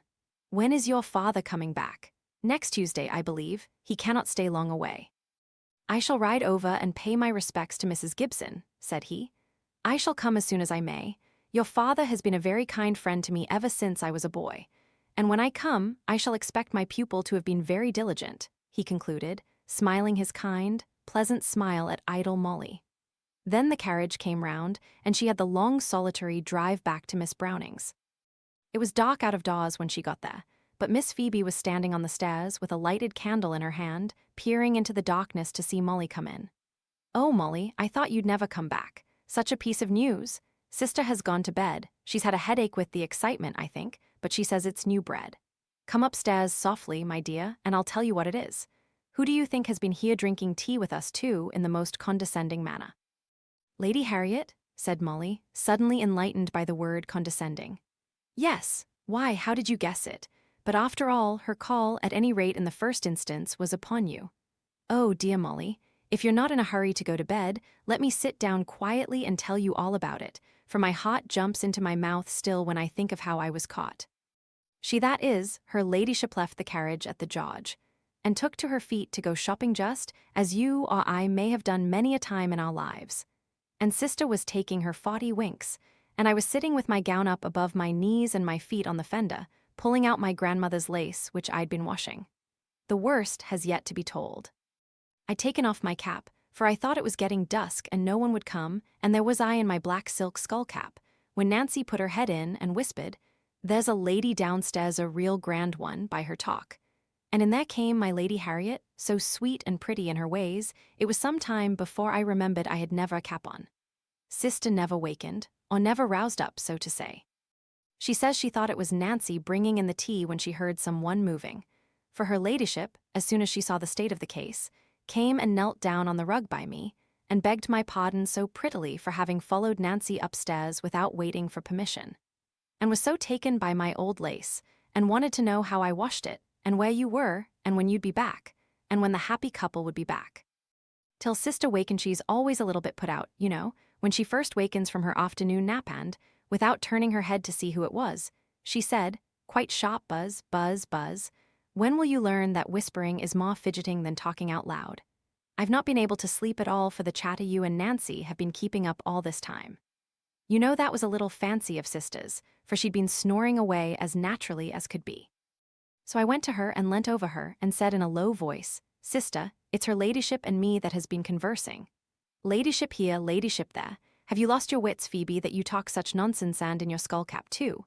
By this time she was sitting up and, looking round her, she saw Lady Harriet in her velvets and silks, sitting on our rug, smiling, her bonnet off, and her pretty hair all bright with the blaze of the fire. My word.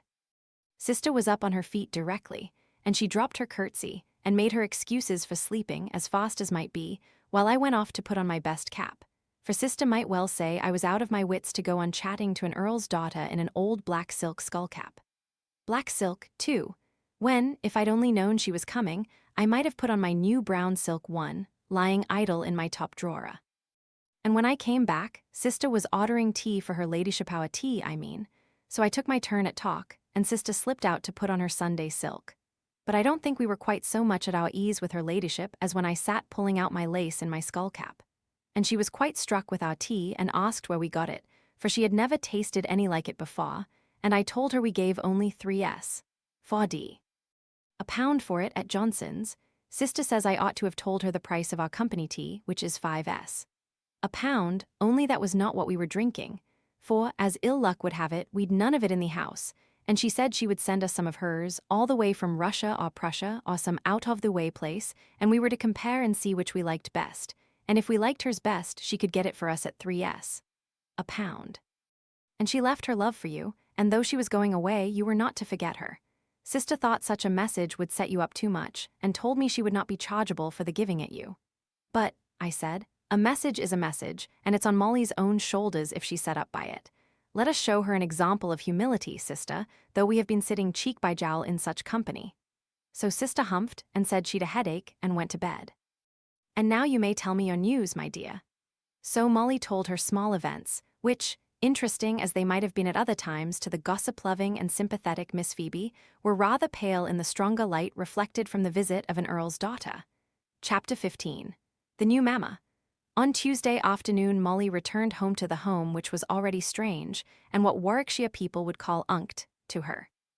New paint, new paper, new colours, grim servants dressed in their best, and objecting to every change from their master's marriage to the new oilcloth in the hall, which tripped him up and threw him down and was cold to the feet and smelt just abominable.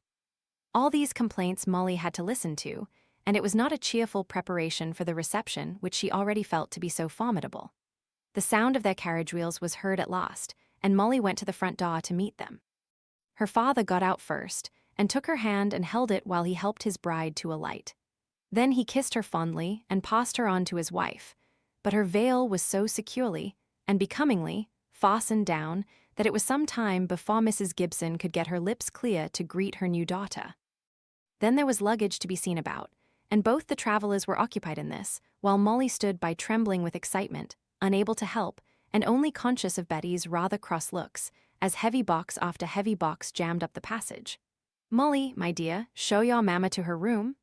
Mr. Gibson had hesitated, because the question of the name by which Molly was to call her new relation had never occurred to him before. The colour flashed into Molly's face. Was she to call her mamma, the name long appropriated in her mind to someone else to her own dead mother? The rebellious heart rose against it, but she said nothing. She led the way upstairs, Mrs. Gibson turning round, from time to time, with some fresh direction as to which bag or trunk she needed most. She hardly spoke to Molly till they were both in the newly furnished bedroom, where a small fire had been lighted by Molly's orders. "Now, my love, we can embrace each other in peace." "Oh dear, how tired I am," after the embrace had been accomplished. "My spirits are so easily affected with fatigue, but your dear papa has been kindness itself. Dear, what an old-fashioned bed, and what but it doesn't signify. By and by we'll renovate the house, won't we, my dear? And you'll be my little maid tonight, and help me to arrange a few things, for I'm just worn out with the day's journey." "I've ordered a sort of tea dinner to be ready for you," said Molly. "Shall I go and tell them to send it in? I'm not sure if I can go down again tonight. It would be very comfortable to have a little table brought in here and sit in my dressing gown by this cheerful fire. But to be sure, there's your dear papa. I really don't think he would eat anything if I were not there. One must not think about oneself, you know. Yes, I'll come down in a quarter of an hour." But Mr. Gibson had found a note awaiting him, with an immediate summons to an old patient, dangerously ill, and, snatching a mouthful of food while his horse was being saddled, he had to resume at once his old habits of attention to his profession above everything. As soon as Mrs. Gibson found that he was not likely to miss her presence, he had eaten a very tolerable lunch of bread and cold meat in solitude, so her fears about his appetite in her absence were not well founded. She desired to have her meal upstairs in her own room. But there was a certain hardness and constraint in his manner, and in hers a heaviness and absence of mind. All at once she said, "Papa, I will call her mamma." He took her hand and grasped it tight, but for an instant or two he did not speak. Then he said, "You won't be sorry for it, Molly, when you come to lie as Pa Craven Smith did tonight." For some time the murmurs and grumblings of the two elder servants were confined to Molly's ears, then they spread to her father's, who, to Molly's dismay, made summary work with them. "You don't like Mrs. Gibson's ringing her bell so often, don't you? You've been spoilt, I'm afraid. But if you don't conform to my wife's desires, you have the remedy in your own hands, you know." What servant ever resisted the temptation to give warning after such a speech as that? Betty told Molly she was going to leave, in as indifferent a manner as she could possibly assume towards the girl whom she had tended and been about for the last 16 years. Molly had hitherto considered her former nurse as a fixture in the house. She would almost as soon have thought of her father's proposing to sever the relationship between them.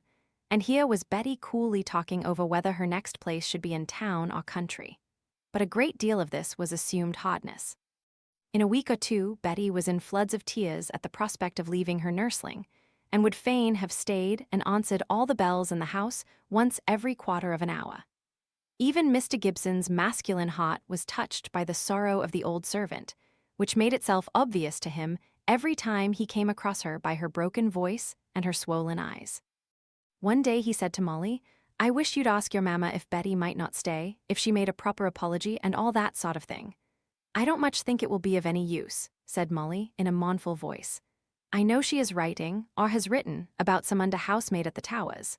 Well, all I want is peace and a decent quantity of cheerfulness when I come home.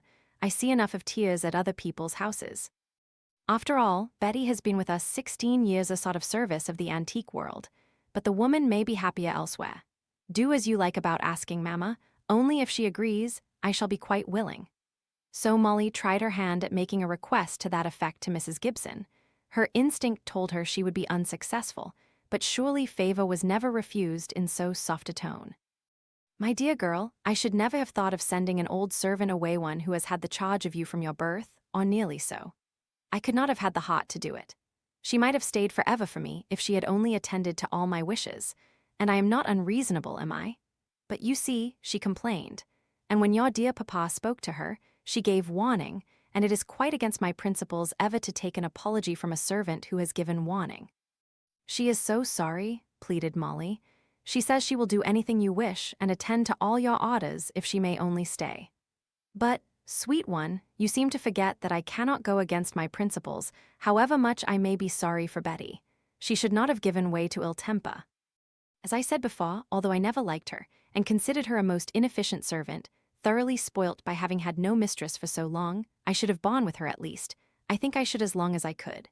Now I have all but engaged Maria, who was under housemaid at the Towers, so don't let me hear any more of Betty's sorrow, or anybody else's sorrow, for I'm sure, what with your dear papa's sad stories and other things, I'm getting quite low." Molly was silent for a moment or two. "Have you quite engaged Maria?" asked she. "No," I said, "all but engaged." "Sometimes one would think you did not hear things, dear Molly," replied Mrs. Gibson, petulantly. "Maria is living in a place where they don't give her as much wages as she deserves. Perhaps they can't afford it, poor things. I'm always sorry for poverty, and would never speak hardly of those who are not rich, but I have offered her £2 more than she gets at present, so I think she'll leave. At any rate, if they increase her wages, I shall increase my offer in proportion, so I think I'm sure to get her. Such a genteel girl always brings in a letter on a salver." "Poor Betty," said Molly softly. "Poor old soul, I hope she'll profit by the lesson, I'm sure," sighed out Mrs. Gibson. "But it's a pity we hadn't Maria before the county families began to call." Mrs. Gibson had been highly gratified by the circumstance of so many calls from county families. Her husband was much respected, and many ladies from various halls, cots, and houses, who had profited by his services towards themselves and their families, thought it right to pay his new wife the attention of a call when they drove into Hollingford to shop. The state of expectation into which these calls threw Mrs. Gibson rather diminished Mr. Gibson's domestic comfort. It was awkward to be carrying hot, savory-smelling dishes from the kitchen to the dining room at the very time when high-born ladies, with noses of aristocratic refinement, might be calling. Still more awkward was the accident which happened in consequence of clumsy Betty's haste to open the front door to a lofty footman's rantan, which caused her to set down the basket containing the dirty plates right in his mistress's way, as she stepped gingerly through the comparative darkness of the hall. And then the young men, leaving the dining room quietly enough, but bursting with long-repressed giggle, or no longer restraining their tendency to practical joking, no matter who might be in the passage when they made their exit. The remedy proposed by Mrs. Gibson for all these distressing grievances was a late dinner. The luncheon for the young men, as she observed to her husband, might be sent into the surgery. A few elegant cold trifles for herself and Molly would not scent the house, and she would always take care to have some little dainty ready for him. He acceded, but unwillingly, for it was an innovation on the habits of a lifetime, and he felt as if he should never be able to arrange his rounds aright with this newfangled notion of a 6 o'clock dinner. "Don't get any dainties for me, my dear. Bread and cheese is the chief of my diet, like it was that of the old woman's." "I know nothing of your old woman," replied his wife, "but really I cannot allow cheese to come beyond the kitchen." "Then I'll eat it there," said he. "It's close to the stable-yard, and if I come in a hurry I can get it in a moment. Really, Mr. Gibson, it is astonishing to compare your appearance and manners with your tastes. You look such a gentleman, as dear Lady Cumnor used to say." Then the cook left, also an old servant, though not so old a one as Betty. The cook did not like the trouble of late dinners, and, being a Methodist, she objected on religious grounds to trying any of Mrs. Gibson's new receipts for French dishes. It was not scriptural, she said. There was a deal of mention of food in the Bible, but it was of sheep ready dressed, which meant mutton and of wine, and of bread and milk, and figs and raisins, of fatted calves, a good well-browned fillet of veal, and such like. But it had always gone against her conscience to cook swine flesh and make raised pork pies, and now if she was to be set to cook heathen dishes after the fashion of the papists, she'd sooner give it all up together. So the cook followed in Betty's track, and Mr. Gibson had to satisfy his healthy English appetite on badly made omelettes, rissoles, vol au vents, croquets, and tamballs, never being exactly sure what he was eating. He had made up his mind before his marriage to yield in trifles and be firm in greater things. But the differences of opinion about trifles arose every day, and were perhaps more annoying than if they had related to things of more consequence. Molly knew her father's looks as well as she knew her alphabet. His wife did not. And being an unperceptive person, except when her own interests were dependent upon another person's humor, never found out how he was worried by all the small daily concessions which he made to her will or her whims. He never allowed himself to put any regret into shape, even in his own mind. He repeatedly reminded himself of his wife's good qualities and comforted himself by thinking they should work together better as time rolled on. But he was very angry at a bachelor great-uncle of Mr. Cox's, who, after taking no notice of his red-headed nephew for years, suddenly sent for him, after the old man had partially recovered from a serious attack of illness, and appointed him his heir, on condition that his great-nephew remained with him during the rest of his life. This had happened almost directly after Mr. and Mrs. Gibson's return from their wedding journey. And once or twice, since that time, Mr. Gibson had found himself wondering why the deuce old Benson could not have made up his mind sooner, and so have rid his house of the unwelcome presence of the young lover. To do Mr. Cox justice, in the very last conversation he had as a pupil with Mr. Gibson, he said, with hesitating awkwardness, that perhaps the new circumstances in which he should be placed might "He will be a very good, very pleasant acquaintance for you and Cynthia.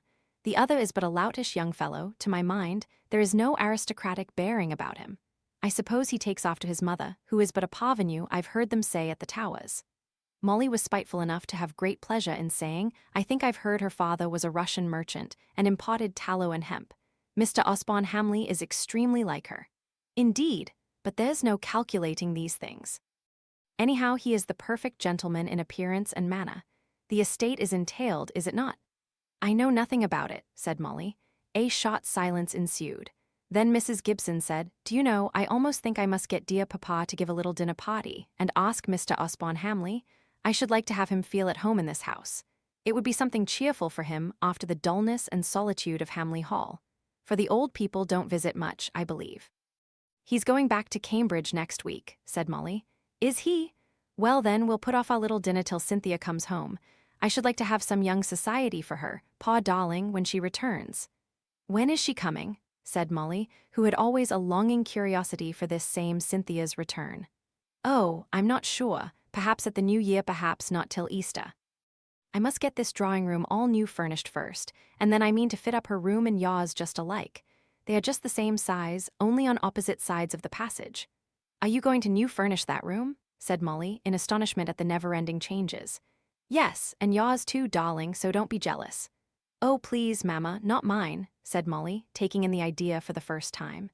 "Yes, dear, you shall have yours done as well." A little French bed and a new paper and a pretty carpet and a dressed-up toilet table and glass will make it look quite a different place. But I don't want it to look different. I like it as it is. Pray don't do anything to it. What nonsense, child. I never heard anything more ridiculous. Most girls would be glad to get rid of furniture only fit for the lumber room. It was my own mamma's before she was married, said Molly, in a very low voice, bringing out this last plea unwillingly, but with a certainty that it would not be resisted. Mrs. Gibson paused for a moment before she replied. It's very much to your credit that you should have such feelings, I'm sure. But don't you think sentiment may be carried too far? Why, we should have no new furniture at all, and should have to put up with worm-eaten horrors. Besides, my dear, Hollingford will seem very dull to Cynthia after pretty, gay France, and I want to make the first impressions attractive. I've a notion I can settle her down near here, and I want her to come in a good temper, for between ourselves, my dear, she is a little willful. You need not mention this to your papa. But can't you do Cynthia's room and not mine? Please let mine alone. No, indeed, I couldn't agree to that. Only think what would be said of me by everybody, petting my own child and neglecting my husband's. I couldn't bear it. No one need know. In such a tittle-tattle place as Hollingford. Really, Molly, you are either very stupid or very obstinate, or else you don't care what hard things may be said about me, and all for a selfish fancy of your own. No, I owe myself the justice of acting in this matter as I please. Every one shall know I'm not a common stepmother. Every penny I spend on Cynthia I shall spend on you too, so it's no use talking any more about it. So Molly's little white dimity bed, her old-fashioned chest of drawers, and her other cherished relics of her mother's maiden days were consigned to the lumber room. And after a while, when Cynthia and her great French boxes had come home, the old furniture that had filled up the space required for the fresh importation of trunks disappeared likewise into the same room. All this time, the family at the Towers had been absent. Lady Cumnor had been ordered to Bath for the early part of the winter, and her family were with her there. On dull rainy days, Mrs. Gibson used to bethink her of missing the Cumnors, for so she had taken to calling them since her position had become more independent of theirs. It marked a distinction between her intimacy in the family and the reverential manner in which the townspeople were accustomed to speak of the Earl and the Countess. Both Lady Cumnor and Lady Harriet wrote to their dear Claire from time to time. The former had generally some commissions that she wished to have executed at the Towers or in the town, and no one could do them so well as Claire, who was acquainted with all the tastes and ways of the Countess. These commissions were the cause of various bills for flies and caws from the George Inn. Mr. Gibson pointed out this consequence to his wife, but she, in return, bade him remark that a present of game was pretty sure to follow upon the satisfactory execution of Lady Cumnor's wishes. Somehow, Mr. Gibson did not quite like this consequence either, but he was silent about it, at any rate. Lady Harriet's letters were short and amusing. She had that sort of regard for her old governess which prompted her to write from time to time, and to feel glad when the half-voluntary task was accomplished. So there was no real outpouring of confidence, but enough news of the family and gossip of the place she was in, as she thought would make Claire feel that she was not forgotten by her former pupils, intermixed with moderate but sincere expressions of regard. How those letters were quoted and referred to by Mrs. Gibson in her conversations with the Hollingford ladies. She had found out their effect at Ashcombe, and it was not less at Hollingford. But she was rather perplexed at kindly messages to Molly, and at inquiries as to how the Miss Brownings liked the tea she had sent, and Molly had first to explain, and then to narrate at full length, all the occurrences of the afternoon at Ashcombe Manor House, and Lady Harriet's subsequent call upon her at Miss Brownings. "What nonsense," said Mrs. Gibson, with some annoyance. "Lady Harriet only went to see you out of a desire of amusement. She would only make fun of Miss Brownings, and those two will be quoting her and talking about her, just as if she was their intimate friend. I don't think she did make fun of them. She really seemed as if she had been very kind. And you suppose you know her ways better than I do who have known her these 15 years. I tell you she turns every one into ridicule who does not belong to her set. Why, she used always to speak of Miss Brownings as Pecksy and Flapsy." "She promised me she would not," said Molly, driven to bay. "Promised you? Lady Harriet, what do you mean? Only she spoke of them as Pecksy and Flapsy, and when she talked of coming to call on me at their house, I asked her not to come if she was going to make fun of them. Upon my word.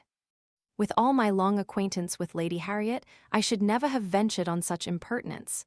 "I didn't mean it as impertinence," said Molly sturdily, "and I don't think Lady Harriet took it as such. You can't know anything about it. She can put on any kind of manner." Just then Squire Hamley came in. It was his first call, and Mrs. Gibson gave him a graceful welcome and was quite ready to accept his apology for its tardiness and to assure him that she quite understood the pressure of business on every landowner who farmed his own estate. But no such apology was made. He shook her hand heartily as a mark of congratulation on her good fortune in having secured such a prize as his friend Gibson, but said nothing about his long neglect of duty. Molly, who by this time knew the few strong expressions of his countenance well, was sure that something was the matter and that he was very much disturbed.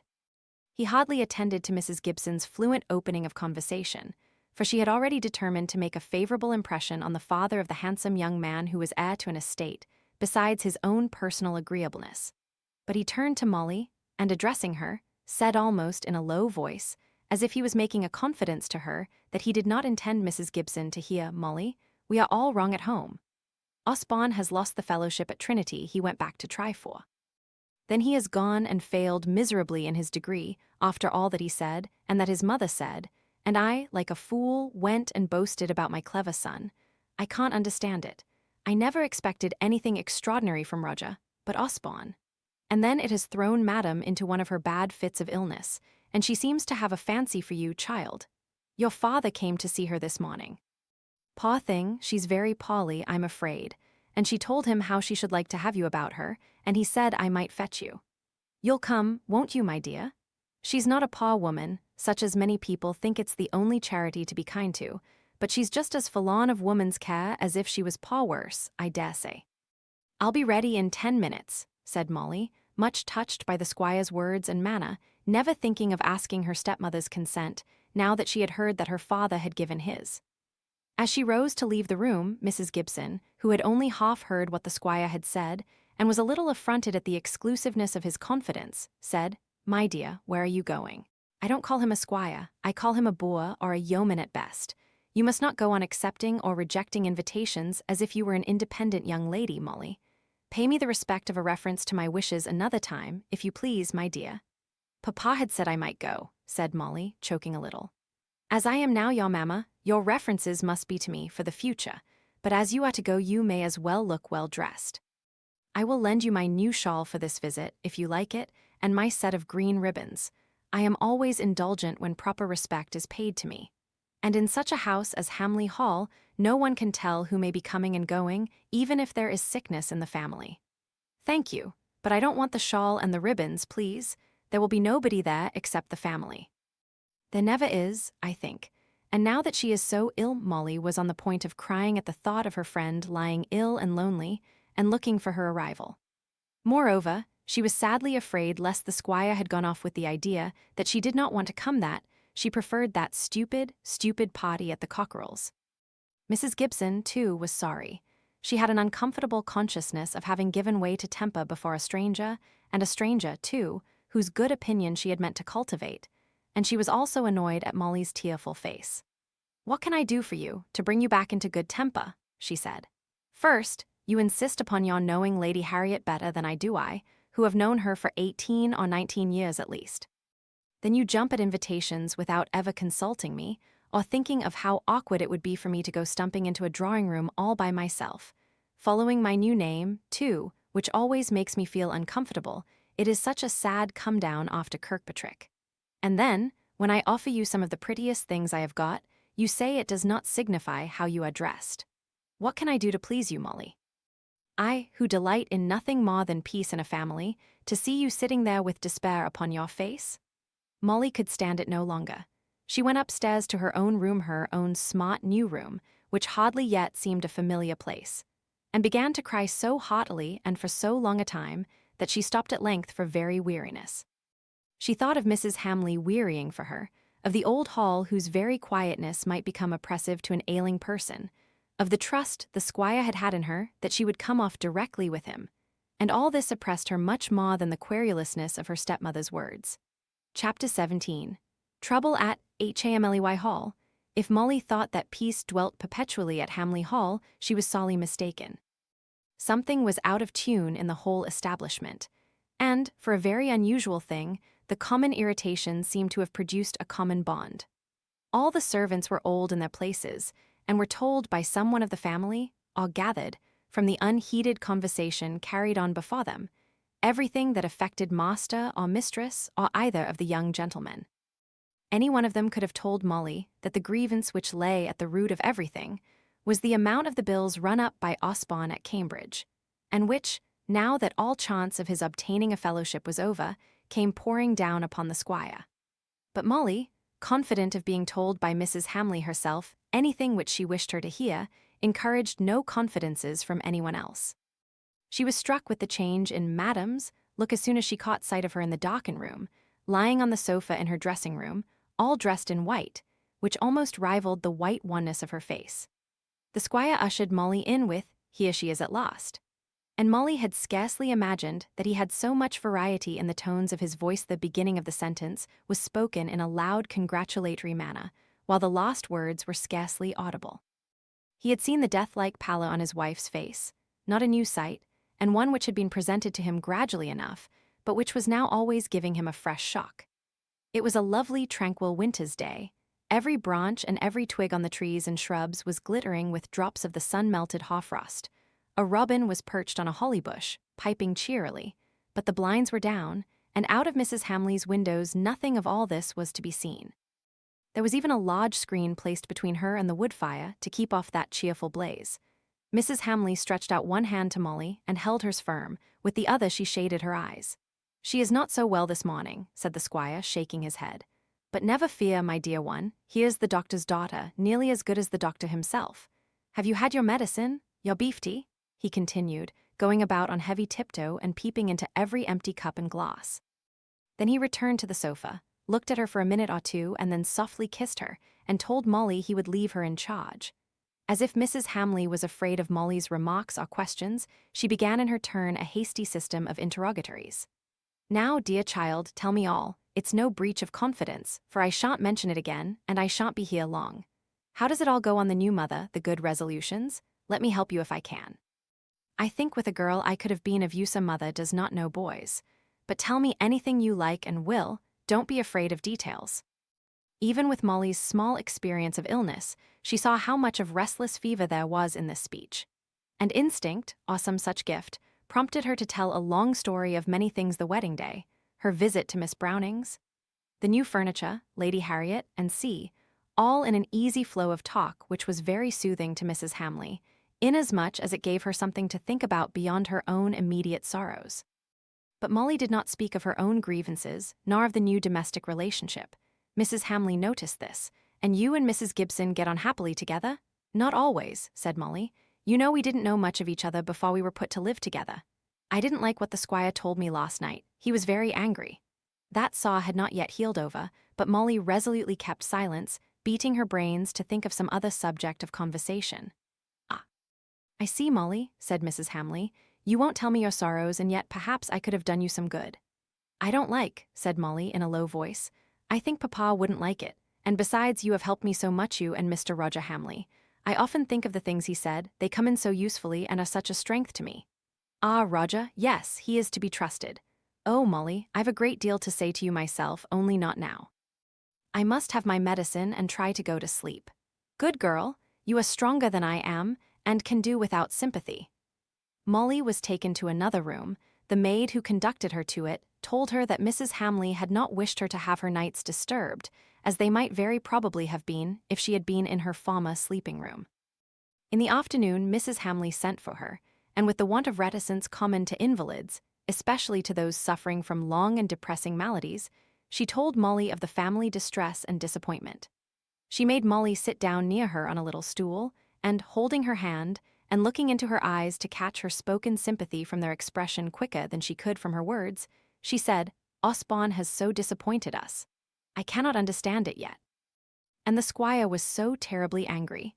I cannot think how all the money was spent advances through money-lenders, besides bills. The squire does not show me how angry he is now, because he's afraid of another attack, but I know how angry he is. You see, he has been spending ever so much money in reclaiming that land at Upton Common, and is very hard pressed himself. But it would have doubled the value of the estate, and so we never thought anything of economies which would benefit Osborne in the long run. And now the squire says he must mortgage some of the land, and you can't think how it cuts him to the heart. He sold a great deal of timber to send the 2 boys to college. Osborne. What a dear, innocent boy he was. He was the heir, you know, and he was so clever. Everyone said he was sure of honors and a fellowship, and I don't know what all, and he did get a scholarship, and then all went wrong. I don't know how. That is the worst. Perhaps the squire wrote too angrily, and that stopped up confidence. But he might have told me. He would have done, I think, Molly, if he had been here, face to face with me. But the squire, in his anger, told him not to show his face at home till he had paid off the debts he had incurred out of his allowance.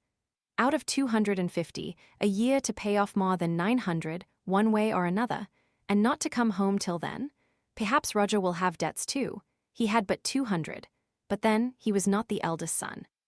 The squire has given orders that the men are to be turned off the draining works, and I lie awake thinking of their poor families this wintry weather. But what shall we do?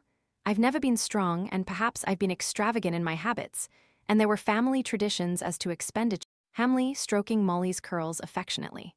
I've made such an idol of my beautiful Osborne, and he turns out to have feet of clay, not strong enough to stand firm on the ground. And that's the best view of his conduct, too.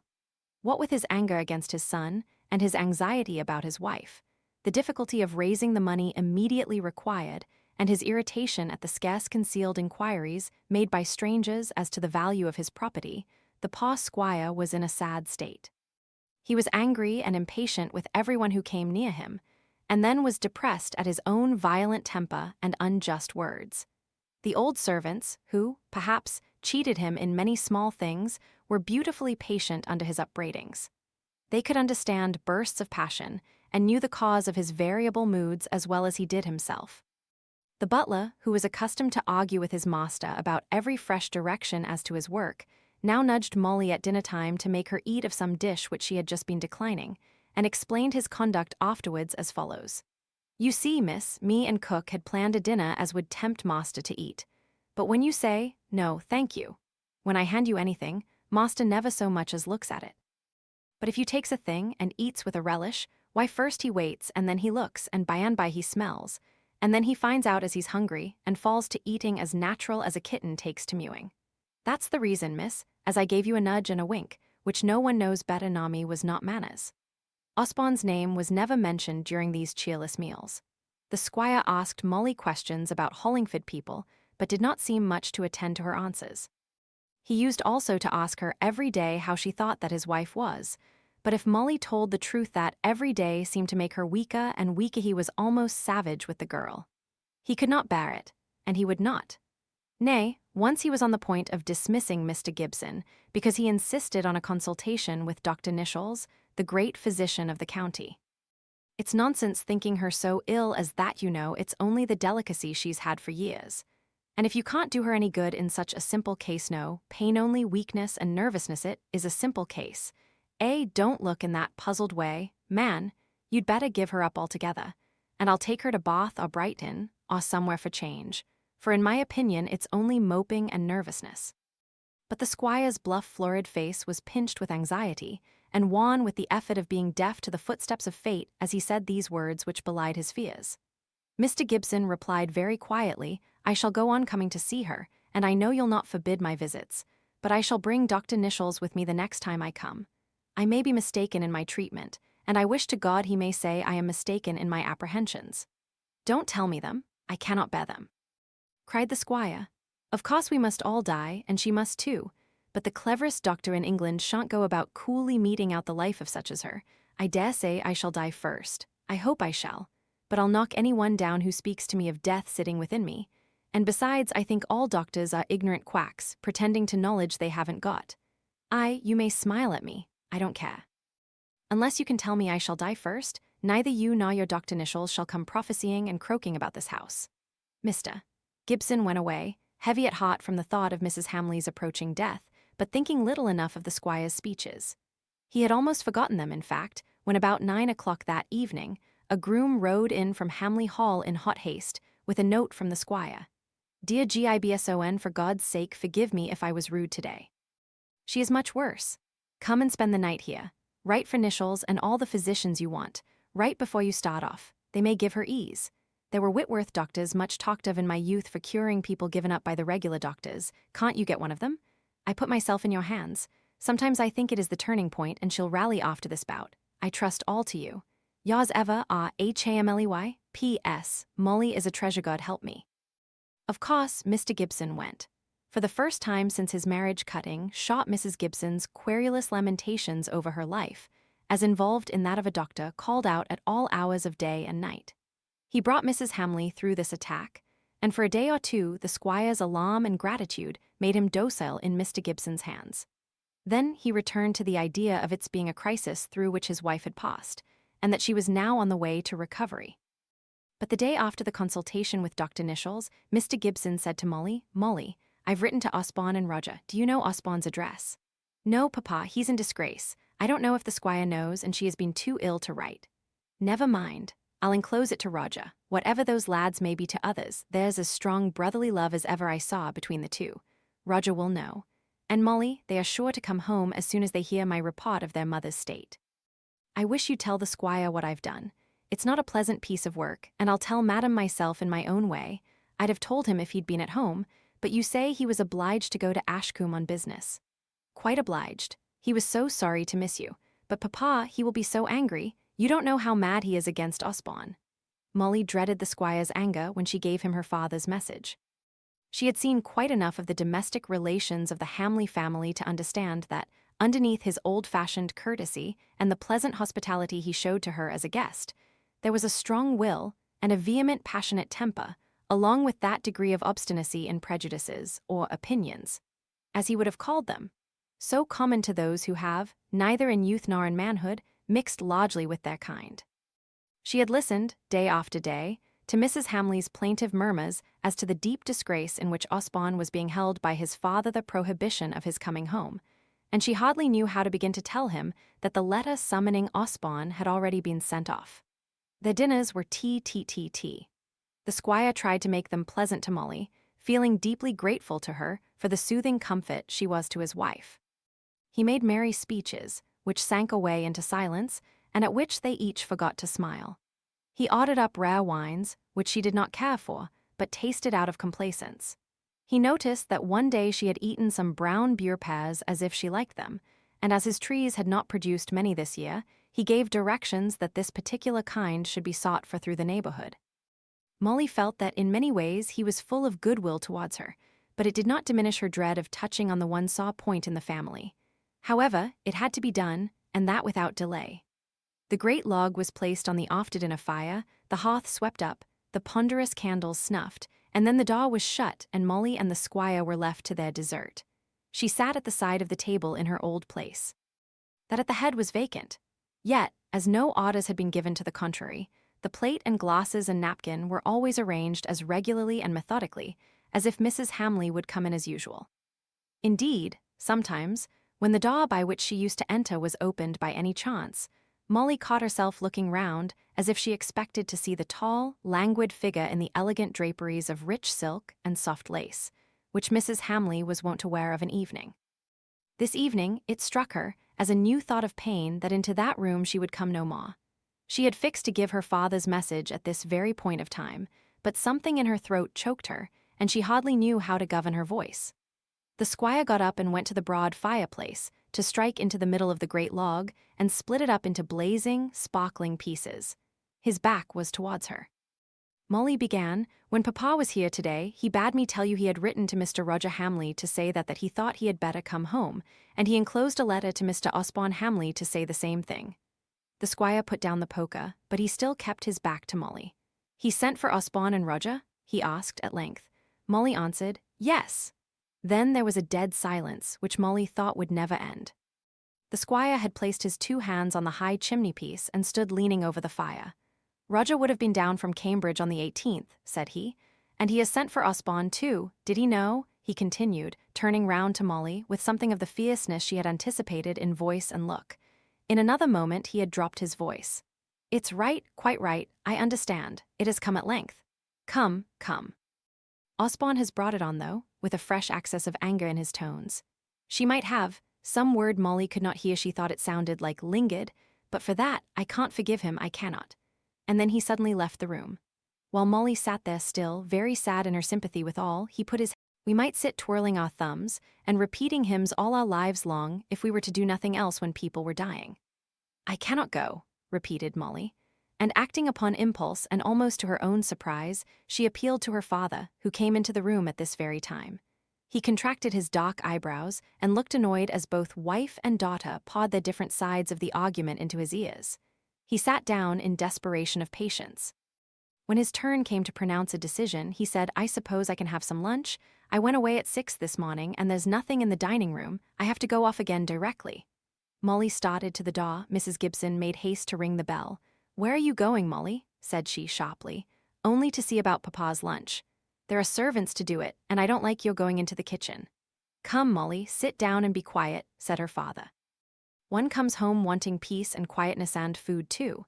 If I am to be appealed to, which I beg I may not be another time, I settle that Molly stops at home this evening. I shall come back late and tired. See that I have something ready to eat, Goosey, and then I'll dress myself up in my best and go and fetch you home, my dear. I wish all these wedding festivities were well over. Ready, is it? Then I'll go into the dining room and gorge myself. A doctor ought to be able to eat like a camel, or like Major Dougal Dalgetty. It was well for Molly that callers came in just at this time, for Mrs. Gibson was extremely annoyed. They told her some little local piece of news, however, which filled up her mind, and Molly found that, if she only expressed wonder enough at the engagement they had both heard of from the departed callers, the previous discussion as to her accompanying her stepmother or not might be entirely passed over. Not entirely, though, for the next morning she had to listen to a very brilliantly touched-up account of the dance and the gaiety which she had missed, and also to be told that Mrs. Gibson had changed her mind about giving her the gown, and thought now that she should reserve it for Cynthia, if only it was long enough. But Cynthia was so tall quite overgrown, in fact. The chances seemed equally balanced as to whether Molly might not have the gown after all. Chapter 18. Mr. Osborne's secret. Osborne and Roger came to the hall. Molly found Roger established there when she returned after this absence at home. She gathered that Osborne was coming, but very little was said about him in any way.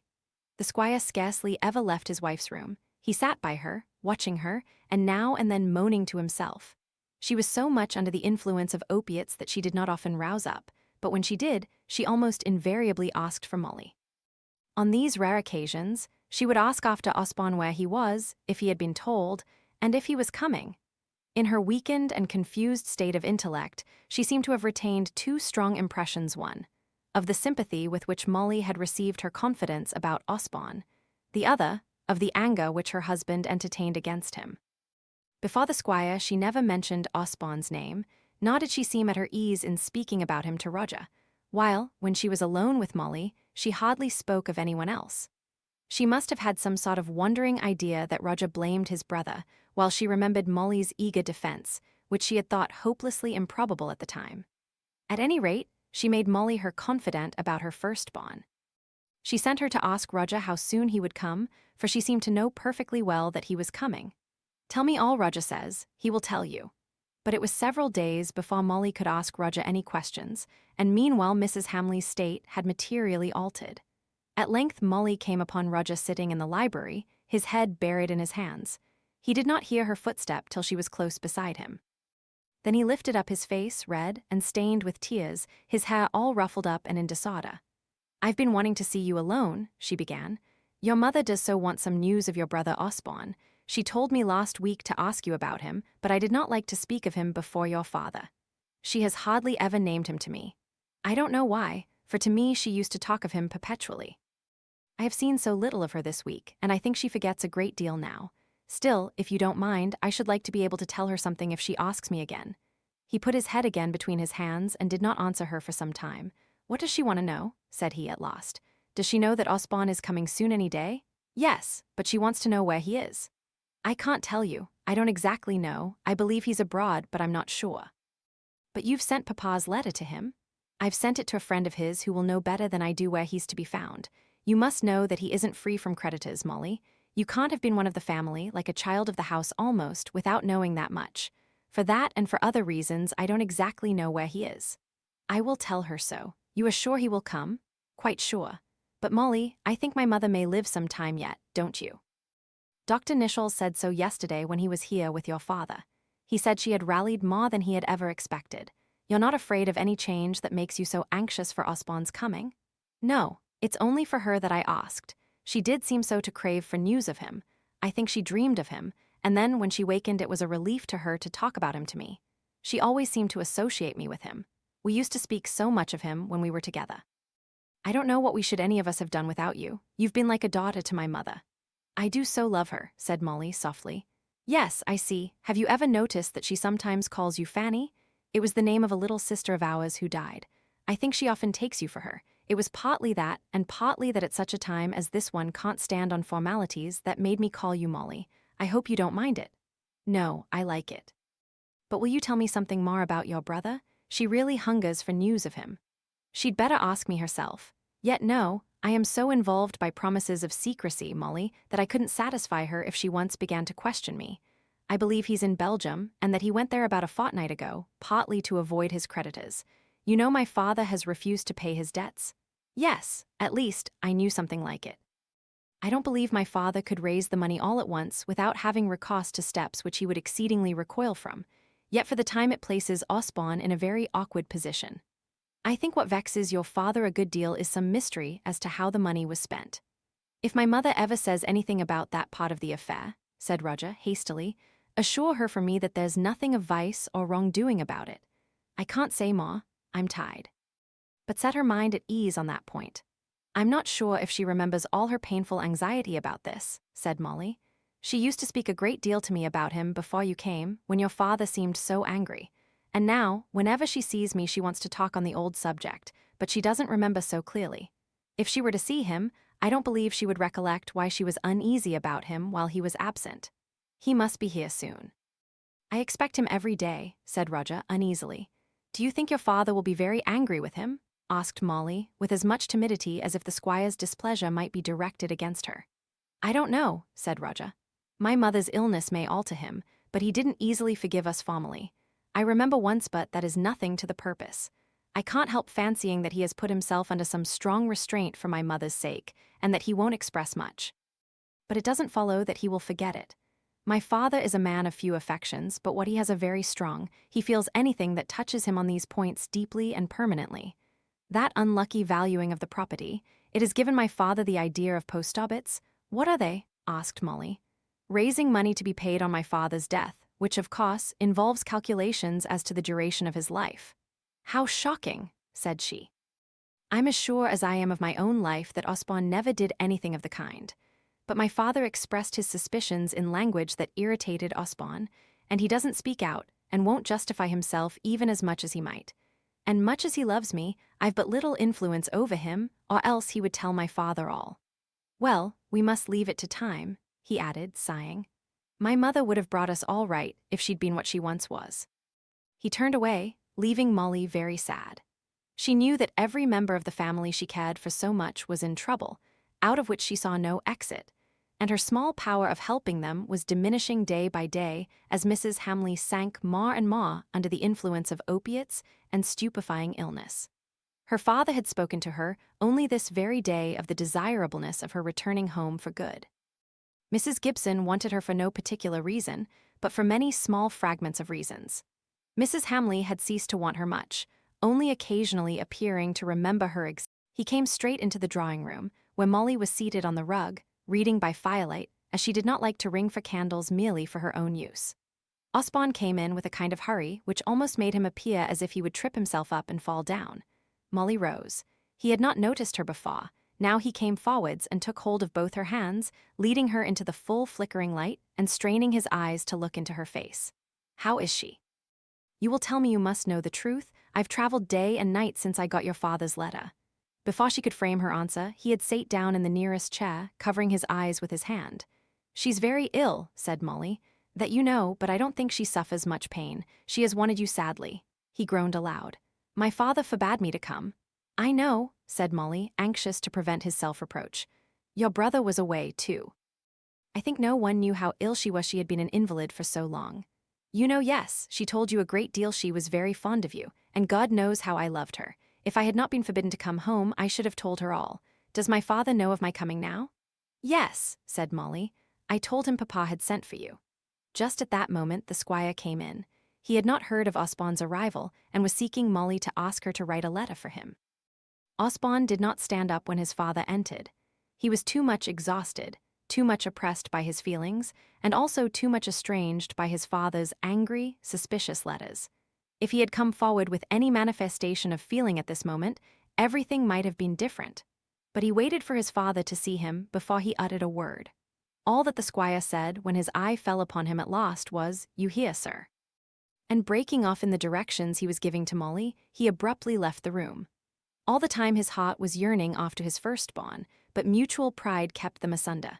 Yet he went straight to the butler and asked of him when Mr. Osborne had arrived, and how he had come, and if he had had any refreshment dinner or what since his arrival. "For I think I forget everything now," said the poor squire, putting his hand up to his head. "For the life of me, I can't remember whether we've had dinner or not. These long nights and all this sorrow and watching quite bewilder me. Perhaps, sir, you will take some dinner with Mr. Osborne. Mrs. Morgan is sending up his directly.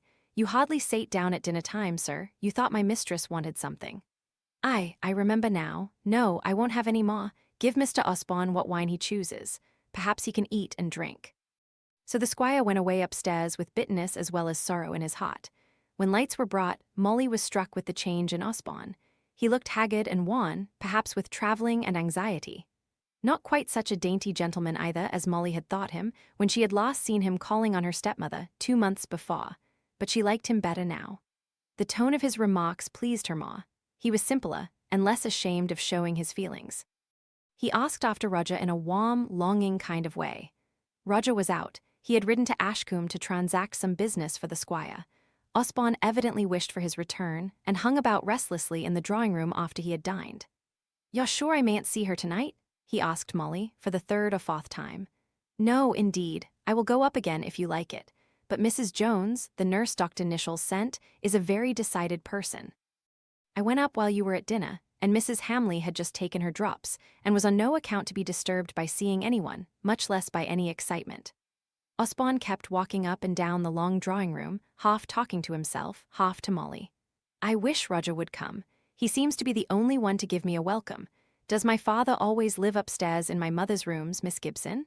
He has done since her last attack. I believe he reproaches himself for not having been enough alarmed before. You heard all the words he said to me. They were not much of a welcome, were they? And my dear mother, who always whether I was to blame or not, I suppose Roger is sure to come home tonight. Quite sure. You are staying here, are you not? Do you often see my mother, or does this omnipotent nurse keep you out too? Mrs. Hamley hasn't asked for me for 3 days now, and I don't go into her room unless she asks. I'm leaving on Friday, I believe. My mother was very fond of you, I know." After a while he said, in a voice that had a great deal of sensitive pain in its tone, "I suppose do you know whether she is quite conscious quite herself?" "Not always conscious," said Molly tenderly. "She has to take so many opiates, but she never wanders, only forgets and sleeps." "Oh, mother, mother," said he, stopping suddenly and hanging over the fire, his hands on the chimney-piece. When Roger came home, Molly thought it time to retire. Poor girl, it was getting to be time for her to leave this scene of distress in which she could be of no use. She sobbed herself to sleep this Tuesday night. 2 days more, and it would be Friday, and she would have to wrench up the roots she had shot down into this ground. The weather was bright the next morning, and morning and sunny were the cheer-up young hearts. Molly sate in the dining-room making tea for the gentlemen as they came down. She could not help hoping that the squire and Osborne might come to a better understanding before she left. For after all, in the dissension between father and son, lay a bitterer sting than in the illness sent by God. But though they met at the breakfast table, they purposely avoided addressing each other. Perhaps the natural subject of conversation between the two, at such a time, would have been Osborne's long journey the night before. But he had never spoken of the place he had come from, whether north, south, east, or west, and the squire did not choose to allude to anything that might bring out what his son wished to conceal. Again, there was an unexpressed idea in both their minds that Mrs. Hamley's present illness was much aggravated, if not entirely brought on, by the discovery of Osborne's debts. So, many inquiries and answers on that head were tabooed. In fact, their attempts at easy conversation were limited to local subjects, and principally addressed to Molly or Roger. Such intercourse was not productive of pleasure, or even of friendly feeling, though there was a thin outward surface of politeness and peace. Long before the day was over, Molly wished that she had acceded to her father's proposal and gone home with him. No one seemed to want her. Mrs. Jones, the nurse, assured her time after time that Mrs. Hamley had never named her name, and her small services in the sick room were not required since there was a regular nurse. Osborne and Roger seemed all in all to each other, and Molly now felt how much the short conversations she had had with Roger had served to give her something to think about, all during the remainder of her solitary days. Osborne was extremely polite, and even expressed his gratitude to her for her attentions to his mother in a very pleasant manner, but he appeared to be unwilling to show her any of the deeper feelings of his heart, and almost ashamed of his exhibition of emotion the night before. He spoke to her as any agreeable young man speaks to any pleasant young lady, but Molly almost resented this. It was only the squire who seemed to make her of any account. He gave her letters to write, small bills to reckon up, and she could have kissed his hands for thankfulness. The last afternoon of her stay at the Hall came. Roger had gone out on the squire's business. Molly went into the garden, thinking over the last summer, when Mrs. Hamley's sofa used to be placed under the old cedar tree on the lawn, and when the warm air seemed to be scented with roses and sweetbriar. Now, the trees leafless, there was no sweet odor in the keen frosty air, and looking up at the house, there were the white sheets of blinds, shutting out the pale winter sky from the invalid's room. Then she thought of the day her father had brought her the news of his second marriage. The thicket was tangled with dead weeds and rime and hoarfrost, and the beautiful fine articulations of branches and boughs and delicate twigs were all intertwined in leafless distinctness against the sky. Could she ever be so passionately unhappy again? Was it goodness, or was it numbness, that made her feel as though life was too short to be troubled much about anything? Death seemed the only reality. She had neither energy nor heart to walk far or briskly, and turned back towards the house. The afternoon sun was shining brightly on the windows, and, stirred up to unusual activity by some unknown cause, the housemaids had opened the shutters and windows of the generally unused library. The middle window was also ajar.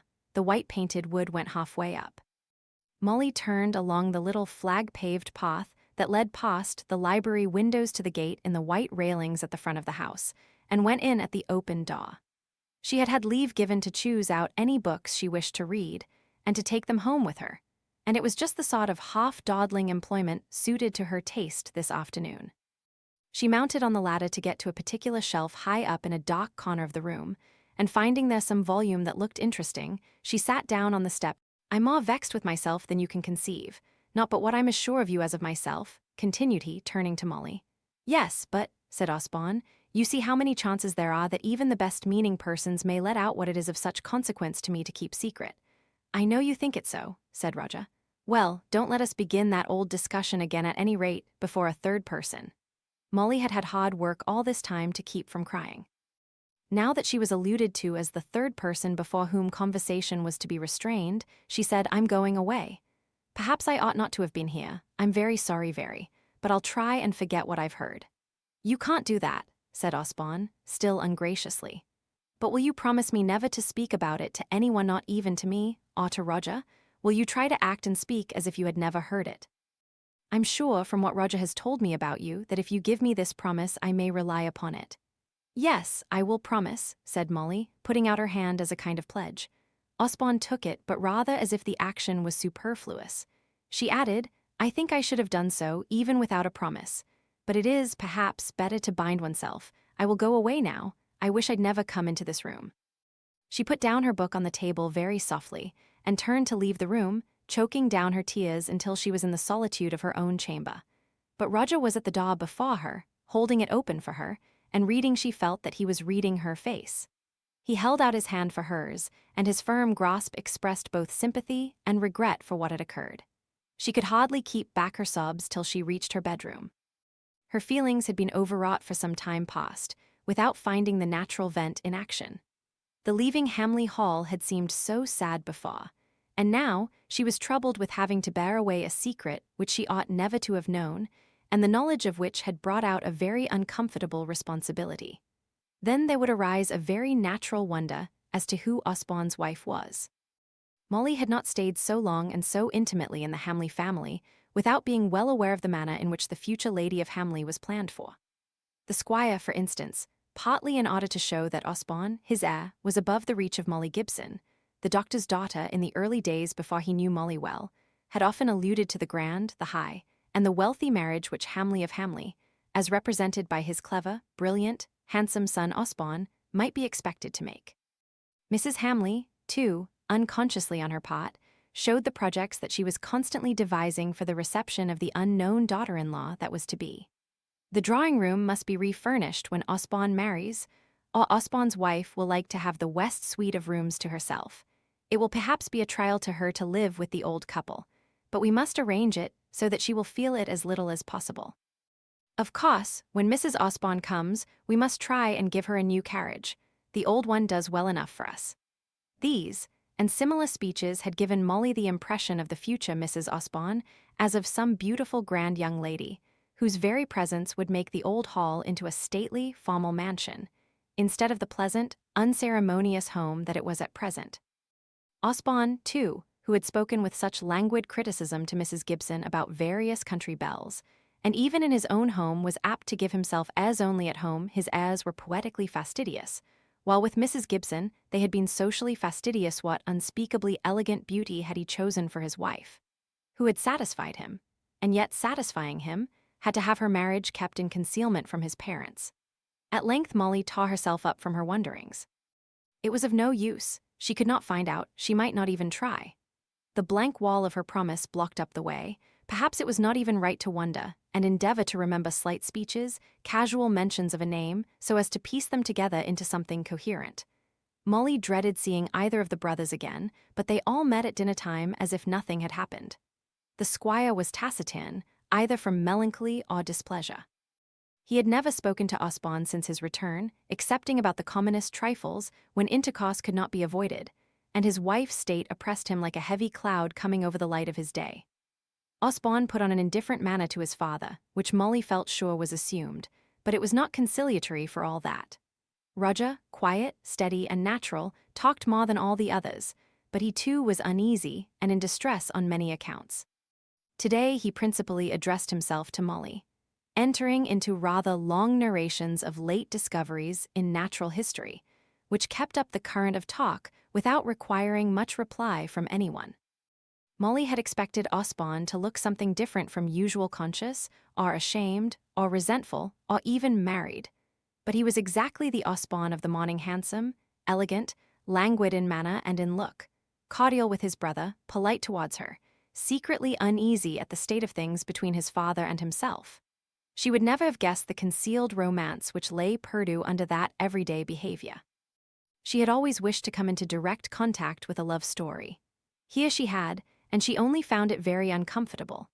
There was a sense of concealment and uncertainty about it all, and her honest, straightforward father, her quiet life at Hollingford, which, even with all its drawbacks, was above board, and where everybody knew what everybody was doing, seemed secure and pleasant in comparison. Of course, she felt great pain at quitting the hall, and at the mute farewell she had taken of her sleeping and unconscious friend. But leaving Mrs. Hamley now was a different thing to what it had been a fortnight ago. Then she was wanted at any moment, and felt herself to be of comfort. Now her very existence seemed forgotten by the poor lady whose body appeared to be living so long after her soul. She was sent home in the carriage, loaded with true thanks from every one of the family. Osborne ransacked the greenhouses for flowers for her. Roger had chosen her out books of every kind. The squire himself kept shaking her hand without being able to speak his gratitude, till at last he took her in his arms and kissed her as he would have done a daughter. Chapter 19. Cynthia's arrival. Molly's father was not at home when she returned, and there was no one to give her a welcome. Mrs. Gibson was out paying calls, the servants told Molly. She went upstairs to her own room, meaning to unpack and arrange her borrowed books. Rather to her surprise, she saw the chamber, corresponding to her own, being dusted. Water and towels too were being carried in. "Is anyone coming?" she asked of the housemaid. "Mrs.'s daughter from France. Miss Kirkpatrick is coming tomorrow." Was Cynthia coming at last? Oh, what a pleasure it would be to have a companion, a girl, a sister of her own age. Molly's depressed spirits sprang up again with bright elasticity. She longed for Mrs. Gibson's return to ask her all about it. It must be very sudden, for Mr. Gibson had said nothing of it at the hall the day before. No quiet reading now, the books were hardly put away with Molly's usual neatness. She went down into the drawing room and could not settle to anything. At last Mrs. Gibson came home, tired out with her walk and her heavy velvet cloak.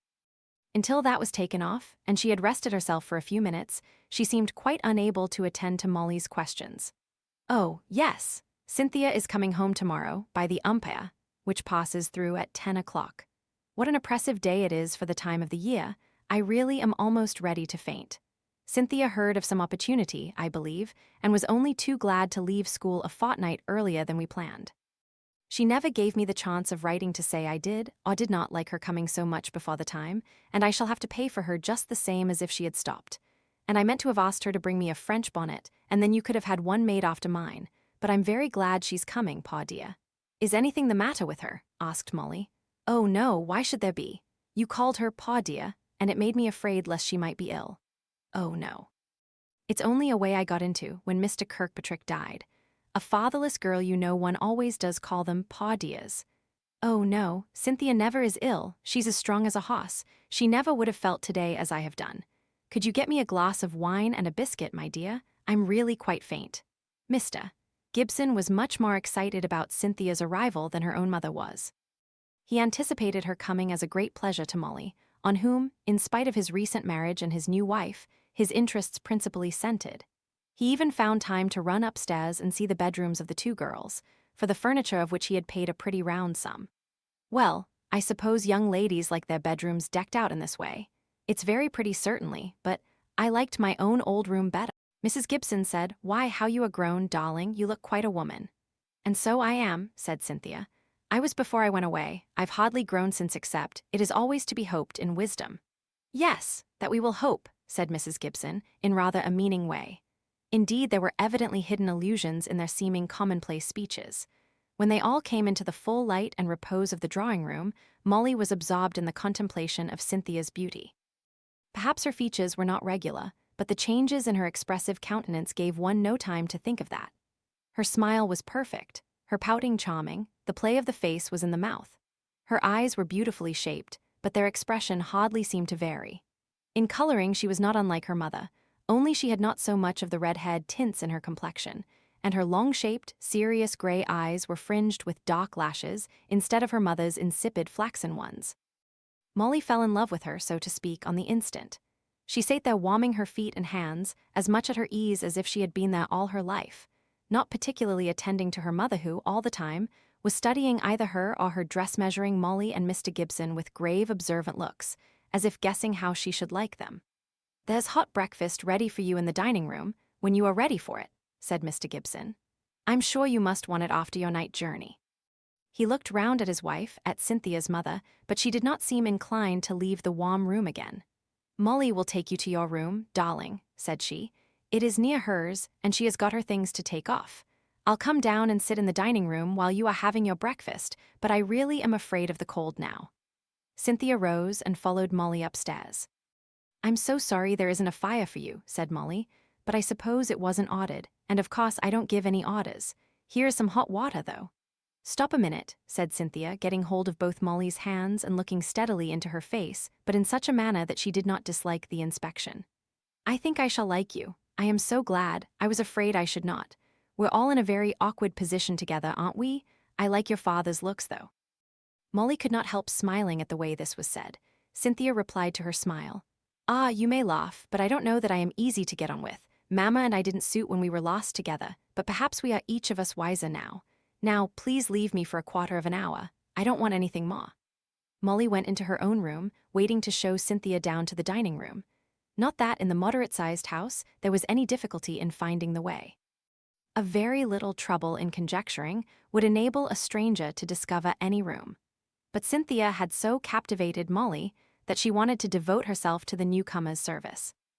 Ever since she had heard of the probability of her having a sister, she called her a sister, but whether it was a Scotch sister or a sister la mode de Beauhartagny would have puzzled most people. Molly had allowed her fancy to dwell much on the idea of Cynthia's coming, and in the short time since they had met, Cynthia's unconscious power of fascination had been exercised upon her. Some people have this power. Of course, its effects are only manifested in the susceptible. A schoolgirl may be found in every school who attracts and influences all the others, not by her virtues, nor her beauty, nor her sweetness, nor her cleverness, but by something that can neither be described nor reasoned upon. It is the something alluded to in the old lines. Love me not for comely grace, for my pleasing eye and face. No, nor for my constant heart, for these may change, and turn to ill, and thus true love may sever.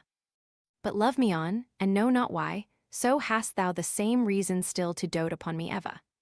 A woman will have this charm, not only over men but over her own sex. It cannot be defined, or rather it is so delicate a mixture of many gifts and qualities that it is impossible to decide on the proportions of each.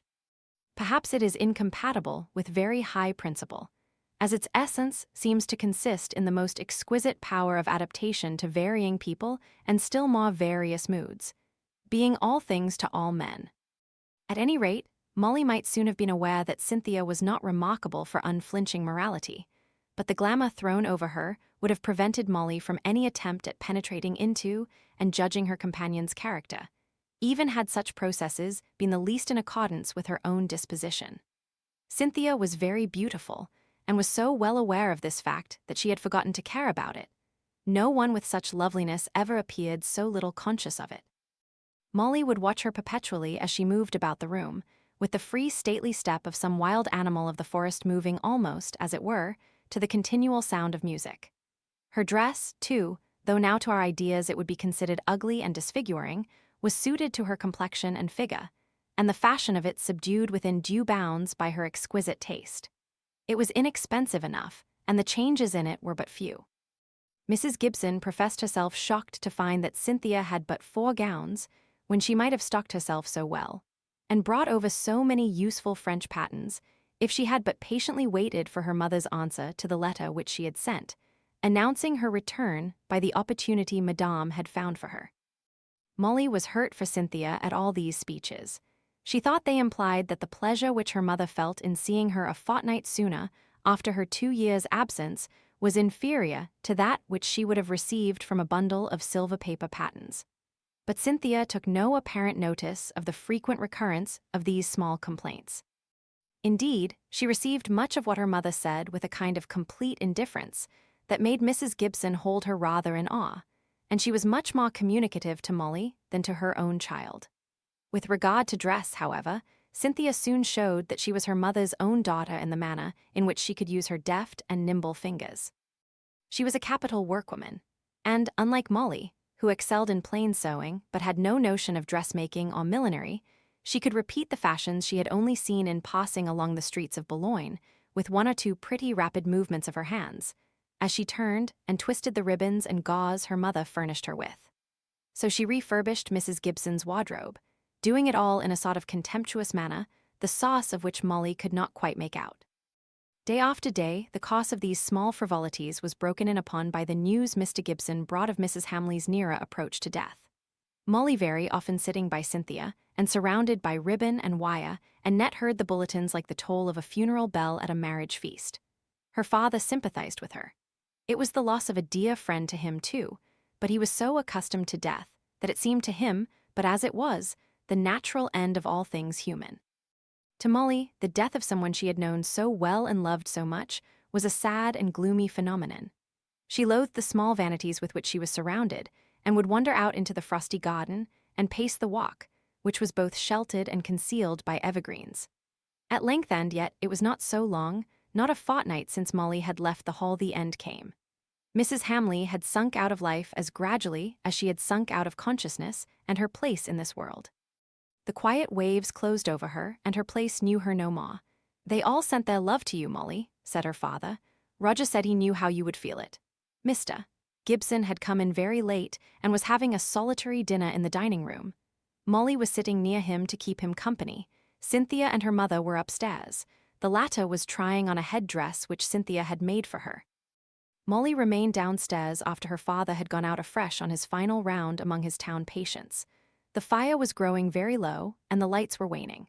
Cynthia came softly in, and taking Molly's listless hand, that hung down by her side, sat at her feet on the rug, chafing her chilly fingers without speaking. The tender action thawed the tears that had been gathering heavily at Molly's heart, and they came dropping down her cheeks. "You loved her dearly, did you not, Molly?" "Yes," sobbed Molly, and then there was a silence. "Had you known her long?" No, not a year, but I had seen a great deal of her. I was almost like a daughter to her, she said so, yet I never bid her goodbye or anything. Her mind became weak and confused. She had only sons, I think? No, only Mr. Osborne and Mr. Roger Hamley. She had a daughter once, Fanny. Sometimes, in her illness, she used to call me Fanny. The two girls were silent for some time, both gazing into the fire. Cynthia spoke first. I wish I could love people as you do, Molly.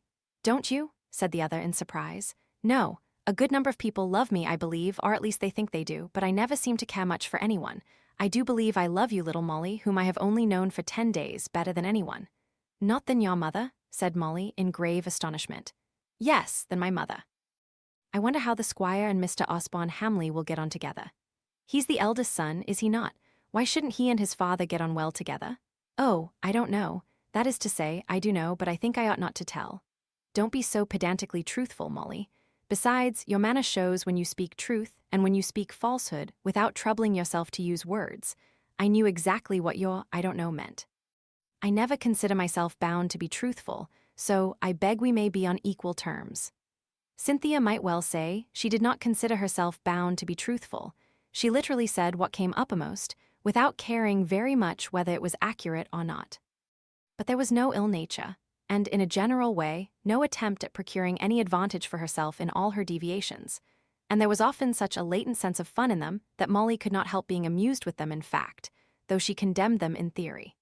Cynthia's playfulness of manner glossed such failings over with a kind of charm, and yet, at times, she was so soft and sympathetic that Molly could not resist her, even when she affirmed the most startling things. The little account she made of her own beauty pleased Mr. Gibson extremely, and her pretty deference to him won his heart. She was restless, too, till she had attacked Molly's dress, after she had remodeled her mother's. Now for you, sweet one, said she as she began upon one of Molly's gowns. I've been working as connoisseur until now I begin as amateur. She brought down her pretty artificial flowers, plucked out of her own best bonnet to put into Molly's, saying they would suit her complexion and that a knot of ribbons would do well enough for her. All the time she worked, she sang. She had a sweet voice in singing as well as in speaking, and used to run up and down her gay French chansons without any difficulty, so flexible in the art was she. Yet she did not seem to care for music. She rarely touched the piano, on which Molly practiced with daily conscientiousness. Cynthia was always willing to answer questions about her previous life, though, after the first, she rarely alluded to it of herself. But she was a most sympathetic listener to all Molly's innocent confidences of joys and sorrows, sympathizing even to the extent of wondering how she could endure Mr. Gibson's second marriage, and why she did not take some active steps of rebellion. In spite of all this agreeable and pungent variety of companionship at home, Molly yearned after the Hamleys. If there had been a woman in that family, she would probably have received many little notes, and heard numerous details which were now lost to her, or summed up in condensed accounts of her father's visits at the Hall, which, since his dear patient was dead, were only occasional. Yes, the squire is a good deal changed, but he's better than he was. There's an unspoken estrangement between him and Osborne. One can see it in the silence and constraint of their manners, but outwardly they are friendly civil at any rate. The squire will always respect Osborne as his heir and the future representative of the family. Osborne doesn't look well. He says he wants change. I think he's weary of the domestic dullness or domestic dissension, but he feels his mother's death acutely. It's a wonder that he and his father are not drawn together by their common loss. Roger's away at Cambridge to examination for the mathematical tripos. Altogether, the aspect of both people and place is changed. It is but natural. Such is perhaps the summing up of the news of the Hamleys, as contained in many bulletins. They always ended in some kind message to Molly. Mrs. Gibson generally said, as a comment upon her husband's account of Osborne's melancholy, "My dear, why don't you ask him to dinner here? A little quiet dinner, you know. Cook is quite up to it, and we would all of us wear blacks and lilacs. He couldn't consider that as gaiety." Mr. Gibson took no more notice of these suggestions than by shaking his head. He had grown accustomed to his wife by this time, and regarded silence on his own part as a great preservative against long, inconsequential arguments. But every time that Mrs. Gibson was struck by Cynthia's beauty, she thought it more and more advisable that Mr. Osborne Hamley should be cheered up by a quiet little dinner party. As yet no one but the ladies of Hollingford and Mr. Ashton, the vicar that hopeless and impracticable old bachelor had seen Cynthia. And what was the good of having a lovely daughter if there were none but old women to admire her? Cynthia herself appeared extremely indifferent upon the subject, and took very little notice of her mother's constant talk about the gaieties that were possible and the gaieties that were impossible in Hollingford. She exerted herself just as much to charm the two Miss Brownings as she would have done to delight Osborne Hamley or any other young heir. That is to say, she used no exertion, but simply followed her own nature, which was to attract every one of those she was thrown amongst. The exertion seemed rather to be to refrain from doing so, and to protest, as she often did, by slight words and expressive looks against her mother's words and humours alike against her folly and her caresses. Molly was almost sorry for Mrs. Gibson, who seemed so unable to gain influence over her child. One day Cynthia read Molly's thought. "I'm not good, and I told you so. Somehow, I cannot forgive her for her neglect of me as a child, when I would have clung to her.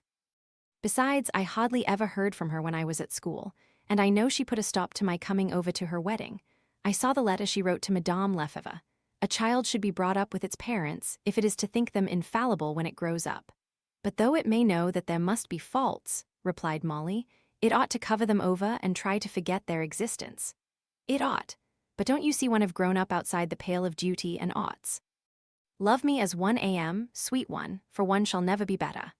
Chapter 20. Mrs. Gibson's visitors. One day, to Molly's infinite surprise, Mr. Preston was announced as a caller. Mrs. Gibson and she were sitting together in the drawing-room.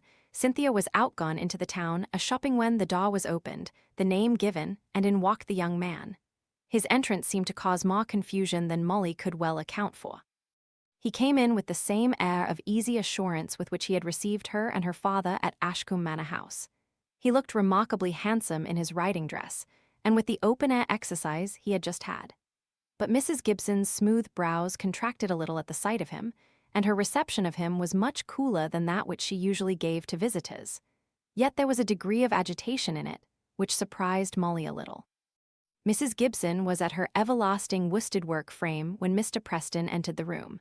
But somehow in rising to receive him, she threw down her basket of crewels, and, declining Molly's offer to help her, she would pick up all the reels herself, before she asked her visitor to sit down.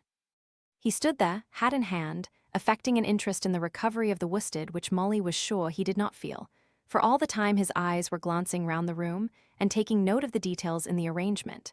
At length they were seated, and conversation began. "It is the first time I have been in Hollingford since your marriage, Mrs. Gibson, or I should certainly have called to pay my respects sooner. I know you are very busy at Ashcombe. I did not expect you to call. Is Lord Cumnor at the Towers? I have not heard from her ladyship for more than a week." "No, he seemed still detained at Bath, but I had a letter from him giving me certain messages for Mr. Sheepshanks. Mr. Gibson is not at home, I'm afraid?" "No, he is a great deal out almost constantly, I may say. I had no idea that I should see so little of him. A doctor's wife leads a very solitary life, Mr. Preston."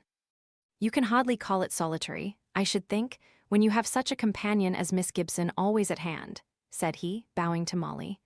"Oh, but I call it solitude for a wife when her husband is away. Poor Mr. Kirkpatrick was never happy unless I always went with him, all his walks, all his visits, he liked me to be with him.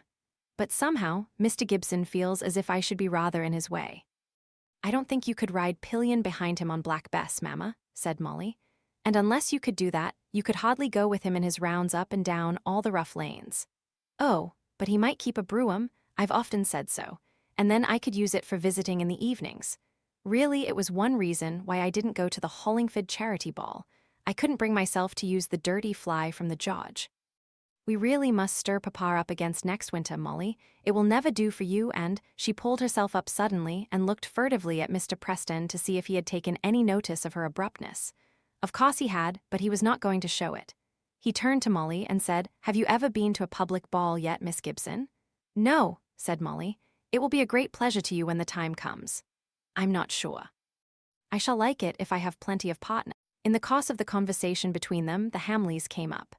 Mrs. Gibson was never unwilling to dwell upon Molly's intimacy with this county family, and when the latter caught the sound of her own name, her stepmother was saying, "Poor Mrs. Hamley could hardly do without Molly.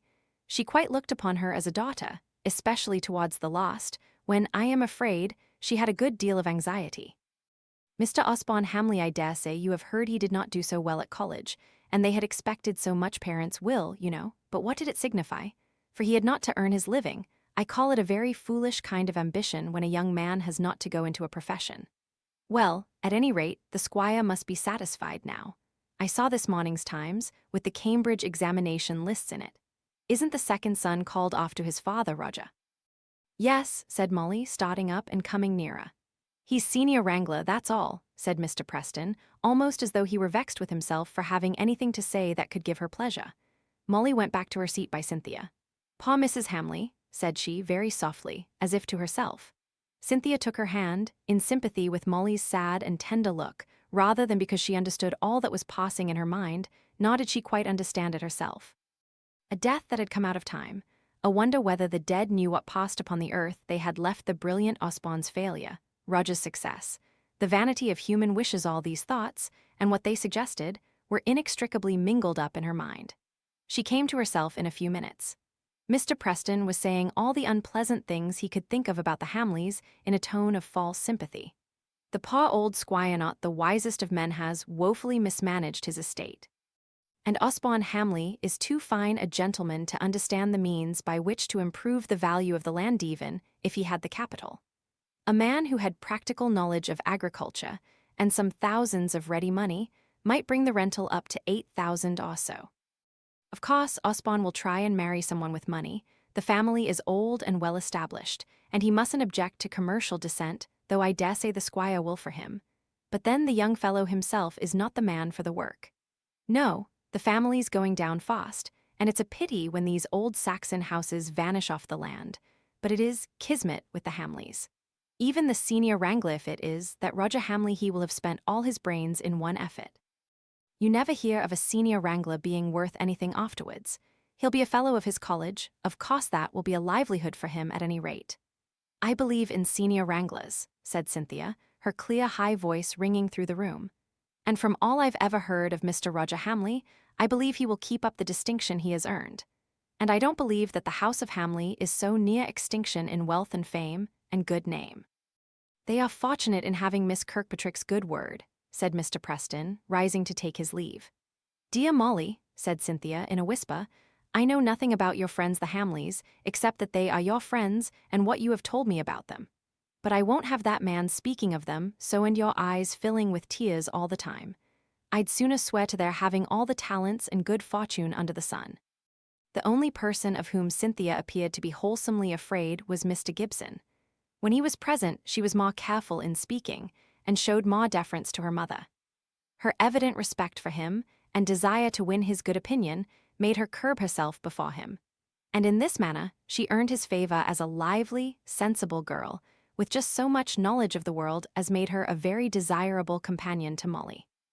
Indeed, she made something of the same kind of impression on all men. They were first struck with her personal appearance, and then with her pretty deprecating manner, which appealed to them much as if she had said, You are wise, and I am foolish, have mercy on my folly. It was a way she had. It meant nothing really, and she was hardly conscious of it herself, but it was very captivating all the same.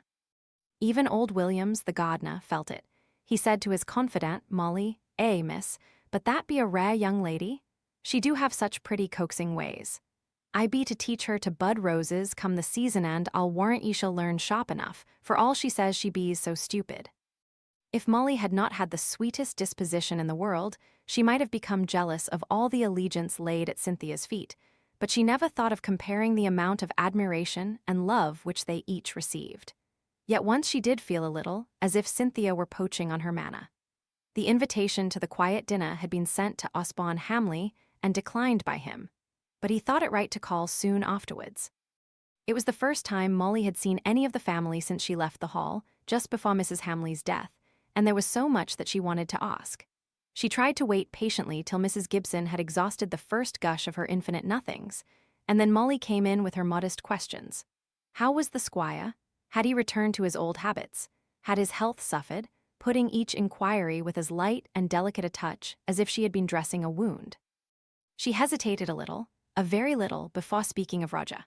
For just one moment the thought flitted across her mind, that Osborne might feel the contrast between his own and his brother's college career too painfully to like to have it referred to. But then she remembered the generous, brotherly love that had always existed between the two, and had just entered upon the subject, when Cynthia, in obedience to her mother's summons, came into the room and took up her work. No one could have been quiet as she hardly uttered a word, but Osborne seemed to fall under her power at once. He no longer gave his undivided attention to Molly. He cut short his answers to her questions, and by and by, without Molly's rightly understanding how it was, he had turned toward Cynthia and was addressing himself to her. Molly saw the look of content on Mrs. Gibson's face. Perhaps it was her own mortification at not having heard all she wished to know about Roger, which gave her a keener insight than usual. But certain it is that all at once she perceived that Mrs. Gibson would not dislike a marriage between Osborne and Cynthia, and considered the present occasion as an auspicious beginning. Remembering the secret which she had been let into so unwillingly, Molly watched his behavior, almost as if she had been retained in the interest of the absent wife. But after all, thinking as much of the possibility of his attracting Cynthia as of the unknown and mysterious Mrs. Osborne Hamley. His manner was expressive of great interest and of strong prepossession in favor of the beautiful girl to whom he was talking. He was in deep mourning, which showed off his slight figure and delicate, refined face. But there was nothing of flirting, as far as Molly understood the meaning of the word, in either looks or words. Cynthia, too, was extremely quiet. She was always much quieter with men than with women. It was part of the charm of her soft allurement that she was so passive. They were talking of France. Mrs. Gibson herself had passed 2 or 3 years of her girlhood there, and Cynthia's late return from Boulogne made it a very natural subject of conversation. But Molly was thrown out of it, and with her heart still unsatisfied as to the details of Roger's success, she had to stand up at last and receive Osborne's goodbye, scarcely longer or more intimate than his farewell to Cynthia. As soon as he was gone, Mrs. Gibson began in his praise. "Well, really, I begin to have some faith in long descent. What a gentleman he is, how agreeable and polite, so different from that forward Mr. Preston," she continued, looking a little anxiously at Cynthia. Cynthia, quite aware that her reply was being watched for, said, coolly, "Mr. Preston doesn't improve on acquaintance.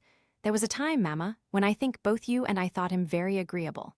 "I don't remember. You've a clearer memory than I have." "But we were talking of this delightful Mr. Osborne Hamley. Why, Molly, you were always talking of his brother it was Roger this, and Roger that I can't think how it was you so seldom mentioned this young man." "I didn't know I had mentioned Mr. Roger Hamley so often," said Molly, blushing a little, "but I saw much more of him he was more at home." Well, well, it's all right, my dear. I dare say he suits you best." But really, when I saw Osborne Hamley close to my Cynthia, I couldn't help thinking but perhaps I'd better not tell you what I was thinking of. Only they are each of them so much above the average in appearance, and of course that suggests things. "I perfectly understand what you were thinking of, mamma," said Cynthia, with the greatest composure. "And so does Molly, I have no doubt. Well, there's no harm in it, I'm sure." Did you hear him say that, though he did not like to leave his father alone just at present, yet that when his brother Roger came back from Cambridge, he should feel more? Sometimes he dropped out such sentences as these. "Ah, that would be the day I was crossing. It was stormy indeed. Instead of our being only 2 hours, we were nearly 5. Ah, I met Lord Hollingford at Dover last week, and he said, 'And see, the cold now is nothing to what it was in London on Thursday. The thermometer was down at 15. Perhaps, in the rapid flow of conversation, these small revelations were noticed by no one but Molly, whose interest and curiosity were always hovering over the secret she had become possessed of, in spite of all her self-reproach for allowing her thoughts to dwell on what was still to be kept as a mystery. It was also evident to her that Osborne was not too happy at home. He had lost the slight touch of cynicism which he had affected when he was expected to do wonders at college, and that was one good result of his failure. If he did not give himself the trouble of appreciating other people and their performances, at any rate his conversation was not so amply sprinkled with critical pepper. He was more absent, not so agreeable, Mrs. Gibson thought, but did not say. He looked ill in health, but that might be the consequence of the real depression of spirits which Molly occasionally saw peeping out through all his pleasant surface talk. Now and then, when he was talking directly to her, he referred to the happy days that are gone, to the time when my mother was alive. And then his voice sank, and a gloom came over his countenance, and Molly longed to express her own deep sympathy. He did not often mention his father, and Molly thought she could read in his manner, when he did, that something of the painful restraint she had noticed when she was lost at the Hall still existed between them.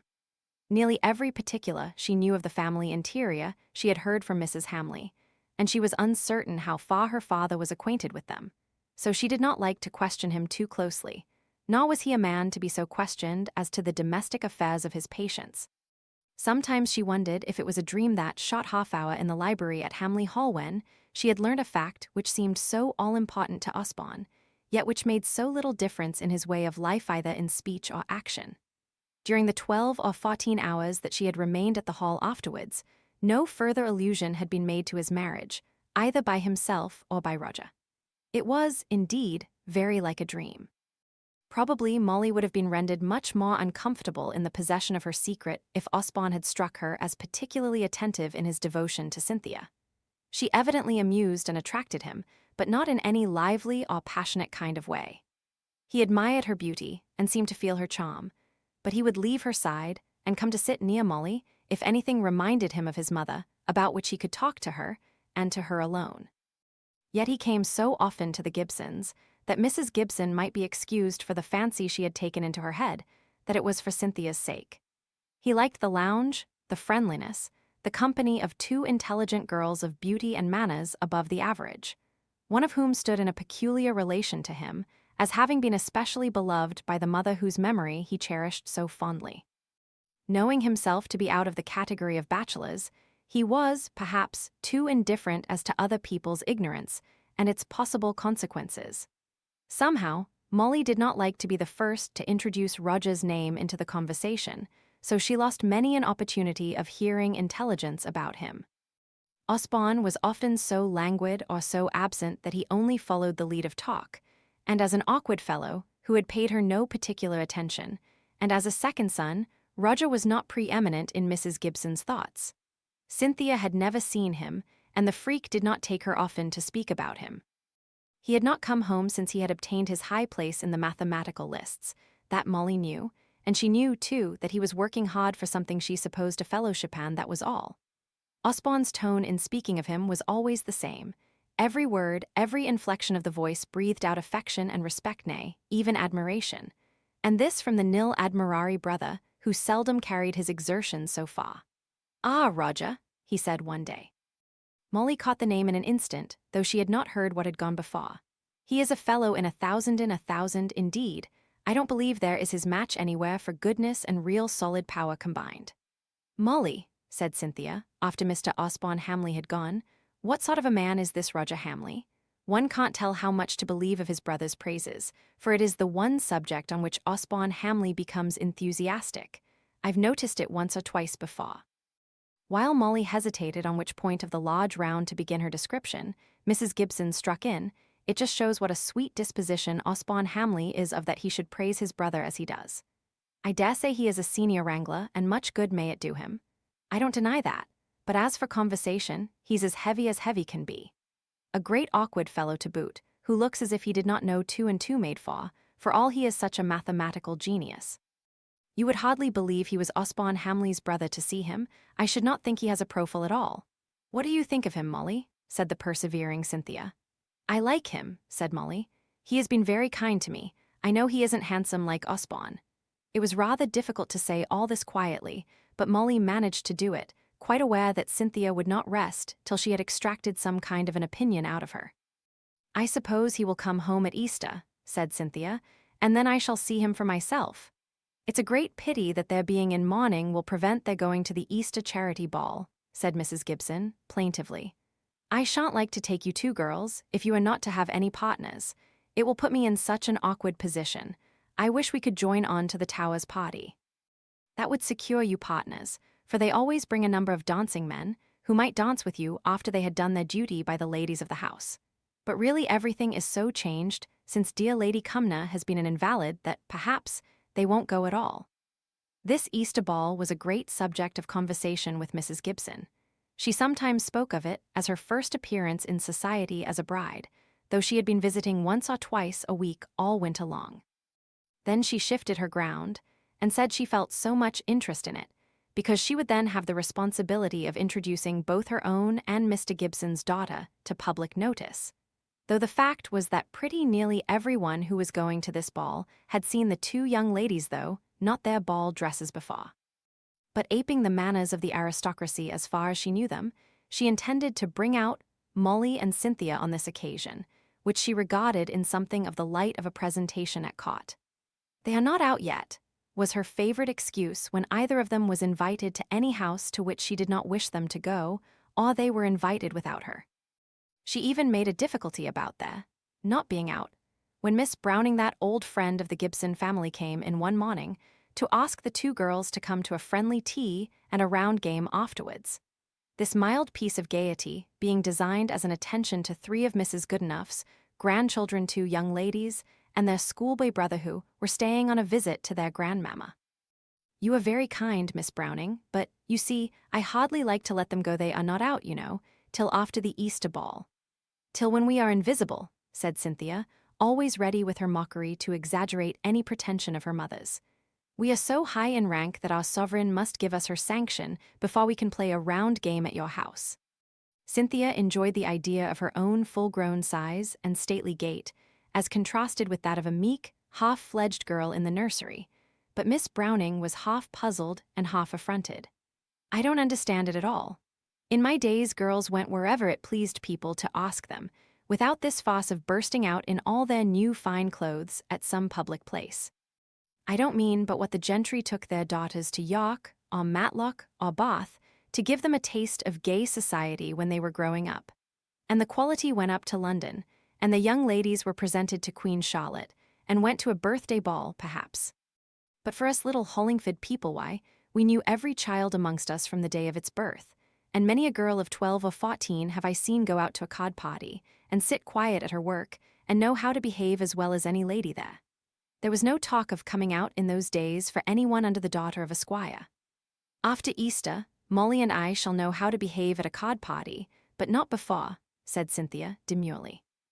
"You're always fond of your quips and your cranks, my dear," said Miss Browning, "and I wouldn't quite answer for your behavior." On his return home to his grandmamma's, he gave out one or two very decided and rather original opinions, quite opposed as was natural to his sisters. One was that, after all, a senior wrangler was no great shakes. Any man might be one if he liked, but there were a lot of fellows that he knew who would be very sorry to go in for anything so slow. Molly thought the game never would end. She had no particular turn for gambling in her, and whatever her card might be, she regularly put on 2 counters, indifferent as to whether she won or lost. Cynthia, on the contrary, staked high, and was at one time very rich, but ended by being in debt to Molly something like 6 shillings. She had forgotten her purse, she said, and was obliged to borrow from the more provident Molly, who was aware that the round game of which Miss Browning had spoken to her was likely to require money. If it was not a very merry affair for all the individuals concerned, it was a very noisy one on the whole.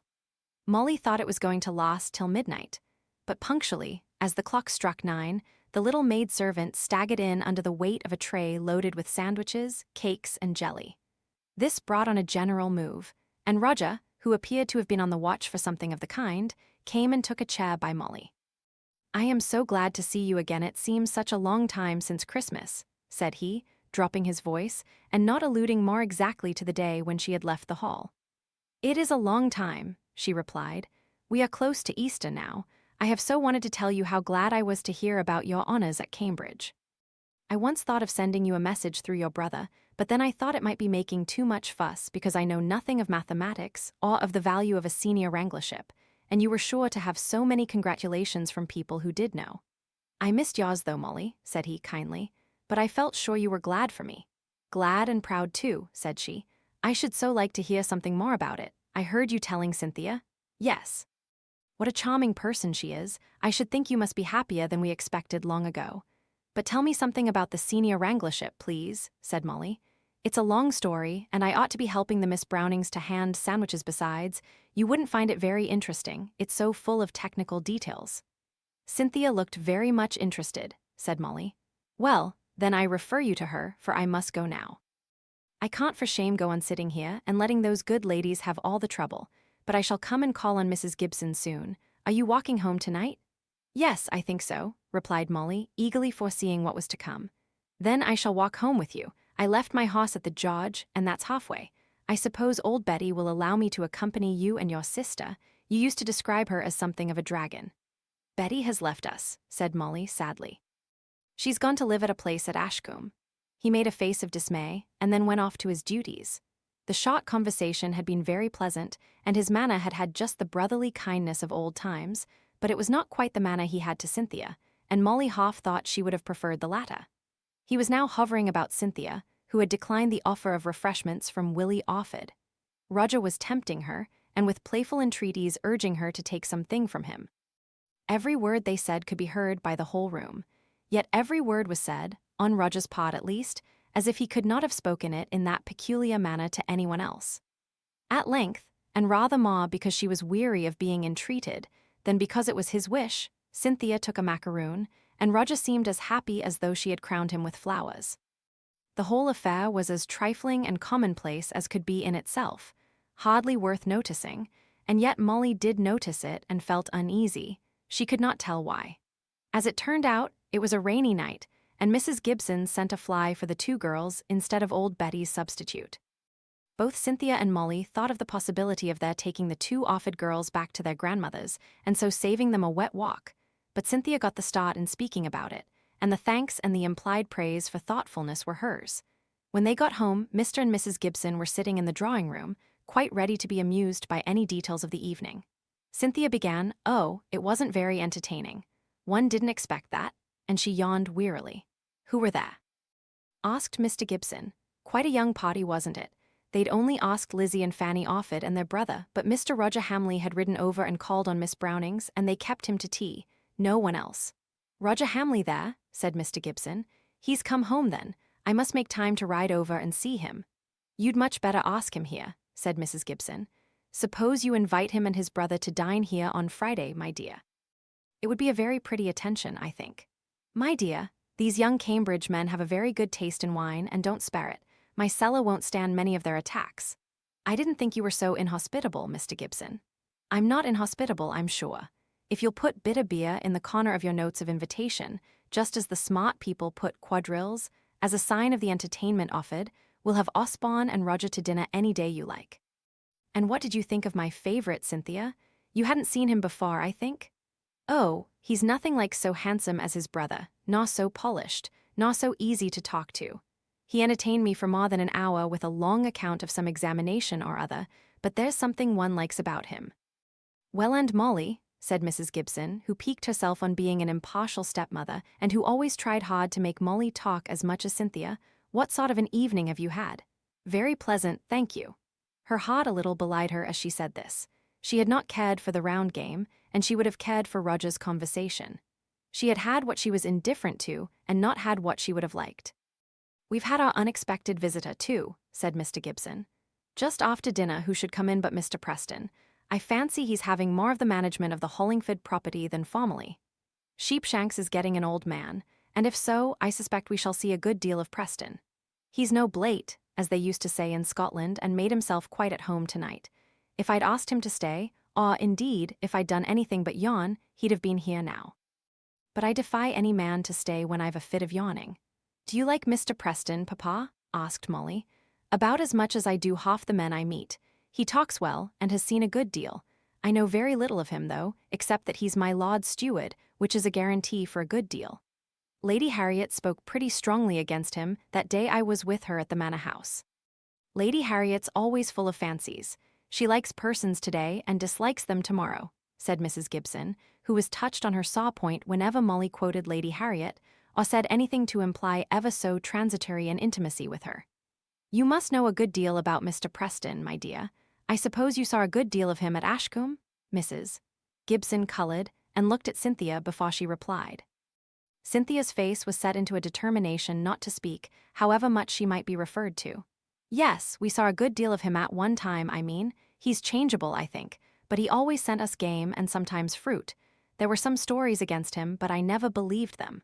"What kind of stories?" said Mr. Gibson, quickly.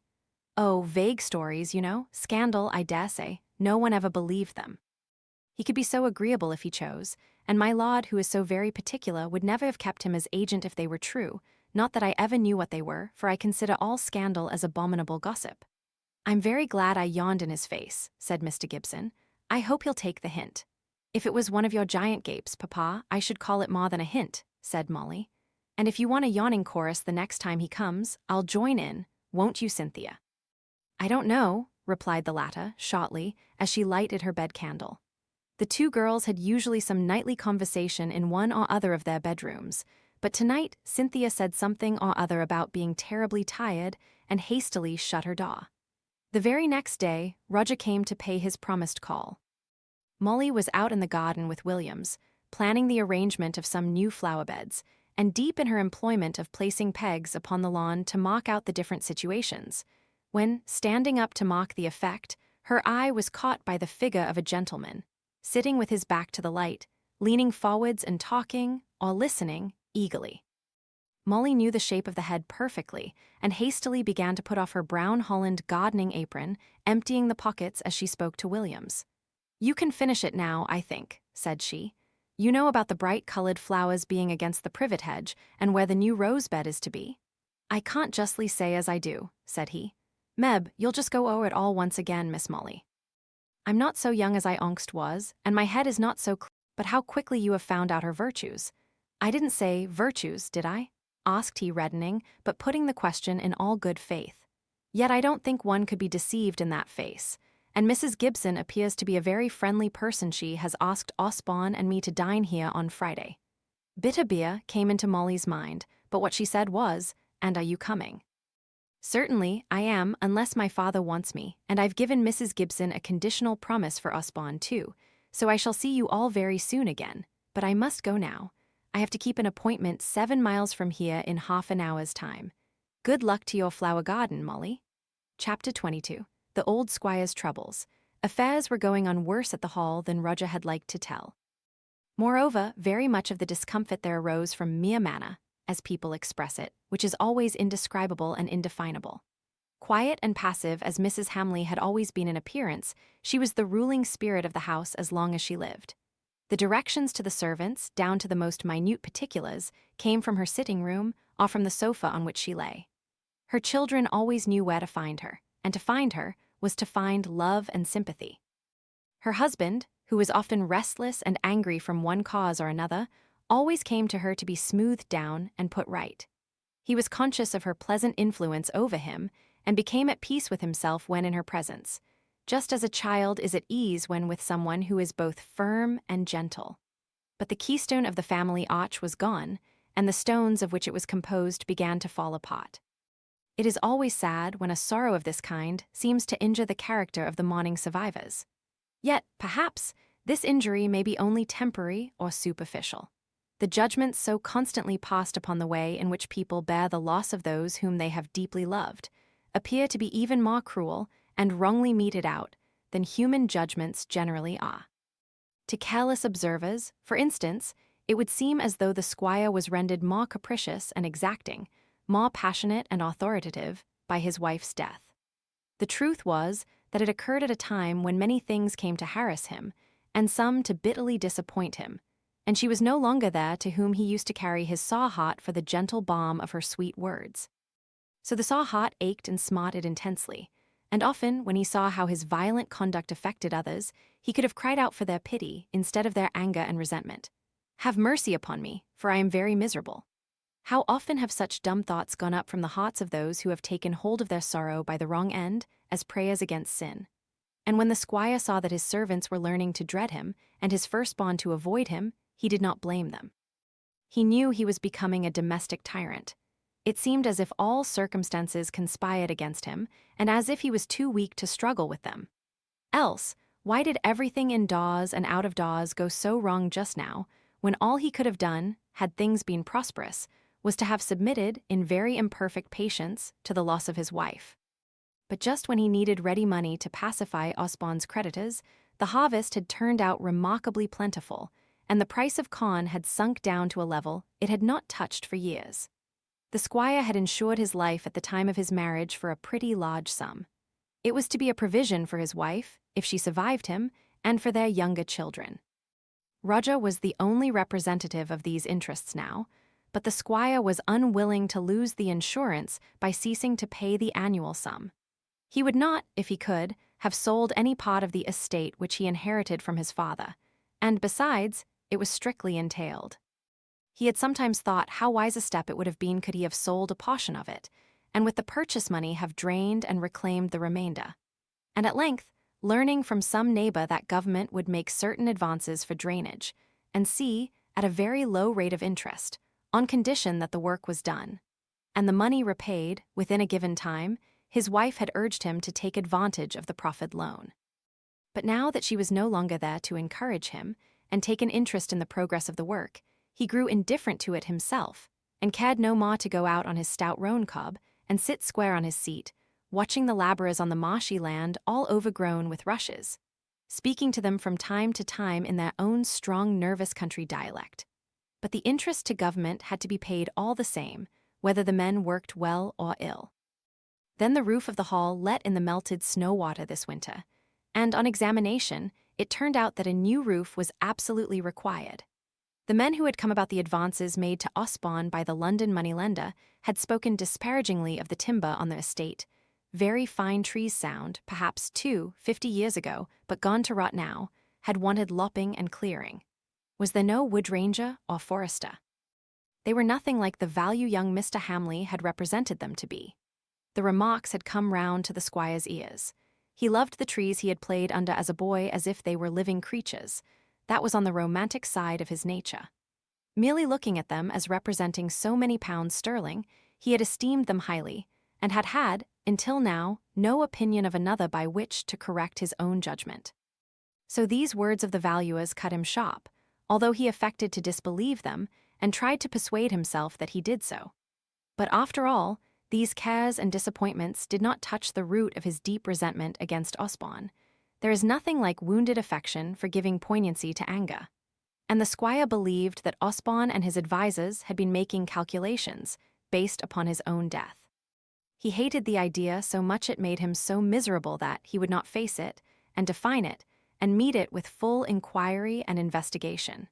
He chose rather to cherish the morbid fancy that he was useless in this world born under an unlucky star, that all things went badly under his management. But he did not become humble in consequence. He put his misfortunes down to the scar of fate, not to his own, and he imagined that Osborne saw his failures and that his firstborn grudged him his natural term of life.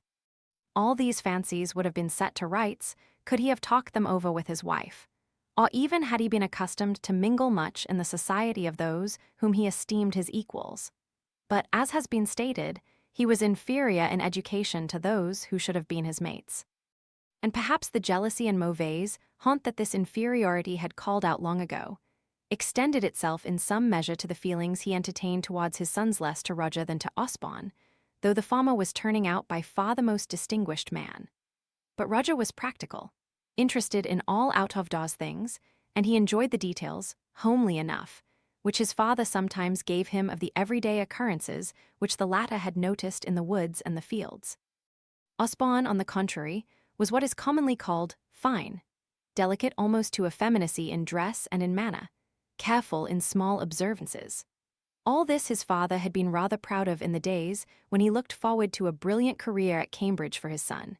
He had at that time regarded Osborne's fastidiousness and elegance as another stepping stone to the high and prosperous marriage, which was to restore the ancient fortunes of the Hamley family. But now that Osborne had barely obtained his degree, that all the boastings of his father had proved vain, that the fastidiousness had led to unexpected expenses, to attribute the most innocent cause to Osborne's debts, the poor young man's ways and manners became a subject of irritation to his father. Osborne was still occupied with his books and his writings when he was at home, and this mode of passing the greater part of the day gave him but few subjects in common with his father when they did meet at mealtimes or in the evenings. Perhaps if Osborne had been able to have more out-of-door amusements, it would have been better, but he was short-sighted and cared little for the carefully observant pursuits of his brother. He knew but few young men of his own standing in the county. His hunting, even, of which he was passionately fond, had been curtailed this season, as his father had disposed of one of the 2 hunters he had been hitherto allowed. The whole stable establishment had been reduced, perhaps because it was the economy which told most on the enjoyment of both the squire and Osborne, and which, therefore, the farmer took a savage pleasure in enforcing. The old carriage, a heavy family coach bought in the days of comparative prosperity. Yet some folks older than schoolboys, the squire choked here, but though the words would not come, his passion did not diminish. "I'll not have you casting up your mother's wishes to me, sir, you who went near to break her heart at last." Osborne was strongly tempted to get up and leave the room. Perhaps it would have been better if he had. It might then have brought about an explanation and a reconciliation between father and son. But he thought he did well in sitting still and appearing to take no notice. This indifference to what he was saying appeared to annoy the squire still more, and he kept on grumbling and talking to himself till Osborne, unable to bear it any longer, said, very quietly, but very bitterly, "I am only a cause of irritation to you, and home is no longer home to me, but a place in which I am to be controlled in trifles and scolded about trifles as if I were a child. Put me in a way of making a living for myself, that much your oldest son has a right to ask of you. I will then leave this house, and you shall be no longer vexed by my dress or my want of punctuality. You make your request pretty much as another son did long ago. Give me the portion that falleth to me. But I don't think what he did with his money is much encouragement for me to." Then the thought of how little he could give his son his portion, or any part of it, stopped the squire. Osborne took up the speech. "I'm as ready as any man to earn my living, only the preparation for any profession will cost money, and money I haven't got." "No more have I," said the squire shortly. "What is to be done then?" said Osborne, only half believing his father's words. "Why, you must learn to stop at home and not take expensive journeys, and you must reduce your tailor's bill. I don't ask you to help me in the management of the land, you're far too fine a gentleman for that, but if you can't earn money, at least you needn't spend it." "I've told you I'm willing enough to earn money," cried Osborne, passionately at last. "But how am I to do it? You really are very unreasonable, sir." "Am I?" said the squire, cooling in manner, though not in temper, as Osborne grew warm. "But I don't set up for being reasonable. Men who have to pay away money that they haven't got for their extravagant sons aren't likely to be reasonable. There's 2 things you've gone and done which put me beside myself, when I think of them. You've turned out next door to a dunce at college, when your poor mother thought so much of you, and when you might have pleased and gratified her so if you chose, and, well, I won't say what the other thing is." "Tell me, sir," said Osborne, almost breathless with the idea that his father had discovered his secret marriage. But the father was thinking of the moneylenders, who were calculating how soon Osborne would come into the estate. "No," said the squire. "I know what I know, and I'm not going to tell you how I know it. Only, I'll just say this, your friends no more know a piece of good timber when they see it than you, or I know how you could earn £5 if it was to keep you from starving. Now, there's Roger, we none of us made an ado about him, but he'll have his fellowship now, I'll warrant him, and be a bishop or a chancellor or something, before we've found out he's clever. We've been so much taken up thinking about you. I don't know what's come over me to speak of wee-wee in this way," said he, suddenly dropping his voice, a change of tone as sad could be. "I ought to say, I. It will be I forevermore in this world." He got up and left the room in quick haste, knocking over his chair, and not stopping to pick it up. Osborne, who was sitting and shading his eyes with his hand, as he had been doing for some time, looked up at the noise, and then rose as quickly and hurried off to his father, only in time to hear the study door locked on the inside the moment he reached it. Osborne returned into the dining room chagrined and sorrowful. But he was always sensitive to any omission of the usual observances, which might excite remark.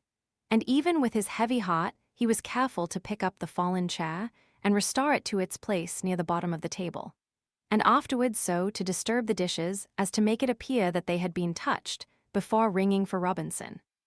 When the latter came in, followed by Thomas, Osborne thought it necessary to say to him that his father was not well and had gone into the study, and that he himself wanted no dessert but would have a cup of coffee in the drawing-room.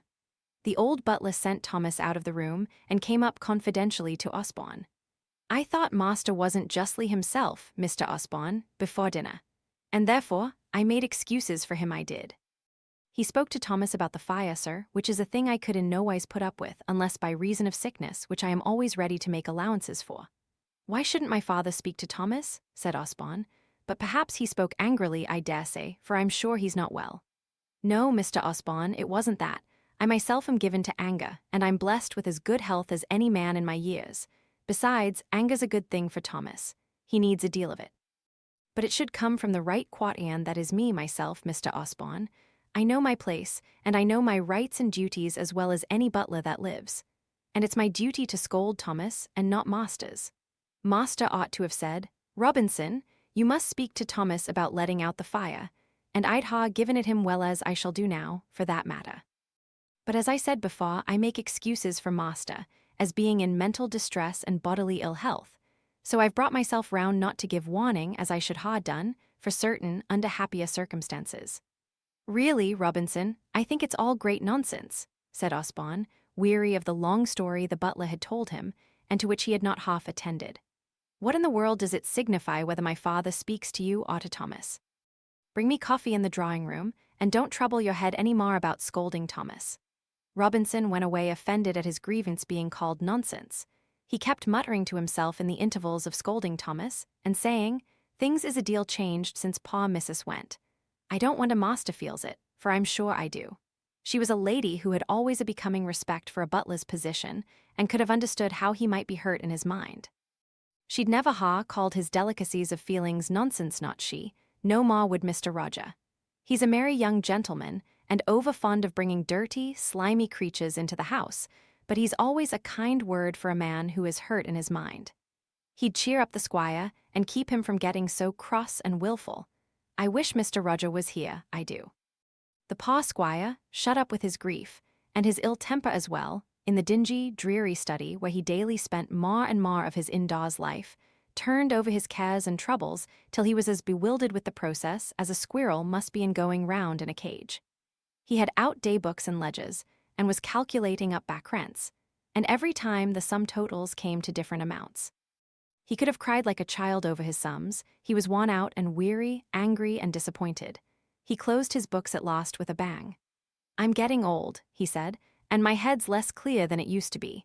I think sorrow for her has dazed me. I never was much to boast on, but she thought a deal of me, bless her. She'd never let me call myself stupid, but for all that I am stupid. Osborne ought to help me. He's had money enough spent on his learning, but instead he comes down dressed like a popinjay and never troubles his head to think how I'm to pay his debts. I wish I'd told him to earn his living as a dancing master," said the squire, with a sad smile at his own wit.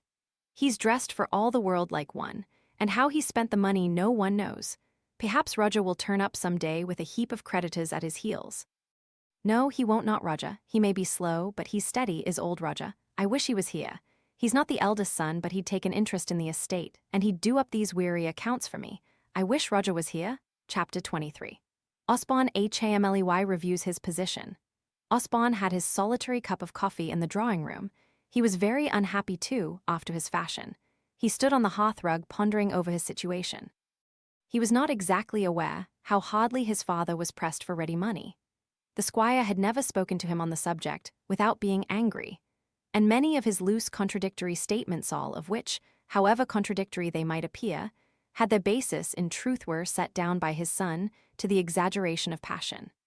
But it was uncomfortable enough to a young man of Osborne's age to feel himself continually hampered for want of a £5 note.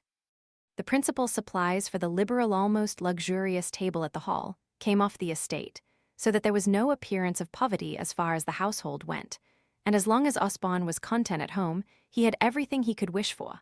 But he had a wife elsewhere he wanted to see her continually, and that necessitated journeys. She, poor thing, had to be supported. Where was the money for the journeys, and for ease modest wants to come from? That was the puzzle. If how I hate ifs, if me no ifs.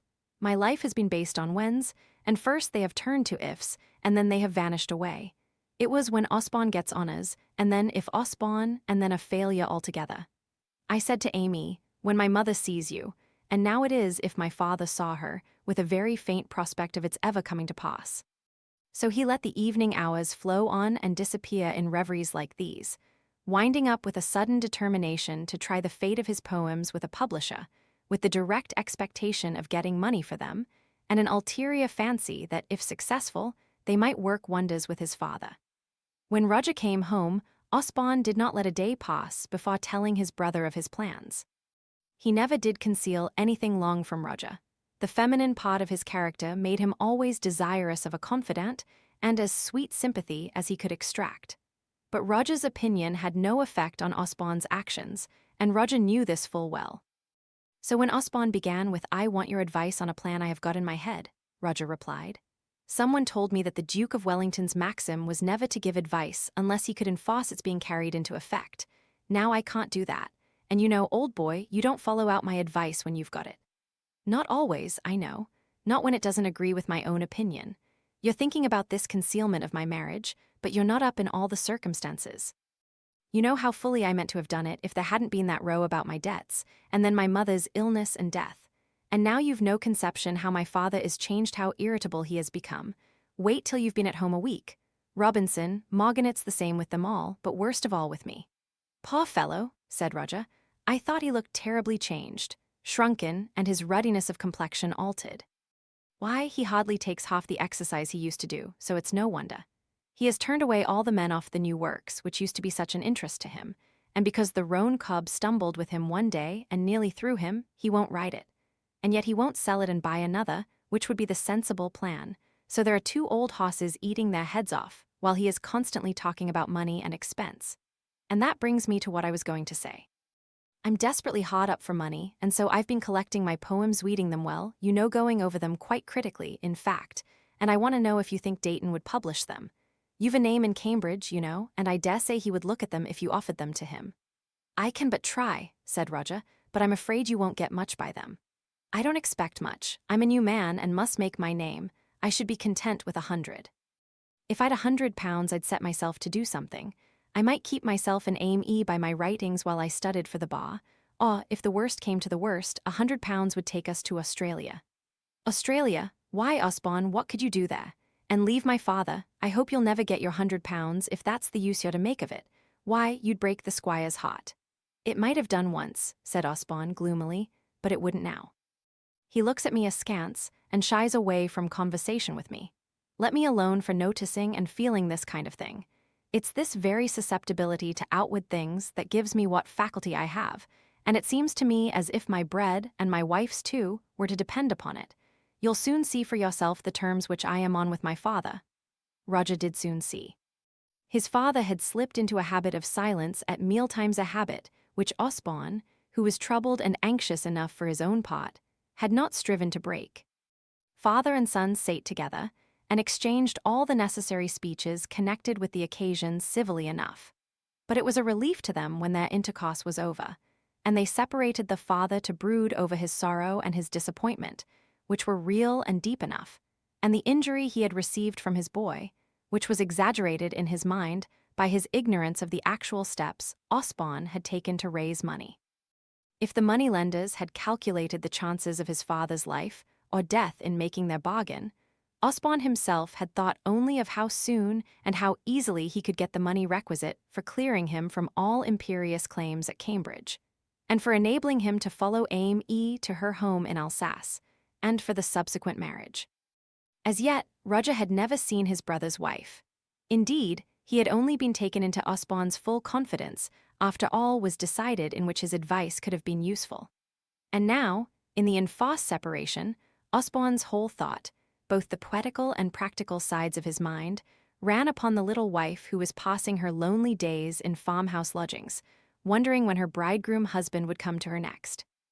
With such an engrossing subject, it was, perhaps, no wonder that he unconsciously neglected his father, but it was none the less sad at the time, and to be regretted in its consequences. "I may come in and have a pipe with you, sir, mayn't I?" said Roger that first evening, pushing gently against the study door, which his father held only half open. "You'll not like it," said the squire, still holding the door against him, but speaking in a relenting tone. "The tobacco I use isn't what young men like. Better go and have a cigar with Osborne." "No, I want to sit with you, and I can stand pretty strong tobacco." Roger pushed in, the resistance slowly giving way before him. "It will make your clothes smell. You'll have to borrow Osborne's scents to sweeten yourself," said the squire grimly, at the same time pushing a short, smart, amber-mouthed pipe to his son. "No, I'll have a churchwarden." "Why, father, do you think I'm a baby to put up with a doll's head like this?" Looking at the carving upon it, the squire was pleased in his heart, though he did not choose to show it. He only said, "Osborne brought it me when he came back from Germany. That's 3 years ago. And then for some time they smoked in silence. But the voluntary companionship of his son was very soothing to the squire, though not a word might be said. The next speech he made showed the direction of his thoughts. Indeed, his words were always a transparent medium through which the current might be seen. A deal of a man's life comes and goes in 3 years, I've found that out. And he puffed away at his pipe again. While Roger was turning over in his mind what answer to make to this truism, the squire again stopped his smoking and spoke. I remember when there was all that fuss about the Prince of Wales being made regent. I read somewhere, I dare say it was in a newspaper, that kings and their heirs apparent were always on bad terms. Osborne was quite a little chap then. He used to go out riding with me on White Surrey. You won't remember the pony we called White Surrey? I remember it, but I thought it a tall hoss in those days. Ah, that was because you were such a small lad, you know.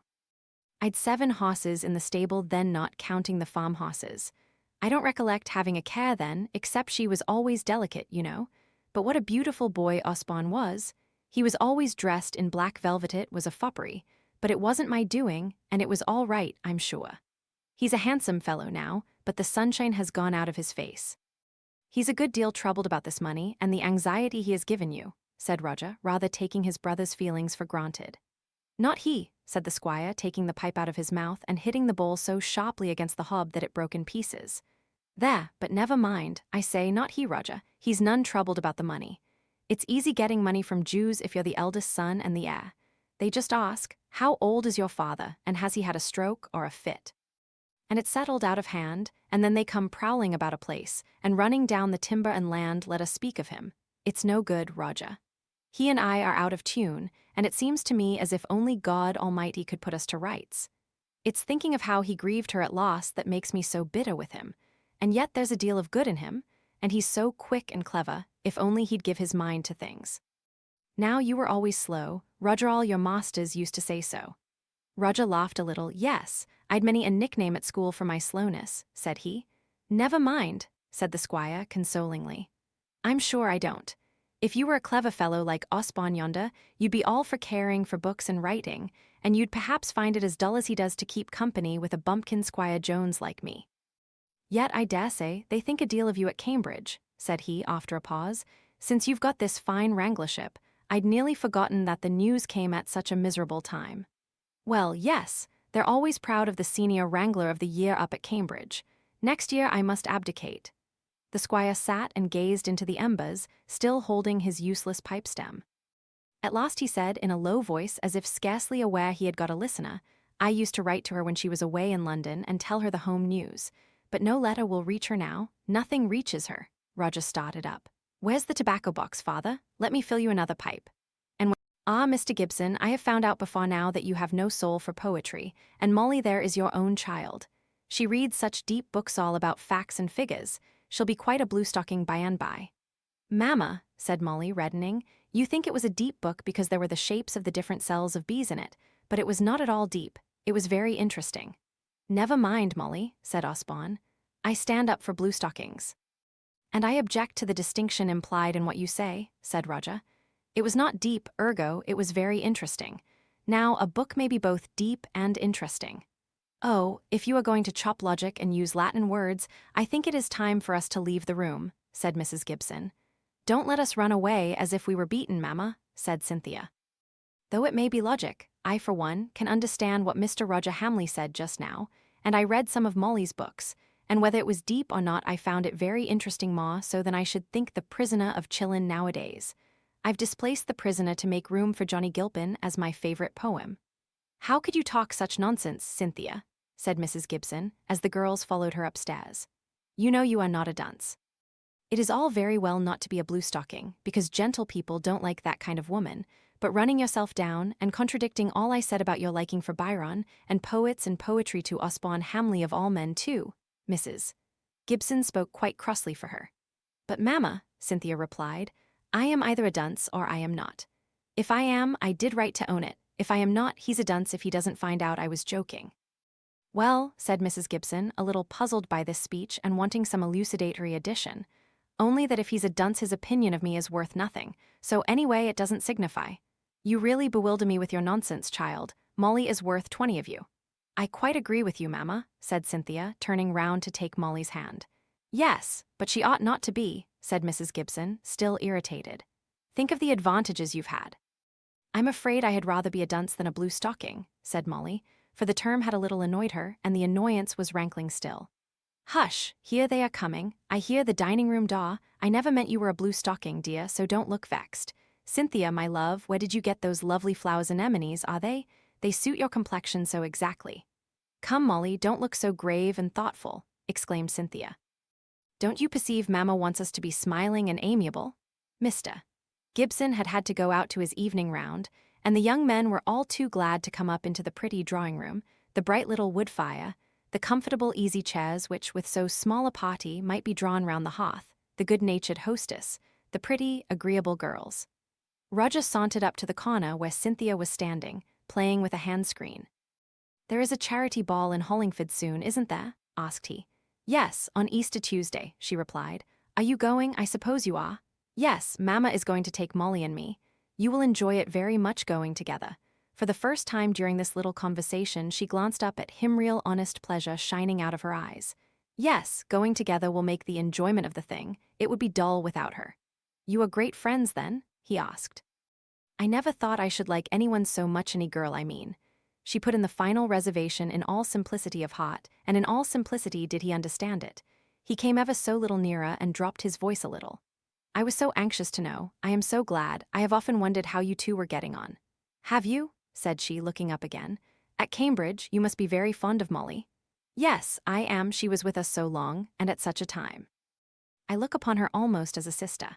And she is very fond of all of you. I seem to know you all from hearing her talk about you so much, all of you, said she, laying an emphasis on all to show that it included the dead as well as the living. Roger was silent for a minute or two.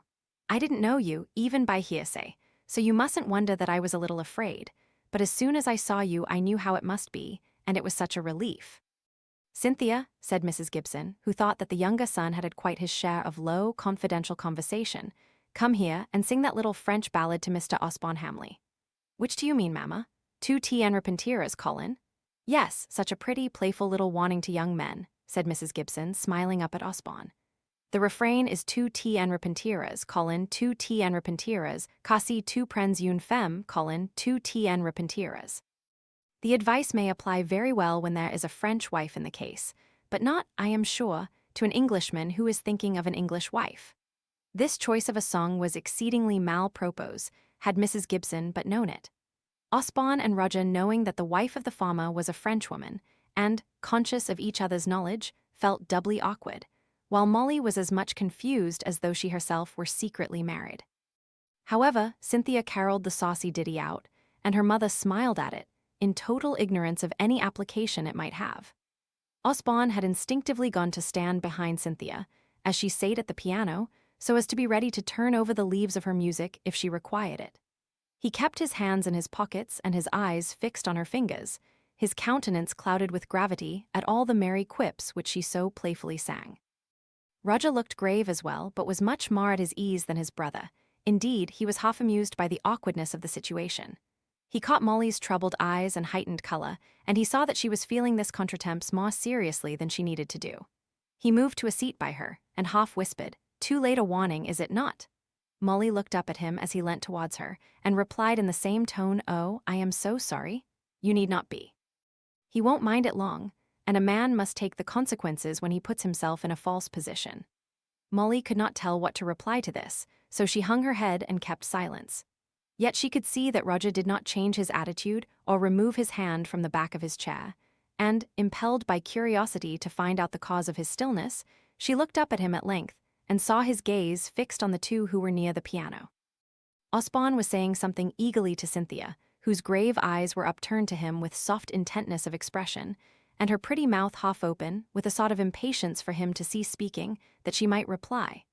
"They are talking about France," said Roger, in answer to Molly's unspoken question. "Osborne knows it well, and Miss Kirkpatrick has been at school there, you know. It sounds very interesting. Shall we go nearer and hear what they are saying?" It was all very well to ask this civilly, but Molly thought it would have been better to wait for her answer. Instead of waiting, however, Roger went to the piano, and, leaning on it, appeared to join in the light merry talk, while he feasted his eyes as much as he dared by looking at Cynthia. Molly suddenly felt as if she could scarcely keep from crying a minute ago he had been so near to her, and talking so pleasantly and confidentially, and now he almost seemed as if he had forgotten her existence. She thought that all this was wrong, and she exaggerated its wrongness to herself. Mean, and envious of Cynthia, and ill-natured, and selfish, were the terms she kept applying to herself, but it did no good. She was just as naughty at the last as at the first. Mrs. Gibson broke into the state of things which Molly thought was to endure forever. Her work had been intricate up to this time, and had required a great deal of counting, so she had had no time to attend to her duties, one of which she always took to be to show herself to the world as an impartial stepmother. Cynthia had played and sung, and now she must give Molly her turn of exhibition. Cynthia's singing and playing was light and graceful, but anything but correct. But she herself was so charming that it was only fanatics for music who cared for false chords and omitted notes. Molly, on the contrary, had an excellent ear, if she had ever been well taught, and both from inclination and conscientious perseverance of disposition, she would go over an incorrect passage for 20 times. But she was very shy of playing in company, and when forced to do it, she went through her performance heavily and hated her handiwork more than anyone. "Now, you must play a little, Molly," said Mrs. Gibson. "Play us that beautiful piece of Kalkbrenner's, my dear." Molly looked up at her stepmother with beseeching eyes, but it only brought out another form of request, still more like a command. "Go at once, my dear. You may not play it quite rightly, and I know you are very nervous, but you're quite amongst friends." So there was a disturbance made in the little group at the piano, and Molly sate down to her martyrdom. "Please, go away," said she to Osborne, who was standing behind her ready to turn over. "I can quite well do." She watched Cynthia furtively, and in silence for a minute or two, and then said that, after all, she could not conveniently give up her dressing-room, and altogether, they had better say no more about it. So no stranger was invited to stay at Mr. Gibson's at the time of the ball, but Mrs. Gibson openly spoke of her regret at the unavoidable inhospitality, and hoped that they might be able to build an addition to their house before the next triennial Hollingford ball. Another cause of unusual bustle at Hollingford this Easter was the expected return of the family to the Towers, after their unusually long absence. Mr. Sheepshanks might be seen trotting up and down on his stout old cob, speaking to attentive masons, plasterers, and glaziers about putting everything on the outside at least about the cottages belonging to my lord, in perfect repair. Lord Cumnor owned the greater part of the town, and those who lived under other landlords, or in houses of their own, were stirred up by the dread of contrast to do up their dwellings.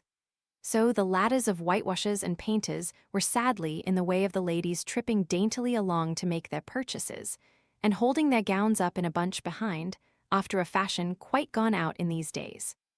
The housekeeper and steward from the Towers might also be seen coming in to give orders at the various shops, and stopping here and there at those kept by favourites to avail themselves of the eagerly tended refreshments. Lady Harriet came to call on her old governess the day after the arrival of the family at the Towers. Molly and Cynthia were out walking when she came doing some errands for Mrs. Gibson, who had a secret idea that Lady Harriet would call at the particular time she did, and had a not uncommon wish to talk to her ladyship without the corrective presence of any member of her own family. Mrs. Gibson did not give Molly the message of remembrance that Lady Harriet had left for her, but she imparted various pieces of news relating to the Towers with great animation and interest. The Duchess of Menteith and her daughter, Lady Alice, were coming to the Towers, would be there the day of the ball, would come to the ball, and the Menteith diamonds were famous. That was piece of news the first. The second was that ever so many gentlemen were coming to the Towers, some English, some French. This piece of news would have come first in order of importance had there been much probability of their being dancing men, and, as such, possible partners at the coming ball. But Lady Harriet had spoken of them as Lord Hollingford's friends, useless scientific men in all probability. Then, finally, Mrs. Gibson was to go to the Towers next day to lunch. Lady Cumnor had written a little note by Lady Harriet to beg her to come. If Mrs. Gibson could manage to find her way to the Towers, one of the carriages in use should bring her back to her own home in the course of the afternoon. "The dear Countess," said Mrs. Gibson, with soft affection. It was a soliloquy, uttered after a minute's pause at the end of all this information. And all the rest of that day, her conversation had an aristocratic perfume hanging about it. One of the few books she had brought with her into Mr. Gibson's house was bound in pink, and in it she studied Menteith, Duke of Adolphus George, and C, till she was fully up in all the Duchess's connections and probable interests. Mr. Gibson made his mouth up into a droll whistle when he came home at night and found himself in a Towers atmosphere. Molly saw the shade of annoyance through the drollery. She was beginning to see it oftener than she liked, not that she reasoned upon it, or that she consciously traced the annoyance to its source, but she could not help feeling uneasy in herself when she knew her father was in the least put out. Of course, a fly was ordered for Mrs. Gibson. In the early afternoon, she came home. If she had been disappointed in her interview with the Countess, she never told her woe, nor revealed the fact that when she first arrived at the Towers, she had to wait for an hour in Lady Cumnor's morning room, uncheered by any companionship save that of her old friend Mrs. Bradley, till suddenly, Lady Harriet coming in, she exclaimed, "Why, Claire, you dear woman, are you here all alone? Does Mamma know?"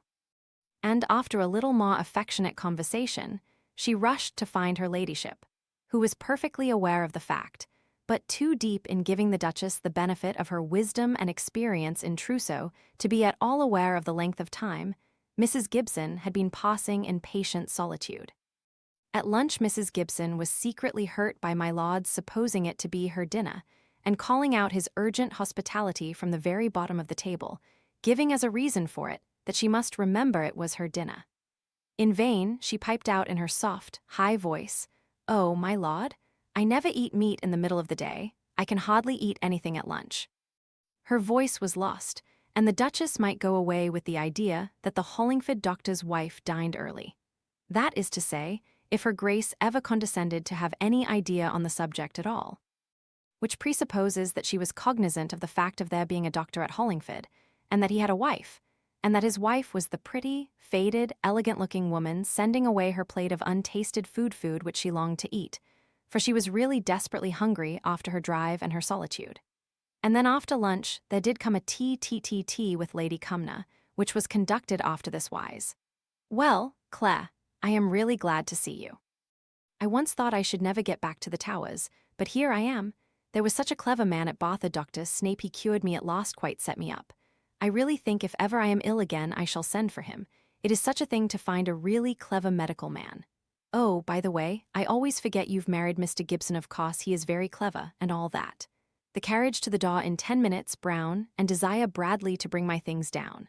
What was I asking you? Oh. How do you get on with the stepdaughter? She seemed to me to be a young lady with a pretty stubborn will of her own. I put a letter for the post down somewhere, and I cannot think where. Do help me look for it, there's a good woman. Just run to my room and see if Brown can find it, for it is of great consequence." Off went Mrs. Gibson, rather unwillingly, for there were several things she wanted to speak about, and she had not heard half of what she had expected to learn of the family gossip. But all chance was gone, for when she came back from her fruitless errand, Lady Cumnor and the Duchess were in full talk, Lady Cumnor with the missing letter in her hand, which she was using something like a baton to enforce her words. Every iota from Paris, every iota. Lady Cumnor was too much of a lady not to apologize for useless trouble, but they were nearly the last words she spoke to Mrs. Gibson, for she had to go out and drive with the Duchess, and the brougham to take Claire, as she persisted in calling Mrs. Gibson, back to Hollingford followed the carriage to the door. Lady Harriet came away from her entourage of young men and young ladies, all prepared for some walking expedition, to wish Mrs. Gibson goodbye. "We shall see you at the ball," she said. "You'll be there with your 2 girls, of course, and I must have a little talk with you there. With all these visitors in the house, it has been impossible to see anything of you today, you know." Such were the facts, but rose color was the medium through which they were seen by Mrs. Gibson's household listeners on her return. There are many visitors staying at the Towers, yes. A great many, the Duchess and Lady Alice, and Mr. and Mrs. Grey, and Lord Albert Monson and his sister, and my old friend Captain James of the Blues, many more, in fact. But of course, I preferred going to Lady Cumnor's own room, where I could see her and Lady Harriet quietly, and where we were not disturbed by the bustle downstairs. Of course, we were obliged to go down to lunch, and then I saw my old friends and renewed pleasant acquaintances. But I really could hardly get any connected conversation with anyone. Lord Cumnor seemed so delighted to see me there again. Though there were 6 or 7 between us, He was always interrupting with some civil or kind speech especially addressed to me. And after lunch, Lady Cumnor asked me all sorts of questions about my new life with as much interest as if I had been her daughter. To be sure, when the Duchess came in, we had to leave off and talk about the trousseau she is preparing for Lady Alice. Lady Harriet made such a point of our meeting at the ball. She is such a good, affectionate creature, is Lady Harriet. This last was said in a tone of meditative appreciation. The afternoon of the day on which the ball was to take place, a servant rode over from Hamley with 2 lovely nosegays, with the Mr. Hamley's compliments to Miss Gibson and Miss Kirkpatrick. Cynthia was the first to receive them. She came dancing into the drawing-room, flourishing the flowers about in either hand, and danced up to Molly, who was trying to settle to her reading by way of passing the time away till the evening came. "Look, Molly, look, here are bouquets for us. Long life to the givers." "Who are they from?" "Who is it?" asked Molly. Cynthia looked extremely irritated, indignant, perplexed. What was it turned her cheek so pale and made her eyes so full of fire? "It is Mr. Preston," said she, in answer to Molly.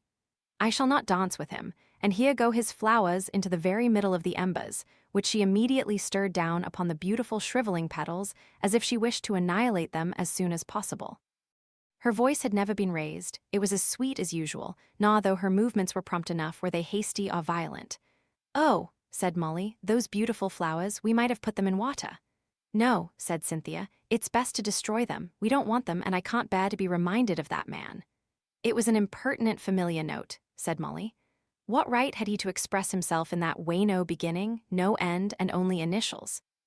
"Did you know him well when you were at Ashcombe, Cynthia?" "Oh, don't let us think any more about him," replied Cynthia. "It is quite enough to spoil any pleasure at the ball to think that he will be there. But I hope I shall get engaged before he comes, so that I can't dance with him, and don't you either." "There, they are calling for us," exclaimed Molly, and with quick step, yet careful of their draperies, they made their way downstairs to the place where Mr. and Mrs. Gibson awaited them. Yes, Mr. Gibson was going even if he had to leave them afterwards to attend to any professional call, and Molly suddenly began to admire her father as a handsome man when she saw him now in full evening attire. Mrs. Gibson, too, how pretty she was. In short, it was true that no better-looking a party than these 4 people entered the Hollingford ballroom that evening. Chapter 26. A Charity Ball. At the present time, there are few people at a public ball besides the dancers and their chaperones, or relations in some degree interested in them. But in the days when Molly and Cynthia were young before railroads were, and before their consequences, the excursion trains, which take every one up to London nowadays, that to see their fill of gay crowds and fine dresses to go to an annual charity ball, even though all thought of dancing had passed by years ago, and without any of the responsibilities of a chaperone, was a very allowable and favorite piece of dissipation to all the kindly old maids who thronged the country towns of England. They aired their old lace and their best dresses. They saw the aristocratic magnates of the countryside. They gossiped with their coevals and speculated on the romances of the young around them in a curious yet friendly spirit. The Miss Brownings would have thought themselves sadly defrauded of the gayest event of the year if anything had prevented their attending the charity ball, and Miss Browning would have been indignant, Miss Phoebe aggrieved, had they not been asked to Ashcombe and Coraham, by friends at each place, who had, like them, gone through the dancing stage of life some 25 years before, but who liked still to haunt the scenes of their former enjoyment, and see a younger generation dance on regardless of their doom. They had come in one of the 2 sedan chairs that yet lingered in use at Hollingford. Such a night as this brought a regular harvest of gains to the 2 old men who, in what was called the town's livery, trotted backwards and forwards with their many loads of ladies and finery. There were some post-chaises and some flies, but after mature deliberation, Miss Browning had decided to keep to the more comfortable custom of the sedan chair, which, as she said to Miss Piper, one of her visitors, came into the parlor and got full of the warm air and nipped you up and carried you tight and cozy into another warm room where you could walk out without having to show your legs by going up steps or down steps. Of course, only one could go at a time. But here again, a little of Miss Browning's good management arranged everything so very nicely, as Miss Hornblower, their other visitor, remarked. She went first and remained in the warm cloakroom until her hostess followed. And then the 2 ladies went arm in arm into the ballroom, finding out convenient seats whence they could watch the arrivals and speak to their passing friends, until Miss Phoebe and Miss Piper entered, and came to take possession of the seats reserved for them by Miss Browning's care. These two younger ladies came in, also arm in arm, but with a certain timid flurry in look and movement very different from the composed dignity of their seniors by 2 or 3 years. When all four were once more assembled together, they took breath and began to converse. "Upon my word, I really do think this is a better room than our Ashcombe cot-house, and how prettily it is decorated," piped out Miss Piper. "How well the roses are made, but you all have such taste at Hollingford." "There's Mrs. Dempster," cried Miss Hornblower. "She said she and her 2 daughters were asked to stay at Mr. Sheepshanks. Mr. Preston was to be there, too, but I suppose they could not all come at once. Look, and there is young Roscoe, our new doctor. I declare it seems as if all Ashcombe were here. Mr. Roscoe, come here and let me introduce you to Miss Browning, the friend we are staying with. We think very highly of our young doctor, I can assure you, Miss Browning." Mr. Roscoe bowed, and simpered at hearing his own praises. But Miss Browning had no notion of having any doctor praised, who had come to settle on the very verge of Mr. Gibson's practice. So she said to Miss Hornblower, "You must be glad, I am sure, to have somebody you can call in, if you are in any sudden hurry, or for things that are too trifling to trouble Mr. Gibson about. And I should think Mr. Roscoe would feel it a great advantage to profit, as he will naturally have the opportunity of doing, by witnessing Mr. Gibson's skill." Probably Mr. Roscoe would have felt more aggrieved by this speech than he really was, if his attention had not been called off just then by the entrance of the very Mr. Gibson who was being spoken of. Almost before Miss Browning had ended her severe and depreciatory remarks, he had asked his friend Miss Hornblower, "Who is that lovely girl in pink just come in?" "Why, that's Cynthia Kirkpatrick," said Miss Hornblower, taking up a ponderous gold eyeglass to make sure of her fact. "How she has grown! To be sure, it is 2 or 3 years since she left Ashcombe. She was very pretty then. People did say Mr. Preston admired her very much, but she was so young." "Can you introduce me?" asked the impatient young surgeon. "I should like to ask her to dance." When Miss Hornblower returned from her greeting to her former acquaintance, Mrs. Gibson, and had accomplished the introduction which Mr. Roscoe had requested, she began her little confidences to Miss Browning. "Well, to be sure, how condescending we are. I remember the time when Mrs. Kirkpatrick wore old black silks, and was thankful and civil as became her place as a schoolmistress, and as having to earn her bread. And now she is in a satin, and she speaks to me as if she just could recollect who I was, if she tried very hard. It isn't so long ago since Mrs. Dempster came to consult me as to whether Mrs. Kirkpatrick would be offended if she sent her a new breadth for her lilac silk gown, in place of one that had been spoilt by Mrs. Dempster's servant spilling the coffee over it the night before. And she took it and was thankful, for all she's dressed in pearl gray satin now. And she would have been glad enough to marry Mr. Preston in those days." "I thought you said he admired her daughter," put in Miss Browning to her irritated friend. "Well, perhaps I did, and perhaps it was so. I'm sure I can't tell. He was a great deal at the house. Miss Dixon keeps a school in the same house now, and I'm sure she does it a great deal better." "The Earl and the Countess are very fond of Mrs. Gibson," said Miss Browning. "I know, for Lady Harriet told us when she came to drink tea with us last autumn, and they desired Mr. Preston to be very attentive to her when she lived at Ashcombe. For goodness' sake, don't go and repeat what I've been saying about Mr. Preston and Mrs. Kirkpatrick to her ladyship. One may be mistaken, and you know I only said people talked about it."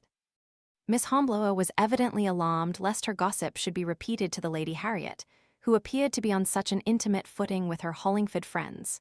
Nor did Miss Browning dissipate the illusion. Lady Harriet had drunk tea with them, and might do it again. And, at any rate, the little fright she had put her friend into was not a bad return for that praise of Mr. Roscoe, which had offended Miss Browning's loyalty to Mr. Gibson. Meanwhile, Miss Piper and Miss Phoebe, who had not the character of esprit-forts to maintain, talked of the dresses of the people present, beginning by complimenting each other.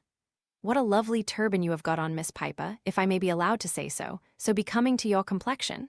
"Do you think so?" said Miss Piper, with ill-concealed gratification. It was something to have a complexion at 45. "I got it at Brown's, at Somerton, for this very ball. I thought I must have something to set off my gown, which isn't quite so new as it once was, and I have no handsome jewelry. The partner I had engaged has made some mistake. I am waiting to have an explanation with her." Mrs. Gibson was silent. An uncomfortable tide of recollections appeared to come over her. She, like Mr. Preston, watched Cynthia. The dance was ended, and she was walking round the room in easy unconcern as to what might await her. Presently her partner, Mr. Harry Comely, brought her back to her seat. She took that vacant next to Mr. Preston, leaving the one by her mother for Molly's occupation. The latter returned a moment afterwards to her place. Cynthia seemed entirely unconscious of Mr. Preston's neighborhood. Mrs. Gibson leaned forwards and said to her daughter, "Your last partner was a gentleman, my dear. You are improving in your selection. I really was ashamed of you before, figuring away with that attorney's clock. Molly, do you know whom you have been dancing with?" "I have found out he is the Coraham bookseller." "That accounts for his being so well up in all the books I've been wanting to hear about," said Molly, eagerly, but with a spice of malice in her mind. "He really was very pleasant, mamma," she added, "and he looks quite a gentleman and dances beautifully. Very well, but remember, if you go on this way, you will have to shake hands over the counter tomorrow morning with some of your partners of tonight," said Mrs. Gibson, coldly. "But I really don't know how to refuse when people are introduced to me and ask me, and I am longing to dance. You know tonight it is a charity ball, and Papa said everybody danced with everybody," said Molly, in a pleading tone of voice, for she could not quite thoroughly enjoy herself if she was out of harmony with anyone. What reply Mrs. Gibson would have made to this speech cannot now be ascertained, for before she could answer, Mr. Preston stepped a little forwards and said, in a tone which he meant to be icily indifferent, but which trembled with anger, "If Miss Gibson finds any difficulty in refusing a partner, she has only to apply to Miss Kirkpatrick for instructions." Cynthia lifted up her beautiful eyes and, fixing them on Mr. Preston's face, said, very quietly, as if only stating a matter of fact, "You forget, I think, Mr. Preston. Miss Gibson implied that she wished to dance with the person who asked her. That makes all the difference. I can't instruct her how to act in that difficulty." And to the rest of this little conversation, Cynthia appeared to lend no ear, and she was almost directly claimed by her next partner. Mr. Preston took the seat now left empty, much to Molly's annoyance. At first she feared lest he might be going to ask her to dance, but instead he put out his hand for Cynthia's nosegay, which she had left on rising, entrusted to Molly. It had suffered considerably from the heat of the room, and was no longer full and fresh. Not so much so as Molly's, which had not, in the first instance, been pulled to pieces in picking out the scarlet flowers which now adorned Molly's hair, and which had since been cherished with more care. Enough, however, remained of Cynthia's to show very distinctly that it was not the one Mr. Preston had sent, and it was perhaps to convince himself of this that he rudely asked to examine it. But Molly, faithful to what she imagined would be Cynthia's wish, refused to allow him to touch it. She only held it a little nearer. "Miss Kirkpatrick has not done me the honor of wearing the bouquet I sent her, I see. She received it, I suppose, and my note?" "Yes," said Molly, rather intimidated by the tone in which this was said. "But we had already accepted these 2 nosegays." Mrs. Gibson was just the person to come to the rescue with her honeyed words on such an occasion as the present. She evidently was rather afraid of Mr. Preston, and wished to keep at peace with him. "Oh, yes, we were so sorry. Of course, I don't mean to say we could be sorry for anyone's kindness, but 2 such lovely nosegays had been sent from Hamley Hall. You may see how beautiful from what Molly holds in her hand they had come before yours, Mr. Preston. I should have felt honored if you had accepted of mine, since the young ladies were so well provided for.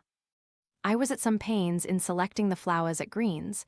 I think I may say it was rather more recherche than that of Miss Kirkpatrick's, which Miss Gibson holds so tenderly and securely in her hand." "Oh, because Cynthia would take out the most effective flowers to put in my hair," exclaimed Molly, eagerly. "Did she?" said Mr. Preston, with a certain accent of pleasure in his voice, as though he were glad she set so little store by the nosegay, and he walked off to stand behind Cynthia in the quadrille that was being danced, and Molly saw him making her reply to him against her will, Molly was sure. But somehow, his face and manner implied power over her. She looked grave, deaf, indifferent, indignant, defiant. But after a half-whispered speech to Cynthia, at the conclusion of the dance, she evidently threw him an impatient consent to what he was asking, for he walked off with a disagreeable smile of satisfaction on his handsome face. All this time the murmurs were spreading at the lateness of the party from the towers, and person after person came up to Mrs. Gibson as if she were the accredited authority as to the Earl and Countess's plans. In one sense this was flattering, but then the acknowledgement of common ignorance and wonder reduced her to the level of the inquirers. Mrs. Goodenough felt herself particularly aggrieved. She had had her spectacles on for the last hour and a half, in order to be ready for the sight the very first minute anyone from the Towers appeared at the door. "I had a headache," she complained, "and I should have sent my money and never stirred out o' doors tonight. For I've seen a many of these here balls, and my lord and my lady too, when they were better worth looking at nor they are now. But every one was talking of the Duchess and her diamonds, and I thought I shouldn't like to be behindhand, and never seen neither the Duchess nor her diamonds. So I'm here, and coal and candlelight wasting away at home, for I told Sally to sit up for me, and above everything I cannot abide waste. I took it from my mother, who was such a one against waste as you never see nowadays. She was a manager, if ever there was a one, and brought up 9 children on less than anyone else could do, I'll be bound. Why, she wouldn't let us be extravagant, not even in the matter of colds. Whenever any on us had got a pretty bad cold, she took the opportunity and cut our hair. For she said she, it was of no use having 2 colds when one would do, and cutting of our hair was sure to give us a cold. But for all that, I wish the Duchess would come." "Ah, but fancy what it is to me," sighed out Mrs. Gibson. "So long as I have been without seeing the dear family, and seeing so little of them the other day when I was at the Towers, for the Duchess would have my opinion on Lady Alice's trousseau, and kept asking me so many questions it took up all the time, and Lady Harriet's last words were a happy anticipation of our meeting tonight. It's nearly 12 o'clock. Every one of any pretensions to gentility was painfully affected by the absence of the family from the Towers. The very fiddlers seemed unwilling to begin playing a dance that might be interrupted by the entrance of the great folks. Miss Phoebe Browning had apologized for them. Miss Browning had blamed them with calm dignity. It was only the butchers and bakers and candlestick makers who rather enjoyed the absence of restraint, and were happy and hilarious. At last there was a rumbling and a rushing and a whispering, and the music stopped, so the dancers were obliged to do so too, and in came Lord Cumnor in his state dress, with a fat, middle-aged woman on his arm. She was dressed almost like a girl in a sprigged muslin, with natural flowers in her hair, but not a vestige of a jewel or a diamond. Yet it must be the Duchess. But what was a Duchess without diamonds, and in a dress which Farmer Hudson's daughter might have worn? Was it the Duchess? Could it be the Duchess? The little crowd of inquirers around Mrs. Gibson thickened to hear her confirm their disappointing surmise. After the Duchess came Lady Cumnor, looking like Lady Macbeth in black velveter cloud upon her brow, made more conspicuous by the lines of age rapidly gathering on her handsome face, and Lady Harriet and other ladies, amongst whom there was one dressed so like the Duchess as to suggest the idea of a sister rather than a daughter, as far as dress went. There was Lord Hollingford, plain in face, awkward in person, gentlemanly in manner, and 6 younger men, Lord Albert Monson, Captain James, and others of their age and standing, who came in looking anything if not critical. This long-expected party swept up to the seats reserved for them at the head of the room, apparently regardless of the interruption they caused. For the dancers stood aside and almost dispersed back to their seats, and when Money Musk struck up again, not half the former set of people stood up to finish the dance. Lady Harriet, who was rather different to Miss Piper, and no more minded crossing the room alone than if the lookers-on were so many cabbages, indeed she was more occupied in watching Cynthia. She could not understand the change that seemed to have come over her. She was dancing, it was true, with the same lightness and grace as before, but the smooth bounding motion, as of a feather blown onwards by the wind, was gone. She was conversing with her partner, but without the soft animation that usually shone out upon her countenance. And when she was brought back to her seat, Molly noticed her changed color and her dreamily abstracted eyes. "What is the matter, Cynthia?" asked she in a very low voice.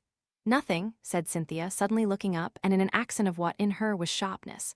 "Why should there be? I don't know, but you look different to what you did, tired or something. There's nothing the matter, or if there is, don't talk about it. It's all your fancy." This was a rather contradictory speech, to be interpreted by intuition rather than by logic. Molly understood that Cynthia wished for quietness and silence. But what was her surprise, after the speeches that had passed before, and the implication of Cynthia's whole manner to Mr. Preston, to see him come up to her, and without a word, offer his arm and lead her away to dance. It appeared to strike Mrs. Gibson as something remarkable, for forgetting her late passage at arms with Molly, she asked, wonderingly, as if almost distrusting the evidence of her senses, "Is Cynthia going to dance with Mr. Preston?" Molly had scarcely time to answer before she herself was led off by her partner. She could hardly attend to him or to the figures of the quadrille for watching for Cynthia among the moving forms. Once she caught a glimpse of her standing still downcast listening to Mr. Preston's eager speech. Again, she was walking languidly among the dancers, almost as if she took no notice of those around her. When she and Molly joined each other again, the shade on Cynthia's face had deepened to gloom. But at the same time, if a physiognomist had studied her expression, he would have read in it defiance and anger, and perhaps also a little perplexity. While this quadrille had been going on, Lady Harriet had been speaking to her brother, Hollingford. She said, laying her hand on his arm, and drawing him a little apart from the well-born crowd amid which he stood, silent and abstracted, "You don't know how these good people here have been hurt and disappointed with our being so late, and with the Duchess's ridiculous simplicity of dress." "Why should they mind it?" asked he, taking advantage of her being out of breath with eagerness. "Oh, don't be so wise and stupid. Don't you see, we're a show and a spectacle. It's like having a pantomime with Harlequin and Columbine in plain clothes." "I don't understand how," he began. "Then take it upon trust. They really are a little disappointed, whether they are logical or not in being so, and we must try and make it up to them. For one thing, because I can't bear our vassals to look dissatisfied and disloyal, and then there's the election in June. I really would as soon be out of the house as in it." "Nonsense. It would grieve Papa beyond measure, but there's no time to talk about that now. You must go and dance with some of the townspeople, and I'll ask Sheepshanks to introduce me to a respectable young farmer. Can't you get Captain James to make himself useful? There he goes with Lady Alice. If I don't get him introduced to the ugliest tailor's daughter I can find for the next dance."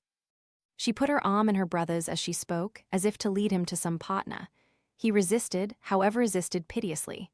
"Pray don't, Harriet. You know I can't dance. I hate it. I always did. I don't know how to get through a quadrille." "It's a country dance," said she resolutely. "It's all the same, and what shall I say to my partner? I haven't a notion. I shall have no subject in common. Speak of being disappointed, they'll be 10 times more disappointed when they find I can neither dance nor talk. I'll be merciful, don't be so cowardly. In their eyes a lord may dance like a bear, as some lords not very far from me are if he likes, and they'll take it for grace. And you shall begin with Molly Gibson, your friend the doctor's daughter. She's a good, simple, intelligent little girl, which you'll think a great deal more of, I suppose, than of the frivolous fact of her being very pretty. Claire, will you allow me to introduce my brother to Miss Gibson? He hopes to engage her for this dance. Lord Hollingford, Miss Gibson." Poor Lord Hollingford. There was nothing for it but for him to follow his sister's very explicit lead, and Molly and he walked off to their places, each heartily wishing their dance together well over. Lady Harriet flew off to Mr. Sheepshanks to secure her respectable young farmer, and Mrs. Gibson remained alone, wishing that Lady Cumnor would send one of her attendant gentlemen for her. It would be so much more agreeable to be sitting even at the fag end of nobility than here on a bench with everybody. Hoping that everybody would see Molly dancing away with a lord, yet vexed that the chance had so befallen that Molly, instead of Cynthia, was the young lady singled out. Wondering if simplicity of dress was now become the highest fashion, and pondering on the possibility of cleverly inducing Lady Harriet to introduce Lord Albert Monson to her own beautiful daughter, Cynthia. Molly found Lord Hollingford, the wise and learned Lord Hollingford, strangely stupid in understanding the mystery of cross hands and back again, down the middle and up again. He was constantly getting hold of the wrong hands, and as constantly stopping when he had returned to his place, quite unaware that the duties of society and the laws of the dance required that he should go on capering till he had arrived at the bottom of the room. He perceived that he had performed his part very badly, and apologized to Molly when once they had arrived at that haven of comparative peace, and he expressed his regret so simply and heartily that she felt at her ease with him at once, especially when he confided to her his reluctance at having to dance at all, and his only doing it under his sister's compulsion. To Molly, he was an elderly widower, almost as old as her father, and by and by they got into very pleasant conversation. She learnt from him that Roger Hamley had just been publishing a paper in some scientific periodical, which had excited considerable attention, as it was intended to confute some theory of a great French physiologist, and Roger's article proved the writer to be possessed of a most unusual amount of knowledge on the subject. This piece of news was of great interest to Molly, and, in her questions, she herself evinced so much intelligence, and a mind so well prepared for the reception of information that Lord Hollingford at any rate would have felt his quest of popularity a very easy affair indeed, if he might have gone on talking quietly to Molly during the rest of the evening. When he took her back to her place, he found Mr. Gibson there, and fell into talk with him, until Lady Harriet once more came to stir him up to his duties. Before very long, however, he returned to Mr. Gibson's side, and began telling him of this paper of Roger Hamley's, of which Mr. Gibson had not yet heard. In the midst of their conversation, as they stood close by Mrs. Gibson, Lord Hollingford saw Molly in the distance, and interrupted himself to say, "What a charming little lady that daughter of yours is. Most girls of her age are so difficult to talk to, but she is intelligent and full of interest in all sorts of sensible things. Well read, too she was up in La Arnie Animaland very pretty." Mr. Gibson bowed, much pleased at such a compliment from such a man, were he lord or not. It is very likely that if Molly had been a stupid listener, Lord Hollingford would not have discovered her beauty. Or the converse might be asserted if she had not been young and pretty, he would not have exerted himself to talk on scientific subjects in a manner which she could understand. But in whatever way Molly had won his approbation and admiration, there was no doubt that she had earned it somehow. And when she next returned to her place, Mrs. Gibson greeted her with soft words and a gracious smile. For it does not require much reasoning power to discover that if it is a very fine thing to be mother-in-law to a very magnificent three-tailed bashaw, it presupposes that the wife who makes the connection between the two parties is in harmony with her mother. And so far had Mrs. Gibson's thoughts wandered into futurity. She only wished that the happy chance had fallen to Cynthia's instead of to Molly's lot. But Molly was a docile, sweet creature, very pretty, and remarkably intelligent, as my lord had said. It was a pity that Cynthia preferred making millinery to reading, but perhaps that could be rectified. And there was Lord Cumnor coming to speak to her, and Lady Cumnor nodding to her and indicating a place by her side. It was not an unsatisfactory ball upon the whole to Mrs. Gibson, although she paid the usual penalty for sitting up beyond her ordinary hour in perpetual glare and movement. The next morning she awoke irritable and fatigued, and a little of the same feeling oppressed both Cynthia and Molly. The farmer was lounging in the window seat, holding a 3-days-old newspaper. M. Geoffrey, St. H. was in England now, and was expected to pay a visit at the Towers in the course of the following week. He had expressed a wish to meet the author of the paper, which had already attracted the attention of the French comparative anatomists, and Lord Hollingford added a few words as to his own desire to make the acquaintance of a neighbour whose tastes were so similar to his own, and then followed a civil message from Lord and Lady Cumnor. Lord Hollingford's hand was cramped and rather illegible. The squire could not read it all at once, and was enough put out to decline any assistance in deciphering it. At last he made it out. "So my Lord Lieutenant is taking some notice of the Hamleys at last. The election is coming on, is it? But I can tell him we're not to be got so easily. I suppose this trap is set for you, Osborne? What's this you've been writing that the French Mounseer is so taken with?"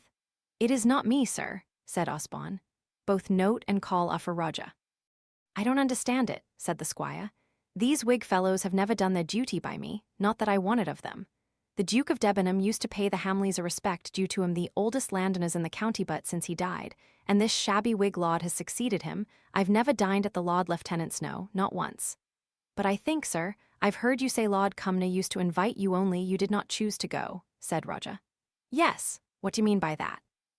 Do you suppose I was going to desert the principles of my family and curry favour with the Whigs? No, leave that to them. They can ask the heir of the Hamleys fast enough when a county election is coming on." "I tell you, sir," said Osborne, in the irritable tone he sometimes used when his father was particularly unreasonable, "it is not me Lord Hollingford is inviting, it is Roger. Roger is making himself known for what he is, a first-rate fellow," continued Osborne, a sting of self-reproach mingling with his generous pride in his brother, "and he's getting himself a name. He's been writing about these new French theories and discoveries, and this foreign savant very naturally wants to make his acquaintance, and so Lord Hollingford asks him to dine. It's as clear as can be," lowering his tone and addressing himself to Roger. "It has nothing to do with politics, if my father would but see it." Of course the squire heard this little aside with the unlucky uncertainty of hearing, which is a characteristic of the beginning of deafness, and its effect on him was perceptible in the increased acrimony of his next speech. "You young men think you know everything. I tell you it's a palpable Whig trick. And what business has Roger if it is Roger the man wants to go currying favor with the French? In my day we were content to hate 'em and to lick 'em. But it's just like your conceit, Osborne, setting yourself up to say it's your younger brother they're asking, and not you. I tell you it's you. They think the eldest son was sure to be called after his father, Roger Hamley, Jr. It's as plain as a pikestaff. They know they can't catch me with chaff, but they've got up this French dodge. What business had you to go writing about the French, Roger? I should have thought you were too sensible to take any notice of their fancies and theories, but if it is you they've asked, I'll not have you going and meeting these foreigners at a Whig house. They ought to have asked Osborne. He's the representative of the Hamleys, if I'm not, and they can't get me, let 'em try ever so. Besides, Osborne has got a bit of the Mounseer about him, which he caught with being so fond of going off to the continent, instead of coming back to his good old English home. He went on repeating much of what he had said before, till he left the room. Osborne had kept on replying to his unreasonable grumblings, which had only added to his anger, and as soon as the squire was fairly gone, Osborne turned to Roger and said, "Of course you'll go, Roger. 10 to 1 he'll be in another mine tomorrow." "No," said Roger, bluntly enough, for he was extremely disappointed. "I won't run the chance of vexing him, I shall refuse." "Don't be such a fool," exclaimed Osborne. "Really, my father is too unreasonable.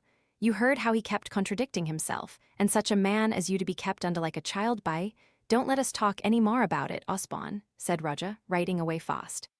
When the note was written and sent off, he came and put his hand caressingly on Osborne's shoulder, as he sate pretending to read, but in reality vexed with both his father and his brother, though on very different grounds.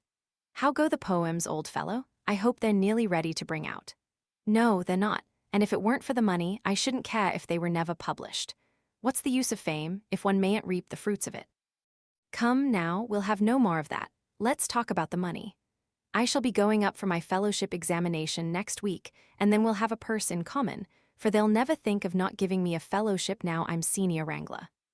I'm shot enough myself at present, and I don't like to bother my father, but when I'm fellow, you shall take me down to Winchester and introduce me to the little wife." "It will be a month next Monday since I left her," said Osborne, laying down his papers and gazing into the fire, as if by so doing he could call up her image. "In her letter this morning she bids me give you such a pretty message. It won't bear translating into English. You must read it for yourself," continued he, pointing out a line or two in a letter he drew from his pocket.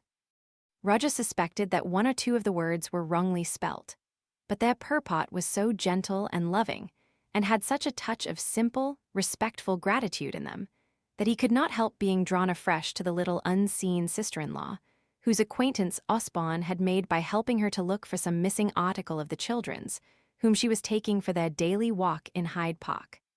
For Mrs. Osborne Hamley had been nothing more than a French bonne, very pretty, very graceful, and very much tyrannized over by the rough little boys and girls she had in charge.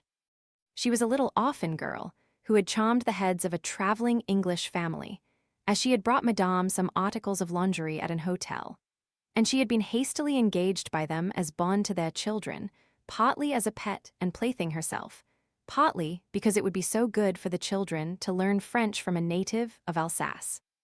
By and by her mistress ceased to take any particular notice of Ame in the bustle of London and London gaiety. But though feeling more and more forlorn in a strange land every day, the French girl strove hard to do her duty. One touch of kindness, however, was enough to set the fountain gushing, and she and Osborne naturally fell into an ideal state of love, to be rudely disturbed by the indignation of the mother, when accident discovered to her the attachment existing between her children's bonne and a young man of an entirely different class. Ame answered truly to all her mistress's questions, but no worldly wisdom, nor any lesson to be learnt from another's experience, could in the least disturb her entire faith in her lover. Perhaps Mrs. Townshend did no more than her duty in immediately sending Ame back to Metz, where she had first met with her, and where such relations as remained to the girl might be supposed to be residing. But altogether, she knew so little of the kind of people or life to which she was consigning her deposed protégé that Osborne, after listening with impatient indignation to the lecture, which Mrs. Townshend gave him when he insisted on seeing her in order to learn what had become of his love, that the young man set off straight for Metz in hot haste, and did not let the grass grow under his feet until he had made Ame his wife. All this had occurred the previous autumn, and Roger did not know of the step his brother had taken until it was irrevocable. Then came the mother's death, which, besides the simplicity of its own overwhelming sorrow, brought with it the loss of the kind, tender mediatrix, who could always soften and turn his father's heart. It is doubtful, however, if even she could have succeeded in this, for the squire looked high and over high for the wife of his heir. He detested all foreigners, and overmore held all Roman Catholics in dread and abomination, something akin to our ancestors' hatred of witchcraft. All these prejudices were strengthened by his grief. Argument would always have glanced harmless away off his shield of utter unreason, but a loving impulse, in a happy moment, might have softened his heart to what he most detested in the former days. But the happy moments came not now, and the loving impulses were trodden down by the bitterness of his frequent remorse, not less than by his growing irritability. So Ame lived solitary in the little cottage near Winchester in which Osborne had installed her when she first came to England as his wife, and in the dainty furnishing of which he had run himself so deeply into debt. For Osborne consulted his own fastidious taste in his purchases rather than her simple childlike wishes and wants. Both she and her mother hastened to speak as soon as Molly had finished, but Cynthia's voice was choked with passion, and Mrs. Gibson had the word. Mr. Preston's bouquet was just one of those formal affairs anyone can buy at a nursery garden, which always strike me as having no sentiment in them. I would far rather have 2 or 3 lilies of the valley gathered for me by a person I like than the most expensive bouquet that could be bought. Mr. Preston had no business to speak as if he had forestalled you, said Cynthia. It came just as we were ready to go, and I put it into the fire directly. Cynthia, my dear love, said Mrs. Gibson, who had never heard of the fate of the flowers until now, what an idea of yourself you will give to Mr. Osborne Hamley, but to be sure I can quite understand it. You inherit my feeling my prejudice sentimental I grant, against bought flowers. Cynthia was silent for a moment, then she said, I used some of your flowers, Mr. Hamley, to dress Molly's hair. It was a great temptation, for the color so exactly matched her coral ornaments, but I believe she thought it treacherous to disturb the arrangement, so I ought to take all the blame on myself. The arrangement was my brother's, as I told you, but I am sure he would have preferred seeing them in Miss Gibson's hair rather than in the blazing fire. Mr. Preston comes far the worst off.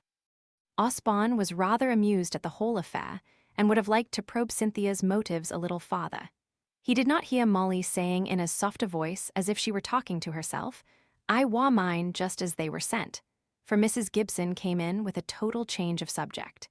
Speaking of lilies of the valley, is it true that they grow wild in Hurst Wood? It is not the season for them to be in flower yet, but when it is, I think we must take a walk there with our luncheon in a basket, a little picnic, in fact. You'll join us, won't you? Turning to Osborne. I think it's a charming plan. You could ride to Hollingford and put up your horse here, and we could have a long day in the woods and all come home to dinner with a basket of lilies in the middle of the table. I should like it very much, said Osborne, but I may not be at home. Roger is more likely to be here, I believe, at that time a month hence. He was thinking of the visit to London to sell his poems, and the run down to Winchester, which he anticipated afterwards the end of May, had been the period fixed for this pleasure for some time, not merely in his own mind, but in writing to his wife. Oh, but you must be with us. We must wait for Mr. Osborne Hamley, must not we, Cynthia? I'm afraid the lilies won't wait, replied Cynthia. Well then, we must put it off till dog rose and honeysuckle time. You will be at home then, won't you? Or does the London season present too many attractions? I don't exactly know when dog roses are in flower. Not know, and you a poet. Don't you remember the lines, it was the time of roses, we plucked them as we passed? Yes, but that doesn't specify the time of year that is the time of roses, and I believe my movements are guided more by the lunar calendar than the floral. You had better take my brother for your companion. He is practical in his love of flowers, I am only theoretical. Does that fine word theoretical imply that you are ignorant? Asked Cynthia. Of course we shall be happy to see your brother, but why can't we have you too? I confess to a little timidity in the presence of one so deep and learned as your brother is from all accounts. Give me a little charming ignorance, if we must call it by that hard word. Osborne bowed. It was very pleasant to him to be petted and flattered, even though he knew all the time that it was only flattery.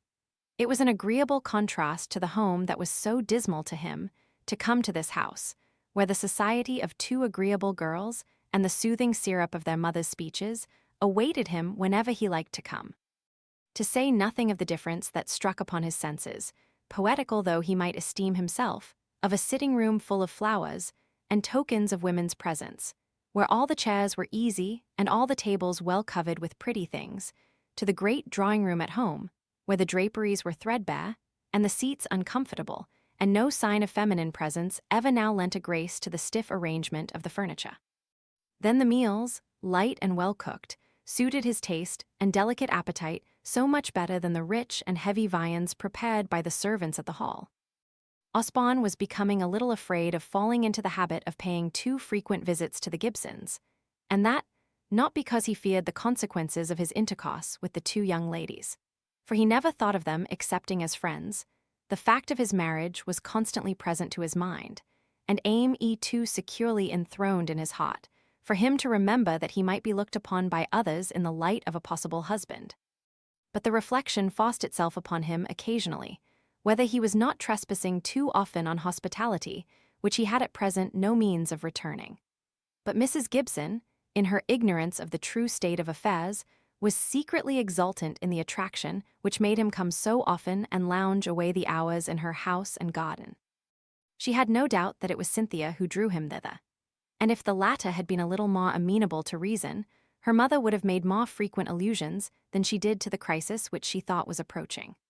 But she was restrained by the intuitive conviction that if her daughter became conscious of what was impending, and was made aware of Mrs. Gibson's cautious and quiet efforts to forward the catastrophe, the willful girl would oppose herself to it with all her skill and power. As it was, Mrs. Gibson trusted that Cynthia's affections would become engaged before she knew where she was, and that in that case she would not attempt to frustrate her mother's delicate scheming, even though she did perceive it. But Cynthia had come across too many varieties of flirtation, admiration, and even passionate love, to be for a moment at fault as to the quiet, friendly nature of Osborne's attentions. She received him always as a sister might a brother. It was different when Roger returned from his election as Fellow of Trinity. The trembling diffidence, the hardly suppressed ardor of his manner, made Cynthia understand before long with what kind of love she had now to deal. She did not put it into so many words, no. Not even in her secret heart but she recognized the difference between Roger's relation to her and Osborne's long before Mrs. Gibson found it out. Molly was, however, the first to discover the nature of Roger's attention. The first time they saw him after the ball, it came out to her observant eyes. Cynthia had not been looking well since that evening. She went slowly about the house, pale and heavy-eyed, and, fond as she usually was of exercise and the free fresh air, there was hardly any persuading her now to go out for a walk. Molly watched this fading with tender anxiety, but to all her questions as to whether she had felt over-fatigued with her dancing, whether anything had occurred to annoy her, and all such inquiries, she replied in languid negatives. Once Molly touched on Mr. Preston's name, and found that this was a subject on which Cynthia was raw. Now, Cynthia's face lighted up with spirit, and her whole body showed her ill-repressed agitation, but she only said a few sharp words, expressive of anything but kindly feeling towards the gentleman, and then bade Molly never name his name to her again. Still, the latter could not imagine that he was more than intensely distasteful to her friend, as well as to herself. He could not be the cause of Cynthia's present indisposition. But this indisposition lasted so many days without change or modification that even Mrs. Gibson noticed it, and Molly became positively uneasy. Mrs. Gibson considered Cynthia's quietness and languor as the natural consequence of dancing with everybody who asked her at the ball. Partners whose names were in the Red Book would not have produced half the amount of fatigue, according to Mrs. Gibson's judgment apparently, and if Cynthia had been quite well, very probably she would have hit the blot in her mother's speech with one of her touches of sarcasm. Then, again, when Cynthia did not rally, Mrs. Gibson grew impatient, and accused her of being fanciful and lazy. At length, and partly at Molly's instance, there came an appeal to Mr. Gibson, and a professional examination of the supposed invalid, which Cynthia hated more than anything, especially when the verdict was that there was nothing very much the matter, only a general lowness of tone and depression of health and spirits, which would soon be remedied by tonics, and meanwhile she was not to be roused to exertion. "If there is one thing I dislike," said Cynthia to Mr. Gibson, after he had pronounced tonics to be the cure for her present state, It is the way doctors have of giving tablespoonfuls of nauseous mixtures as a certain remedy for sorrows and cares. She laughed up in his face as she spoke. She had always a pretty word and smile for him, even in the midst of her loss of spirits. Mrs. Gibson was sitting at her embroidery in the drawing-room, and the two girls were at the window, Cynthia laughing at Molly's earnest endeavours to imitate the French accent in which the farmer had been reading a page of Voltaire. For the duty, or the farce, of settling to improving reading in the mornings was still kept up, although Lord Hollingford, the unconscious suggester of the idea, had gone back to town without making any of the efforts to see Molly again that Mrs. Gibson had anticipated on the night of the ball. That Ulnashaw vision had fallen to the ground. It was as yet early morning, a delicious, fresh, lovely June day, the air redolent with the sense of flower growth and bloom, and half the time the girls had been ostensibly employed in the French reading they had been leaning out of the open window trying to reach a cluster of climbing roses. They had secured them at last, and the buds lay on Cynthia's lap, but many of the petals had fallen off. So, though the perfume lingered about the window seat, the full beauty of the flowers had passed away. Mrs. Gibson had once or twice reproved them for the merry noise they were making, which hindered her in the business of counting the stitches in her pattern, and she had set herself a certain quantity to do that morning before going out, and was of that nature which attaches infinite importance to fulfilling small resolutions, made about indifferent trifles without any reason whatever. "Mr. Roger Hamley," was announced. "So tiresome," said Mrs. Gibson, almost in his hearing, as she pushed away her embroidery frame. She put out her cold, motionless hand to him with a half-murmured word of welcome, still eyeing her lost embroidery. He took no apparent notice and passed on to the window. "How delicious," said he. "No need for any more Hamley roses now yours are out." "I agree with you," said Mrs. Gibson, replying to him before either Cynthia or Molly could speak, though he addressed his words to them. "You have been very kind in bringing us flowers so long, but now our own are out we need not trouble you any more." He looked at her, with a little surprise clouding his honest face. It was perhaps more at the tone than the words. Mrs. Gibson, however, had been bold enough to strike the first blow, and she determined to go on as opportunity offered. Molly would perhaps have been more pained if she had not seen Cynthia's colour rise. She waited for her to speak, if need were, for she knew that Roger's defence, if defence were required, might be safely entrusted to Cynthia's ready wit. He put out his hand for the shattered cluster of roses that lay in Cynthia's lap. "At any rate," said he, "my trouble if Mrs. Gibson considers it has been a trouble to me will be overpaid, if I may have this." "Old lamps for new," said Cynthia, smiling as she gave it to him. "I wish one could always buy nosegays such as you have brought us, as cheaply. You forget the waste of time that, I think, we must reckon as part of the payment," said her mother. "Really, Mr. Hamley, we must learn to shut our doors on you if you come so often and at such early hours. I settle myself to my own employment regularly after breakfast, till lunchtime, and it is my wish to keep Cynthia and Molly to a cause of improving reading and study so desirable for young people of their age, if they are ever to become intelligent, companionable women. But with early visitors, it is quite impossible to observe any regularity of habits." All this was said in that sweet, false tone which of late had gone through Molly like the scraping of a slate pencil on a slate. Roger's face changed. His ruddy colour grew paler for a moment, and he looked grave and not pleased. In another moment the wonted frankness of expression returned. Why should not he asked himself, believe her? It was early to call. It did interrupt regular occupation. So he spoke and said, "I believe I have been very thoughtless I'll not come so early again, but I had some excuse today. My brother told me you had made a plan for going to see Hurst Wood when the roses were out, and they are earlier than usual this year I've been round to see." He spoke of a long day there, going before lunch. The plan was made with Mr. Osborne Hamley. "I could not think of going without him," said Mrs. Gibson, coldly. "I had a letter from him this morning, in which he named your wish, and he says he fears he cannot be at home till they are out of flower. I dare say they are not much to see in reality, but the day is so lovely I thought that the plan of going to Hurst would be a charming excuse for being out of doors." "Thank you. How kind you are, and so good, too, in sacrificing your natural desire to be with your father as much as possible. I'm glad to say my father is so much better than he was in the winter that he spends much of his time out of doors in his fields. He has been accustomed to go about alone, and I think that as great a return to his former habits as he can be induced to make is the best for him."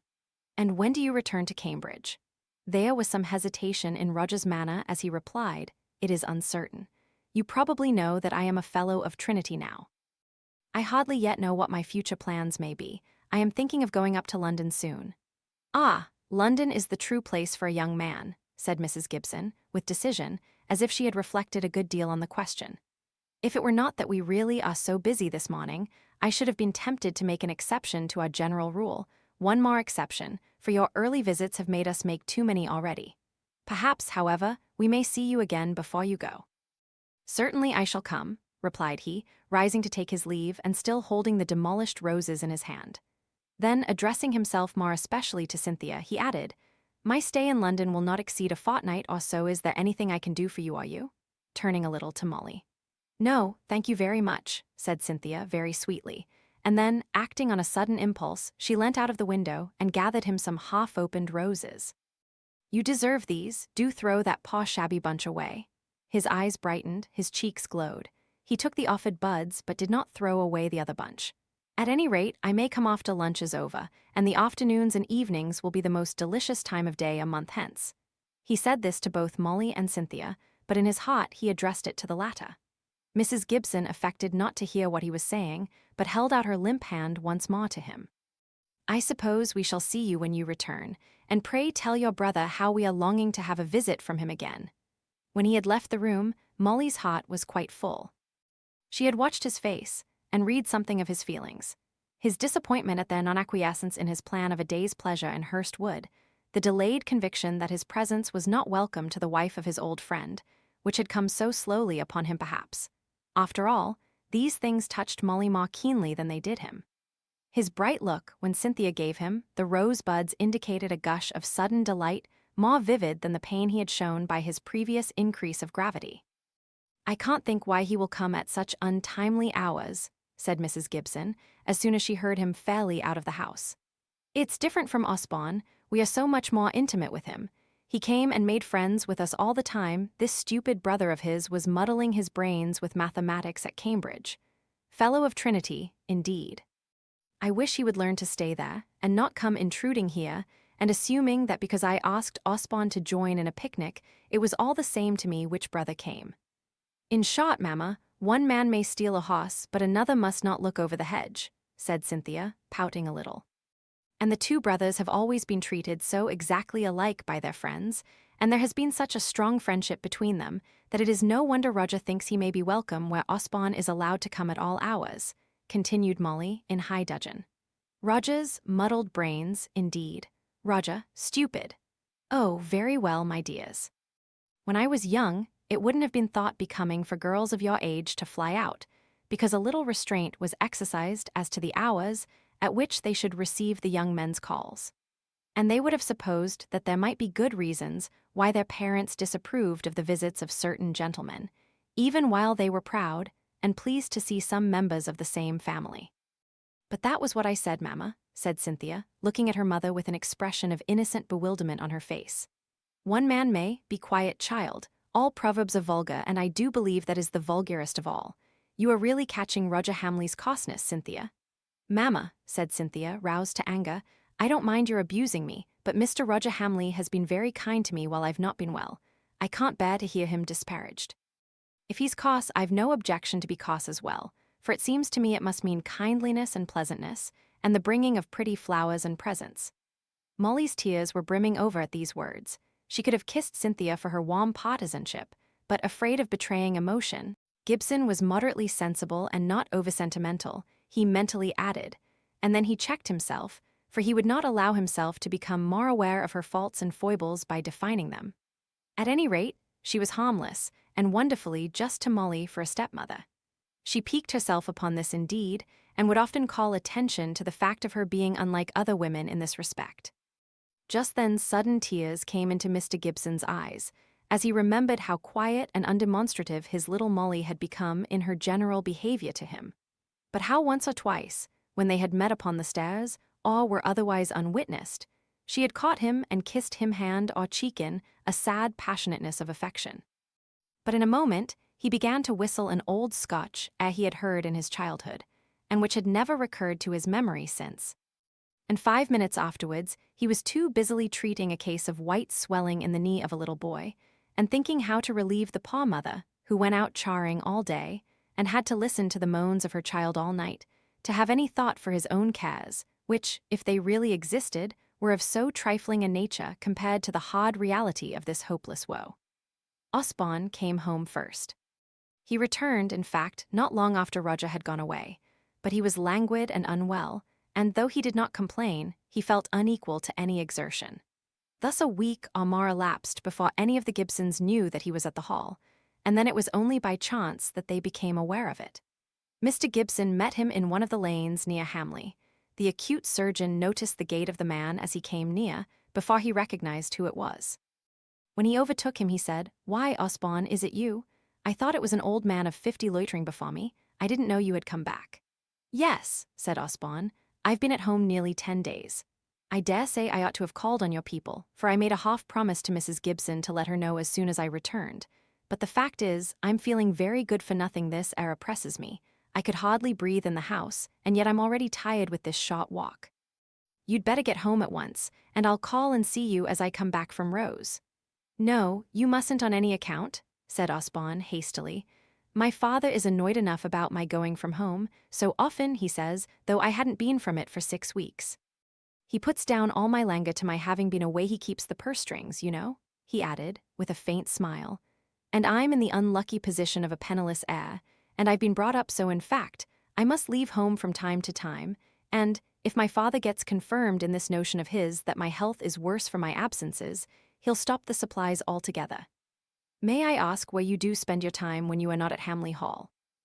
asked Mr. Gibson with some hesitation in his manner. "No," replied Osborne reluctantly. "I will tell you this. I stay with friends in the country. I lead a life which ought to be conducive to health because it is thoroughly simple, rational, and happy. And now I've told you more about it than my father himself knows. He never asks me where I've been, and I shouldn't tell him if he did. At least, I think not." Mr. Gibson rode on by Osborne's side, not speaking for a moment or two. "Osborne, whatever scrapes you may have got into, I should advise your telling your father boldly out. I know him, and I know he'll be angry enough at first, but he'll come round, take my word for it. And, somehow or another, he'll find money to pay your debts and set you free, if it's that kind of difficulty. And if it's any other kind of entanglement, why still he's your best friend. It's this estrangement from your father that's telling on your health, I'll be bound." "No," said Osborne, "I beg your pardon, but it's not that. I am really out of order. I dare say my unwillingness to encounter any displeasure from my father is the consequence of my indisposition, but I'll answer for it, it is not the cause of it. My instinct tells me there is something really the matter with me." "Come, don't be setting up your instinct against the profession," said Mr. Gibson cheerily. He dismounted, and throwing the reins of his horse round his arm, he looked at Osborne's tongue and felt his pulse, asking him various questions. At the end he said, "We'll soon bring you about, though I should like a little more quiet talk with you, without this tugging brute for a third. If you'll manage to ride over and lunch with us tomorrow, Dr. Nichols will be with us. He's coming over to see Old Row, and you shall have the benefit of the advice of 2 doctors instead of 1. Go home now, you've had enough exercise for the middle of a day as hot as this is, and don't mope in the house, listening to the maunderings of your stupid instinct." "What else have I to do?" said Osborne. "My father and I are not companions. One can't read and write forever, especially when there's no end to be gained by it. I don't mind telling you, but in confidence, recollect that I've been trying to get some of my poems published, but there's no one like a publisher for taking the conceit out of one. Not a man among them would have them as a gift." "Oh ho, so that's it, is it, Master Osborne? I thought there was some mental cause for this depression of health.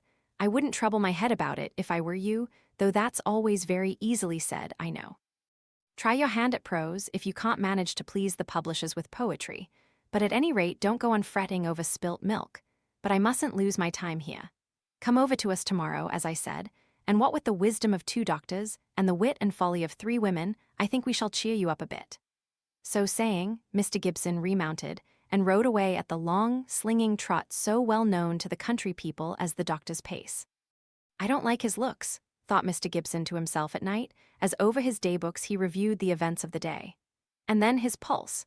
But how often we're all mistaken, and 10 to 1, my own hidden enemy lies closer to me than his does to him, even taking the worse view of the case. Osborne made his appearance a considerable time before luncheon the next morning, and no one objected to the earliness of his call. He was feeling better. There were few signs of the invalid about him, and what few there were disappeared under the bright, pleasant influence of such a welcome as he received from all. Molly and Cynthia had much to tell him of the small proceedings since he went away, or to relate the conclusions of half-accomplished projects. Cynthia was often on the point of some gay, careless inquiry as to where he had been and what he had been doing. But Molly, who conjectured the truth, as often interfered to spare him the pain of equivocation, a pain that her tender conscience would have felt for him, much more than he would have felt it for himself. Mrs. Gibson's talk was desultory, complimentary, and sentimental after her usual fashion. But still, on the whole, though Osborne smiled to himself at much that she said, it was soothing and agreeable. Presently, Dr. Nichols and Mr. Gibson came in. The former had had some conference with the latter on the subject of Osborne's health, and from time to time, the skillful old physician's sharp and observant eyes gave a comprehensive look at Osborne. Then there was lunch, when everyone was merry and hungry, excepting the hostess, who was trying to train her midday appetite into the genteelest of all ways, and thought, falsely enough, that Dr. Nichols was a good person to practice the semblance of ill health upon, and that he would give her the proper civil amount of commiseration for her ailments, which every guest ought to bestow upon a hostess who complains of her delicacy of health. The old doctor was too cunning a man to fall into this trap. He would keep recommending her to try the coarsest viands on the table, and at last he told her if she could not fancy the cold beef to try a little with pickled onions. There was a twinkle in his eye as he said this that would have betrayed his humor to any observer. But Mr. Gibson, Cynthia, and Molly were all attacking Osborne on the subject of some literary preference he had expressed, and Dr. Nichols had Mrs. Gibson quite at his mercy. She was not sorry when luncheon was over to leave the room to the three gentlemen, and ever afterwards she spoke of Dr. Nichols as that bear. Presently, Osborne came upstairs and, after his old fashion, began to take up new books and to question the girls as to their music. Mrs. Gibson had to go out and pay some calls, so she left the three together, and after a while they adjourned into the garden, Osborne lounging on a chair, while Molly employed herself busily in tying up carnations, and Cynthia gathered flowers in her careless, graceful way. "I hope you notice the difference in our occupations, Mr. Hamley. Molly, you see, devotes herself to the useful, and I to the ornamental. Please, under what head do you class what you are doing? I think you might help one of us instead of looking on like the grand seigneur." "I don't know what I can do," said he, rather plaintively. "I should like to be useful, but I don't know how, and my day is past for purely ornamental work. You must let me be, I'm afraid. Besides, I'm really rather exhausted by being questioned and pulled about by those good—" "Do you know what I've been thinking, dear?" said she. "I think I've been long enough here, and that I had better go out as a governess." "Cynthia, what do you mean?" asked Molly, aghast. "You've been asleep, you've been dreaming." "You're overtired," continued she, sitting down on the bed and taking Cynthia's passive hand, and stroking it softly, a mode of caressing that had come down to her from her mother, whether as an hereditary instinct, or as a lingering remembrance of the tender ways of the dead woman. Mr. Gibson often wondered within himself when he observed it. "Oh, how good you are, Molly. I wonder, if I had been brought up like you, whether I should have been as good. But I've been tossed about so." "Then don't go and be tossed about any more," said Molly softly. "Oh dear, I had better go. But you see, no one ever loved me like you, and I think your father doesn't, he, Molly, and it's hard to be driven out. Cynthia, I am sure you're not well, or else you're not half awake." Cynthia sate with her arms encircling her knees and looking at vacancy. "Well," said she at last, heaving a great sigh, but then, smiling as she caught Molly's anxious face, "I suppose there's no escaping one's doom, and anywhere else I should be much more forlorn and unprotected." "What do you mean by your doom?" "Ah, that's telling, little one," said Cynthia, who seemed now to have recovered her usual manner. "I don't mean to have one, though. I think that, though I am an arrant coward at heart, I can show fight." "With whom?" asked Molly, really anxious to probe the mystery if, indeed, there was one to the bottom, in the hope of some remedy being found for the distress Cynthia was in when first Molly entered. Again Cynthia was lost in thought, then, catching the echo of Molly's last words in her mind, she said, "With whom, oh? Show fight with whom? Why, my doom, to be sure. Am not I a grand young lady to have a doom?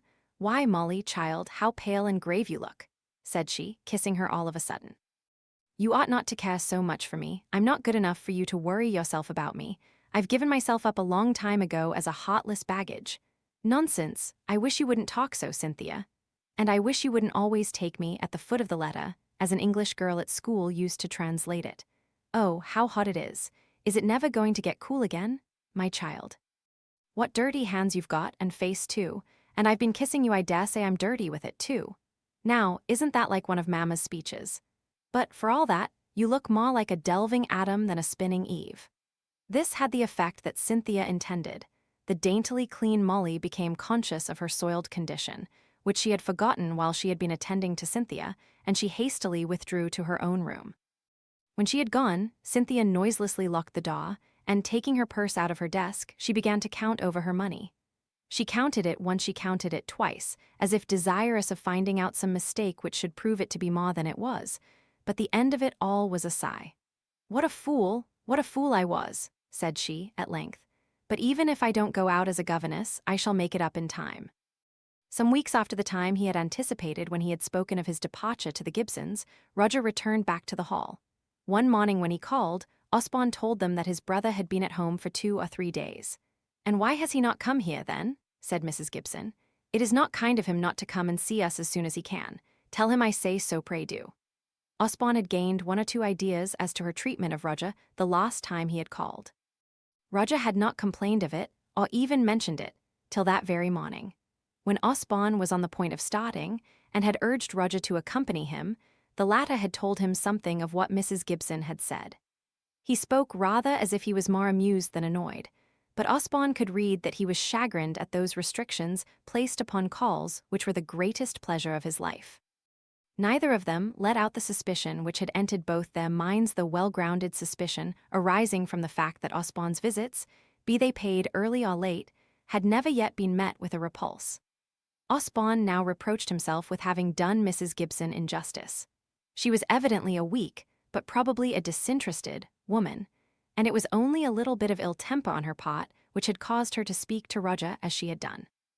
"I dare say it was rather impertinent of me to call at such an untimely hour," said Roger. "Not at all. I call at all hours, and nothing is ever said about it. It was just because she was put out that morning. I'll answer for it she's sorry now, and I'm sure you may go there at any time you like in the future." Still, Roger did not choose to go again for 2 or 3 weeks, and the consequence was that the next time he called the ladies were out. Once again he had the same ill luck, and then he received a little pretty 3-cornered note from Mrs. Gibson. "My dear Sir, how is it that you are become so formal all on a sudden, leaving cards, instead of awaiting our return? Fie for shame. If you had seen the faces of disappointment that I did when the horrid little bits of pasteboard were displayed to our view, you would not have borne malice against me so long, for it is really punishing others as well as my naughty self. If you will come tomorrow as early as you like and lunch with us, I'll own I was cross, and acknowledge myself a penitent yours ever, Hyacinth Kirkpatrick." There was no resisting this, even if there had not been strong inclination to back up the pretty words. Roger went, and Mrs. Gibson caressed and petted him in her sweetest, silkiest manner.